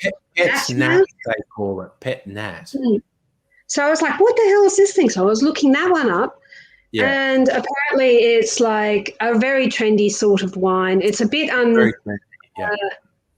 it's a bit unpredictable. So they in Europe they have these really sort of unpredictable, zany kind of cartoon characters on their bottles of wine. Yeah. And I mean, I guess it gets the message across and stuff, you know. But I don't think they'd get away with that here. No, there are rules about it's really funny. Duff beer has been on the market twice in Australia. Wait a minute, isn't that the stuff that they sold? Isn't that like The Simpsons? Yeah, it's The Simpsons. The Simpsons have Duff beer. Duff beer has been on the market twice in Australia. The first time it got stopped by the people who own The Simpsons because it wasn't licensed. So it went off the market really quick. But the second time, it was a beer that was actually licensed officially to the people from The Simpsons, and it went on the market. Yeah, Duff beer. And the regulator in Australia said, kids watch The Simpsons. Something that looks like the beer drunk in The Simpsons is too seductive to kids. You can't sell it. No, that's going off the market. So it's kind of funny. The first time it went off the market is because the people didn't have a license for it. The second time it's because the regulator just went, no, this is too seductive for kids. We can't have that. It's like, yeah. Do you remember chocolate cigarettes? Oh, and just candy cigarettes, yeah. That always makes me chuckle because, you know, it's like candy teeth. It's like having lung-shaped cigarettes, isn't it? Yeah. Candy teeth. Yeah, very much. The other one I liked was the candy cigars. They were these caramel things. They're called Big Boss. The original marketing was like a gangster smoking a cigar. And because they were these caramel fucking candy things, they were great. And then because you weren't allowed to have things that looked like smoking things for kids, they changed it and they had the mobster holding a bunch of dynamite in their hand. And so the candy thing was a stick of dynamite. And I'm going, yeah, that's much more wholesome. I've got a picture for you here, which I saw at a shop years and years ago. It's like 20 years ago now, it must be. But I've just got a picture for you to share there. I thought this was fantastic when I first saw it. I used to love the chocolate cigarettes. Yeah. It was the cheapest chocolate ever. It was actually bad chocolate, but I love to buy my chocolate cigarettes because. Sorry, Angry, are you showing this picture? Oh, let me see. There's a picture. Yeah, there you go. This picture. Oh, Holy Grail Ale. Nice. I thought that was the funniest thing when I saw it. Oh, I want. Tempered over bread and roaches as well. Yeah. Yeah, I'd just buy that to have it sitting on my shelf forever and never drink it. Yeah. That's really good. Yeah, also besides chocolate cigarettes, I remember a novelty thing from when I was a kid. Like someone had it at primary school one day. It was a thing that looked like a cigarette, like you puffed on it, and it appeared to have smoke come out the end. And it was all just some illusion. And I remember this. You used to see it advertised in comics. You could buy it, like, fool everyone with this cigarette. And one guy actually got them somehow, and he was walking around the playground puffing it, and everyone thought it was the funniest thing ever. And so there was this enormous crowd following him, and he walked past the principal's office puffing this thing that really looked like a cigarette but wasn't. And there was like 100 kids following him to see what the principal did when he walked past the principal's office. It was just Pied Piper's about to get into trouble. Exactly. I think he probably did get suspended for it, but I'm not sure. I actually posted this on Twitter day before yesterday, I think it was. Someone was saying like the naughty thing they did. The naughtiest thing that I ever did at school was I was probably about 13. And so I decided that I'd be a bit disruptive. So I kind of scratched myself and then scratched myself and scratched myself. And the person sat next to me, what are you scratching for all the time? And I just said loudly, I'm sorry, the dog's got fleas. Oh, my God. And within 5 minutes, the entire room was scratching because of the psychomatic response to it, including the teacher. Yeah.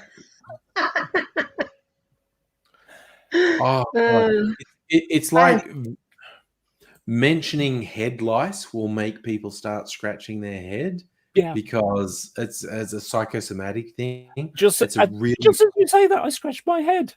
I know, but it's really powerful. Just talking about head lice. And I remember my kids when they were in primary, it was fucking unstoppable. Like your kids, okay, you do the shampoo treatment and you get the fine comb and it'd be fine. But some other little fucker at the school has still got them. So 2 days after you get rid of them out of your kid, they've got them again. And it's just like, fucking hell. There was this period, when was it? It was like 10 or 15 years ago when my kids, Megalichi's unsubscribing because I mentioned head lice and he can't.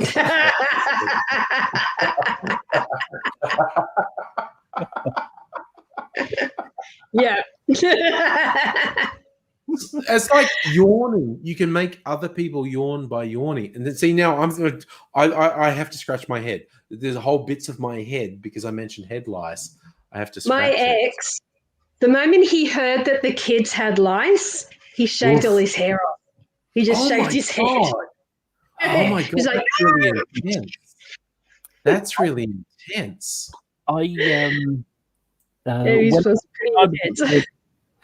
I got head lice. I only ever had it once. And my mum was going through a neck comb. And the problem is, my mum, she kind of just comes out with these little audible things. It's just like, oh, for crying out loud, shut up. And it's like, oh, God, oh, my God, that kind of thing. And, it's like, this is creepy, basically. This is, horrible, is what she was basically saying. So I just said, look, give me a number 4. And so I basically, ended up with a crew cut. And it was awful because I looked like a peanut. Oh my God. And it just looked awful. So I've never had that happen again. No. Oof. Yeah. That's not good. I remember, like, my kids got chicken pox. I'd never had chicken pox, and people say like, "Ooh, you get chicken pox as an adult. It's really bad." And it happened like they were really young, as in I was, and okay, they're all asleep, so they're not going to get embarrassed by this. I was changing my daughter's nappy, and there was this incredibly disturbing red mark around her genitals. When what the fuck is that? What the fuck? Who's been doing something? And then I saw she had a couple others. Oh shit, she's got chicken pox. Oh shit. And then my son had chicken pox too. And then now you're scratching, Nettie. And I'd never had chicken pox, and I did catch it from them. And people said, "Ooh, chicken pox as an adult is so bad." And I think I was very lucky because it felt like I had the flu for about two days. Like for 2 days, I was pretty fucked up. and of course it was itchy. The various lesions were incredibly itchy, but I was really sick and fucked up for about 2 days, and then I was fine. But they've both got scars. My son's got one on his cheek, just a little one, just a little circle scar from the chickenpox, and my daughter's got one on her forehead from chicken. And I don't have any scars from it. But I was paranoid. Everyone says, "Ew, chickenpox as an adult, so bad." My mum was really mean when I had chickenpox. Yeah. So what happened was, it was like, don't scratch, and you can't help it, kind of thing. And so my mum went into the bedroom and she went and got a book. Yeah. And the book was like one of these sort of semi-horror novel type things. And the picture on the front of it was this girl who looked like she'd had an acid attack. You could see like the skin underneath and the flesh like going through the cheek and stuff like that. Yeah. She said that's what it'll look like if you scratch. Oh my God, that's fucked up. That is. Yeah. That's an old thing. Yeah. When I had chickenpox, and that's why I started scratching, because you're talking chickenpox. Yeah. And now I'm paranoid about it. I'm really paranoid about chickenpox. Yeah. I thought Ali had caught it like a week ago, but she hadn't. But when I caught chickenpox, my parents were like, "Don't scratch it," and they just pretty much bathed me constantly in calamine lotion. I had a lot of calamine lotion. Yeah. Yeah. I've got a little scar on me too from impetigo. Mum thought it was chickenpox, and so she didn't treat it because of that fear of face going to hell, or scarring my face. But actually, the impetigo needs to be treated, or it will scar. And so I've got that wee scar. Yeah. Okay. Oh, also, hello, clapping for chlamydia in this. While we're talking about diseases, that's a perfect username to appear in the chat. So, yeah. So I didn't get any scars from the chicken pox. But yeah, like I said, my son's got one on his cheek, just a little circle sort of scar on his, and my daughter's got one on her forehead. But yeah, the fuckers gave me chicken pox because I never had it as a kid. And everyone's going, "Oh, chicken pox as an adult, so bad." They're probably thinking shingles, because that's what you get. It can come back as shingles later in life. So I guess I've got that to look forward to sometime in the next 10 or 20 years. It could come back because it's herpes. It's a subset of herpes, and it never leaves your system, and it can come back. So I get cold sores. So I've got that version of herpes. I've had chicken pox, so I have that version of herpes. Yay, thumbs up. I don't have genital herpes, so that's a fucking plus. You can get the chickenpox will flare up. Sorry. As soon as you said genital herpes, I can just imagine AIDSy cutting in and saying, "Well, and then 5 minutes conversation about something." Yeah, telling me not to be judgmental about genital herpes. Again, considering his background, I think he's been gloriously free of sexually transmitted infections. But fantastic. Nettie, did you say? I'm sorry, I was away for a couple of moments while I was getting some breakfast cereal and juice because I was out of squash. Fair enough. I don't drink tea or coffee. I'm sort of allergic to it, which confuses the hell out of Americans. It's like, but you're English. Yeah. But did you say that you were marinated in calamine? Pretty much. Yeah. Calamine lotion. We discovered I'm allergic to calamine. Oh no! Quite badly. What happened was, my parents were in the Air Force, and so we got posted out to Germany. And the first summer out there, and it's quite a bit warmer in Germany than it is in the UK. Surprisingly, I thought it was about the same. But so what happened was, in the Air Force, it's sort of like there's a very much family community thing goes on. So what happened was me and my dad went out on, in front of the place we lived, and we were playing a bit of cricket, just kids cricket. I was only, 84 we went out, so I would have been 10. And so, can I join in? Says another kid. Next thing you know, you got like 15 kids. We're all playing cricket together, which is fun. Well, it was hot, and I was hot, so I took my top off, and my back got a lot of sun, and it was burning. Oh. So, my mum said, right. So she went and got the calamine lotion out, and she smeared it all over my back, and that's when I kind of had a bad reaction to it. I ended up practically anaphylactic shock, but I was in the bath shivering like I was sick kind of thing. I ended up with blisters like an inch and stuff like that, an inch and a half. And bear in mind that my back was a lot smaller than it is now. Yes. My back was like red bubble wrap. Ooh. Oh my god. Oh, you poor thing. That would have been horrible. Yeah. Washed off, and I That's took medication to take for it. I think it was probably what do you call it? Antihistamine, I think it is. So yeah, it didn't go well. And I remember when my brother, he was probably only about 2 or 3, and he got hives. And my mum said, right, go in the kitchen, in the cabinet, get the calamine lotion. I came with it, holding it as far away as I could, and I had some tissue around the neck. And she went, don't be silly. I said, well, let's have a look. So I got a little bit, just got a bit on, the webbing between your thumb and your finger. Oh, yeah. Yeah. I kind of put it on the top of that. And after about 2 minutes, I had to go and wash it off because it was starting to burn. Oh, god damn. Oh. Ouch.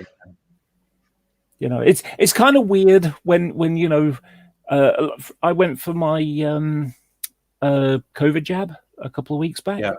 And it's like, are you allergic to anything? And it's like, well, yes, I'm allergic to something, but it's not really something that's related to, injections and, stuff like that. Unless it's got calamine in it, I should be fine. Yeah. Well, at least it's only the one thing. I remember those kids at school who were allergic to just about everything. Yes. I am allergic to idiots and arseholes. Oh, yeah. I have a bad reaction when I come across them.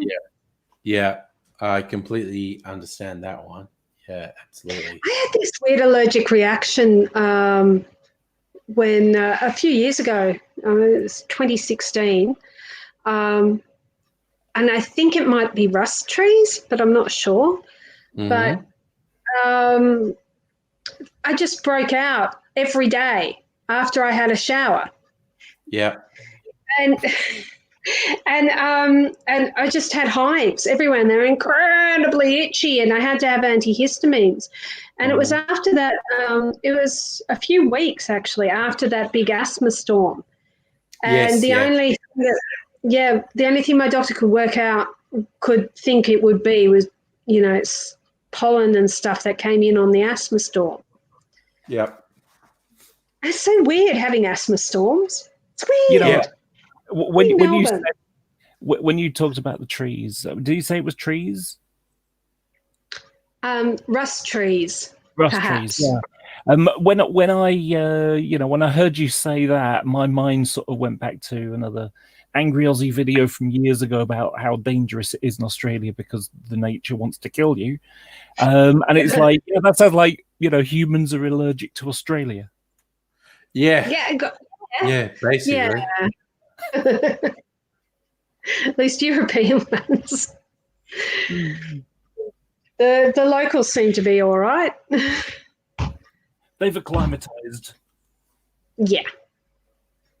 Melbourne's got weird weather. It really does. That's why I like having my weather on my wrist. Yes. So what's going on now? What's next? Yeah, because it was only a couple of years ago was the first time we got a warning, like, it was springtime and this storm is going to be so severe, it's going to send huge amounts of pollen into the air, which for asthmatics is very dangerous. And that was only a couple of years ago was the first time I ever remember a reference to an asthma storm, and I was like, really? And then all across Melbourne, a bunch of my friends who had asthma were like, yeah, this is the worst thing ever. This really fucking sucks. And a whole bunch Yeah, of they people all had to present to hospital because they couldn't breathe. And it was like, oh my God, I didn't know this could happen. And it's basically the storm is so intense, it just pulverizes all the flowers that have the pollen, and it just sends it all up into the air. And asthmatics are totally fucked. It's just like, oh my God. Yeah. But it's one of those things that only happens in Melbourne. I've never heard of it happening anywhere else. It certainly Yeah. never happened in Sydney when I was there. We have Yeah. had it happen in the UK. When you get sometimes when the weather comes from the south, or at least the southeast, you can get the dust and sand from North Africa, from the Sahara, Sure. and it will blow across Europe, and that can cause asthma for people. Absolutely. Ah, okay. Rare. It's rare because most of the time it comes off the jet stream, sort of Yeah. from the Atlantic. Mm. So it comes from like the Bahamas and that kind of part of the world, or the west coast of Africa, and gets blown up with the jet stream. Mm. Oh, America's had a few of those as well. Like Yeah. somehow the Saharan dust was getting blown over there. Oh, I can't remember. Oh Yeah. my But God. it was. I'm just reminded of something. I'm one of the worst people to sit anywhere near on a plane, Yeah. because I like to sort of point out that how I enjoy the wings wobbling, and how the only time you got too much fuel is when you're on fire, Yeah. and how at the end of the wing you got these little sort of winglets at the end, which goes down the end. It reduces the drag. But when the wings are, when you're on the ground, you can sort of look out and you can see the winglet. Once you're in the air, you have to lean right down to be able to see it because the wing bends up. It's designed to do so. Yeah. But the last trip I went on to San Francisco, there was a storm that was expected to hit the UK at the same time, roughly, that we were landing. And effectively, it was like, 90-mile-an-hour winds and things like that. So it was quite significant. The thing is, the difference between a hurricane and a storm is related to where it comes from. Yeah. So if it's from, like, the Bahamas, Florida, that kind of part of the world, that's when it's a hurricane. But if it comes from Africa, that's when it's a storm. Yeah. And so, so I sort of told the people around me, oh yeah, we're going to be there's a storm coming in by the time we land, so that we're going to have some fun landing.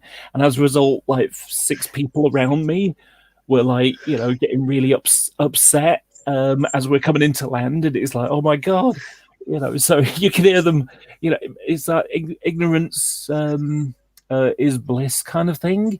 If they didn't know it was happening, like, oh gosh, this is a bit choppier than normal. Instead, I've armed them with, we're going to be landing in a storm. That's going to be fun. Troll. Right. I need a packet of chips. I'll be back in a minute. That's fair. That's fair. I'm just thinking about another drink as well. I love when I find something that just sounds really weird. There's one I found that is called an Alamaguzlum. You don't follow me, do you, Angry? What? On Twitter? I thought I did. I don't think so. I don't know. What's your handle on Twitter? At now_being_Laura. Oh, I think I might have had your old thing. Okay, hang on. Now, We used to be Cliff Jumper 24. yeah, But I think I would have it been still fine. connects together. Oh, fuck! This thing is being so weird. That's on. You've liked stuff I've said when I've atted you. Yeah. Okay. Let me see. Now being Laura. I'm not. Okay, now I am. Because if you remember, I've got that picture. Yeah. I made for Star Wars Day. Yeah. The drink. Okay. Well, I am following now, so now I'm all good. That way you'll be able to see when I point it out for you. Yeah, for sure. Definitely. Okay, cool. Well, that's under control now. So yeah, what's it? Okay, it's like 12:30 a.m. here now. So just considering, oh, I could make this drink.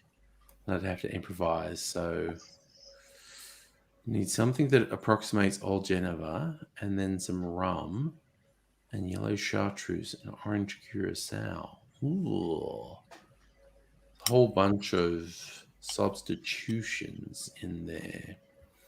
But that's the thing I kind of enjoy doing. The name Alamagoozlem. Very Harry Potter, that name. But, chips. Ooh, the kitties come in. The kitties come in. What's that? I think it was someone was like amazed, like they'd seen an old video. Sorrow. Up there. Come on, up. Oh, for Christ's sake. He's a little bugger, this one. He's very needy. Oh, yeah. Cats love attention. Yes. That's okay, though. He's rubbing himself on the computer. Yeah, You don't get chips. They're not for you. Yeah, wouldn't like them if you gave one. But I love that it's just such a black cat. It's just like a shadow on the screen. A void. That's what Shaylee calls him, a void. The void. Ah! He just dripped on me. Oh, now I have to eat my chips with the other hand. Yeah. No. Like, I don't remember who it was who was surprised as Locust Trooper or someone the other day going, I saw this video. You've got a Russian blue cat. They're so expensive. Where did you get a Russian blue? And I went, she's a little moggy that came from a rescue site, animal hospital. She looks like a Russian blue, but she's like from a litter. The litter that she was in, I don't know how cat genetics works, but some of the cats and kittens in the litter were black and white, and there was a ginger, and there was this one who looked like a Russian blue. She was also the runt of the litter, and she was being picked on by the other kittens. So we thought we'd rescue her because the other kittens were obviously. And now, 10 years later, she still only looks like she's 3/4 grown. But she's fully grown, but she's obviously the runt. And she switches between, yes, please pay attention to me and pat me and scratch me under the chin, and this really weird skittish thing like, oh my God, they're going to murder me. And it's like, we've had you for 10 years and we haven't murdered you yet. But she goes, but today might be the day. Today might be the day where you actually and she'll actually skittish, and it's so weird. So weird. This bloody cat. It sounds almost like you got a cat that's like, you know, those crazy American Republicans about death panels and yes, you know. Yes. Shadow believes things that are not true, like the American Republicans who convince themselves of things that are not true. Like even like when you go to put down food, like she's like really agitated, like, oh yeah, it's food time, I want food. And you go over to the bowl to put down food, and she shrinks away like, oh, you're going to murder me, aren't you? Today's the day. Like, you haven't murdered me for the last 10 years, but today you're using the food to lure me to the bowl, and you're going to murder me if I go over there. It's like, There is something wrong with you, Shadow. What the fuck are you doing? I apologise for taking this into horribleness. Yeah, go for it. One of the things I've been irritated at the last day and a half has been what's been going on in America. Because, the topic of whether trans people should have rights, or equality, is currently on the table. And Paul Rand yesterday, so there's the assistant medical, I can't call it. Think about the Minister for Education or the Minister for Health, their assistant. So they're having one of these confirmation hearings, and she's the first transgender person to be given such a role. Yes. And so Paul Rand says, so what do you think about, or what's your position about the government helping, give minors puberty blockers and mutilate their breasts or genitals? Yes. And it's like, holy shit, it's like, wait a minute. First of all, you don't give surgery to minors. They don't get surgery. And puberty blockers are exactly that. They just pause puberty to give the child time to figure things out to make sure this is the right decision for them. And that's it. Yeah. And then you've got states that are talking about we're going to have, bans to stop trans girls being in sport at school. Yeah. Yeah. Rand Paul is an absolute piece of shit. He's outed himself multiple times as being an absolute piece of shit. Mm-hmm. But the transgender, and it's always focused on transgender women in sport. There was a Twitter thread sometime in the last week or so that I've seen multiple people reference, and someone is saying like that whole argument of trans women in sport is obvious bullshit because trans women have been able to compete for quite a long time, and they haven't dominated any sport in the world. Like there is this massive statistical base of real knowledge based on the real world that shows trans women do not have any measurable advantage over cis women.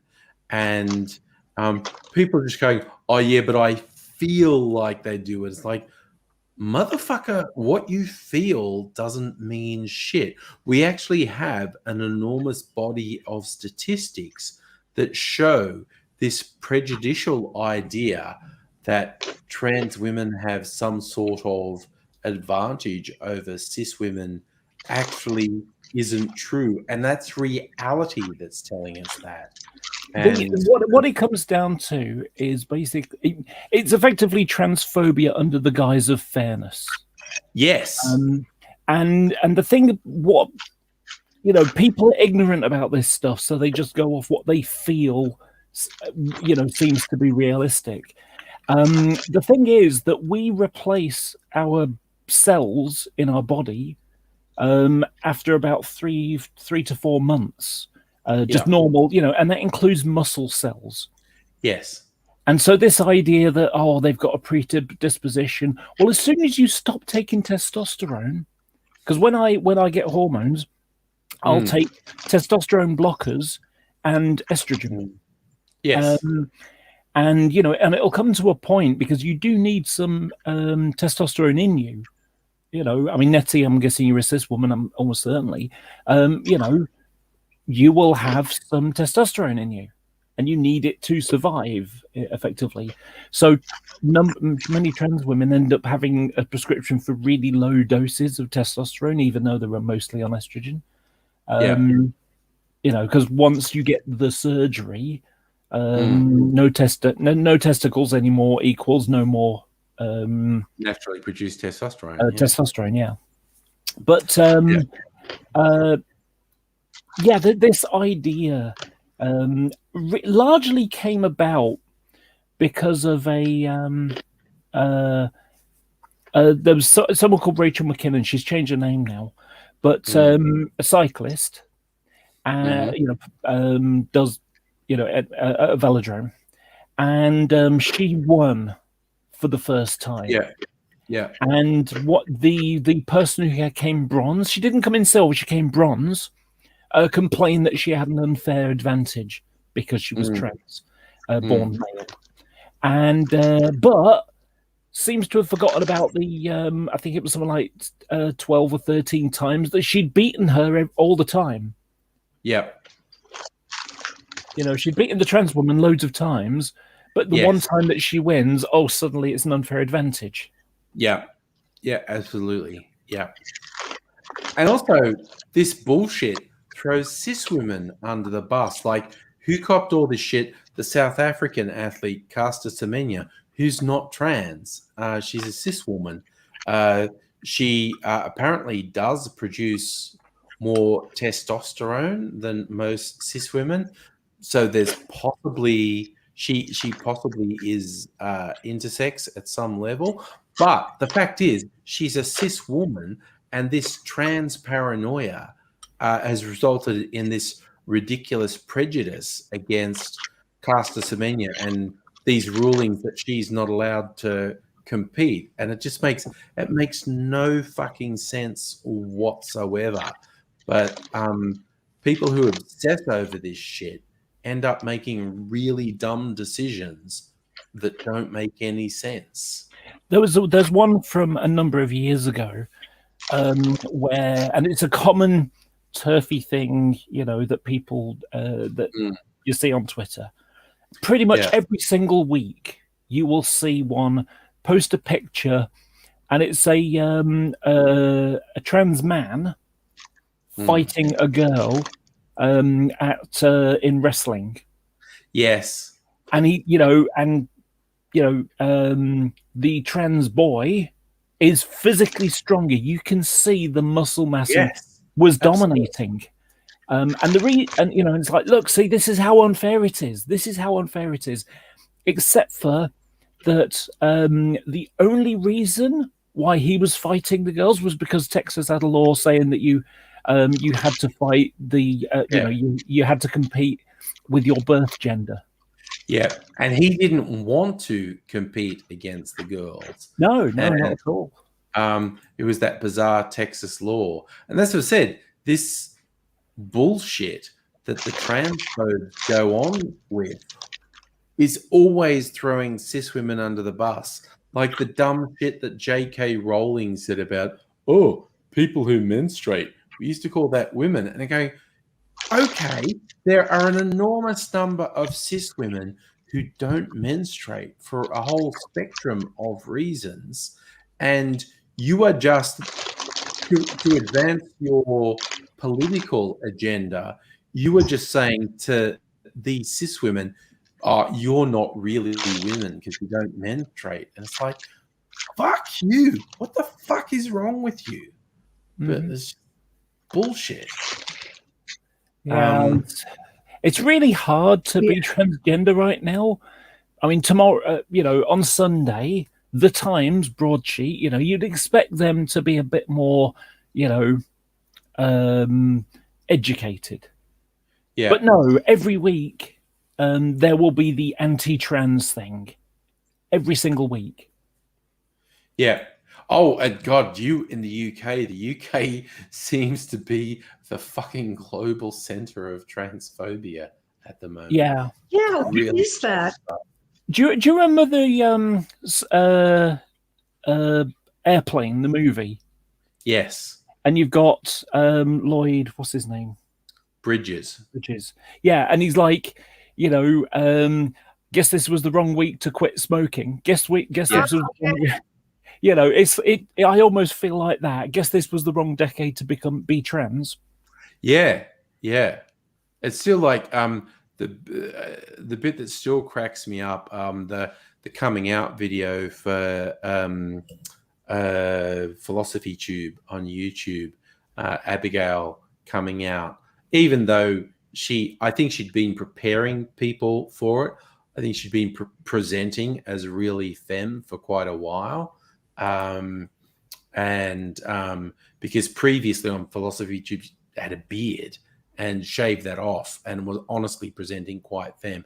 But in the coming out video, there's a thing about saying like, look, honestly, now I'm arguably one of the highest profile trans people in the UK. And then she said this, yay, I'm the princess of Turf Island.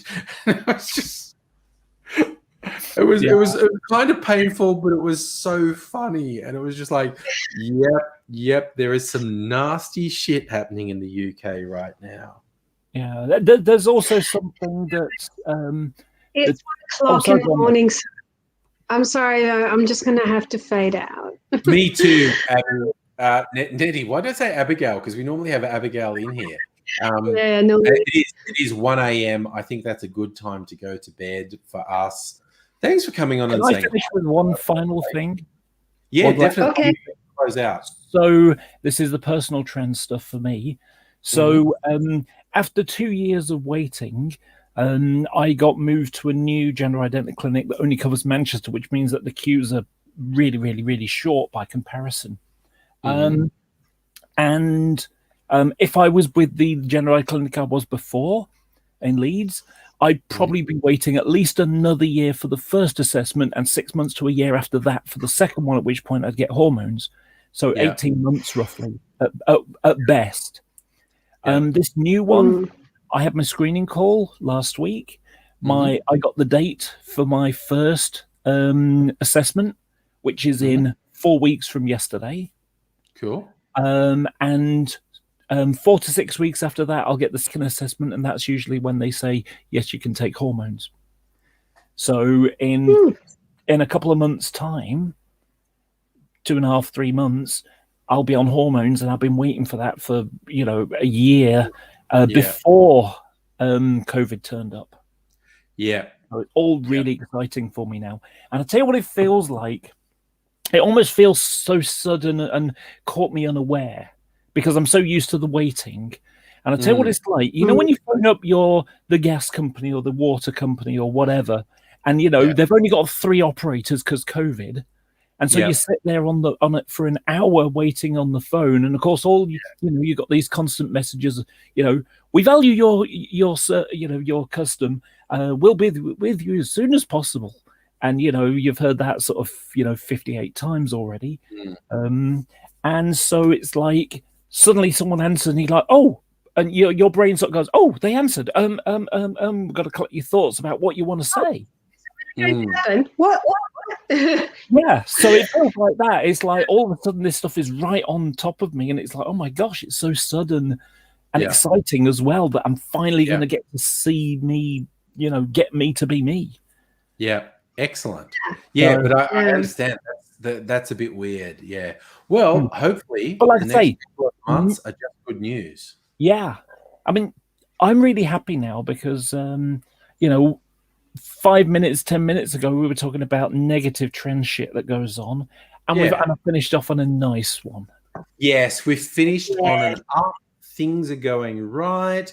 We're looking forward to the next couple months being really excellent for you, which is definitely the up sort of note we want to finish on. I want to finish. I want to give you another note because I think this is really good, and this works for everyone, not just happy for Laura stuff. So. Being trans, I get negative shit all the time. Not just on Twitter, I'm talking in real life. Okay. Yeah. Now, there are different elements of it. So you'll get the benign stuff. I'm walking down the street, and you constantly are looking. You're looking left and right. Imagine you're going through a mall. Someone's coming from the left. Well, do you accelerate, decelerate, change direction slightly so you don't bump into each other? So you do this constant looking around. And what you do is your eyes, they just sort of look at something and then they look away immediately, almost like a blink. So what will happen is someone will look at me and you can almost see their eyes buffer as if to say, wait a minute, something didn't look right there. And then they take a second look, and that's what they get the knowing nod because they see me as 6'4", and she's tall kind of thing. Ah, that's why she's so tall. So the knowing nod or the goofy grin or something. Or I'll go past a group of people and next thing you hear, did you see that? And laughter. Or a couple of lads who one nudges the other and sort of points at me, look, look, look, kind of thing. Yeah. Or the worst one I've had was walking through town. It's like, oh, there's another she, he loudly as I walk by to her friends. Now, if you can imagine, that's going to feel shitty. But I create a coping strategy for it, which is, positive energy stuff as well. So I'm walking down the street, someone walks the other way, she looks at me, I smile, she smiles back, there's a point. I go to one of the cosmetics counters at Boots. Oh, your eye makeup's looking nice today, Laura. Well, they're experts, a couple 100 points. My friend in America, Jackie, she's like a puppy. You want to squeeze her and hug her because she's just wonderful and cute. I post a picture. Oh, Laura, you look stunning today. Well, that's like 500 points of gush right there. And then, my bank, one of the ladies at the desk, I noticed that she'd been calling me Laura. Never used to call me my guy name, so she's trying to make me feel comfortable. So thank you very much for that. She went, oh, you're quite welcome, dear. You're looking nice today. I said, oh, I'm not too bad at makeup and fashion and stuff. She went, no, you look beautiful. You tell a man he's handsome, you tell a woman she's beautiful. To tell a trans woman she's beautiful, that means a lot. So if you can imagine, I got 7,800 points of positive energy and I get, oh, there's another she, he loudly. I might lose a couple 100 points because I feel shitty. But I can take an objective step back and say, yeah, but look, you got 7,800 points of positive energy. The world is bad. And that's how we get through it all. That there are more nice people than there are arseholes in the world. Yeah. And so, but you can use this for the same thing. You watch TV, here in the UK, we've got Brexit uncertainty. We've got COVID going on.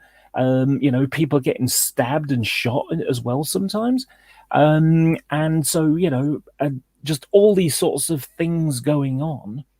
But at the same time, people go to work and they have a good, chat with their colleagues at work or something, and they go home and they kiss their family or, things like that. Support friends on the internet and so on. There's so much positive energy flowing around, but we concentrate on the negative stuff. So I think try and focus on the positive stuff. Remember that there's all the wonderful stuff going on top of the negative shit, and there's a lot more positivity around. Yeah. So there you go. That's my positive energy. That's our positive outro for the evening. Nice. We are the positive virtual hug live stream, and we're going out on that. So I'll probably be back for it's night now because we're 1 a.m. But Saturday is probably a go. All chill and have a wonderful day. In the meantime, I'm gonna go to. I'm probably sleeping on the lounge because I'm gonna snore too much. If I 1 or 2 drinks does that to me, let alone 4 or 5. See you all sometime later. Bye now.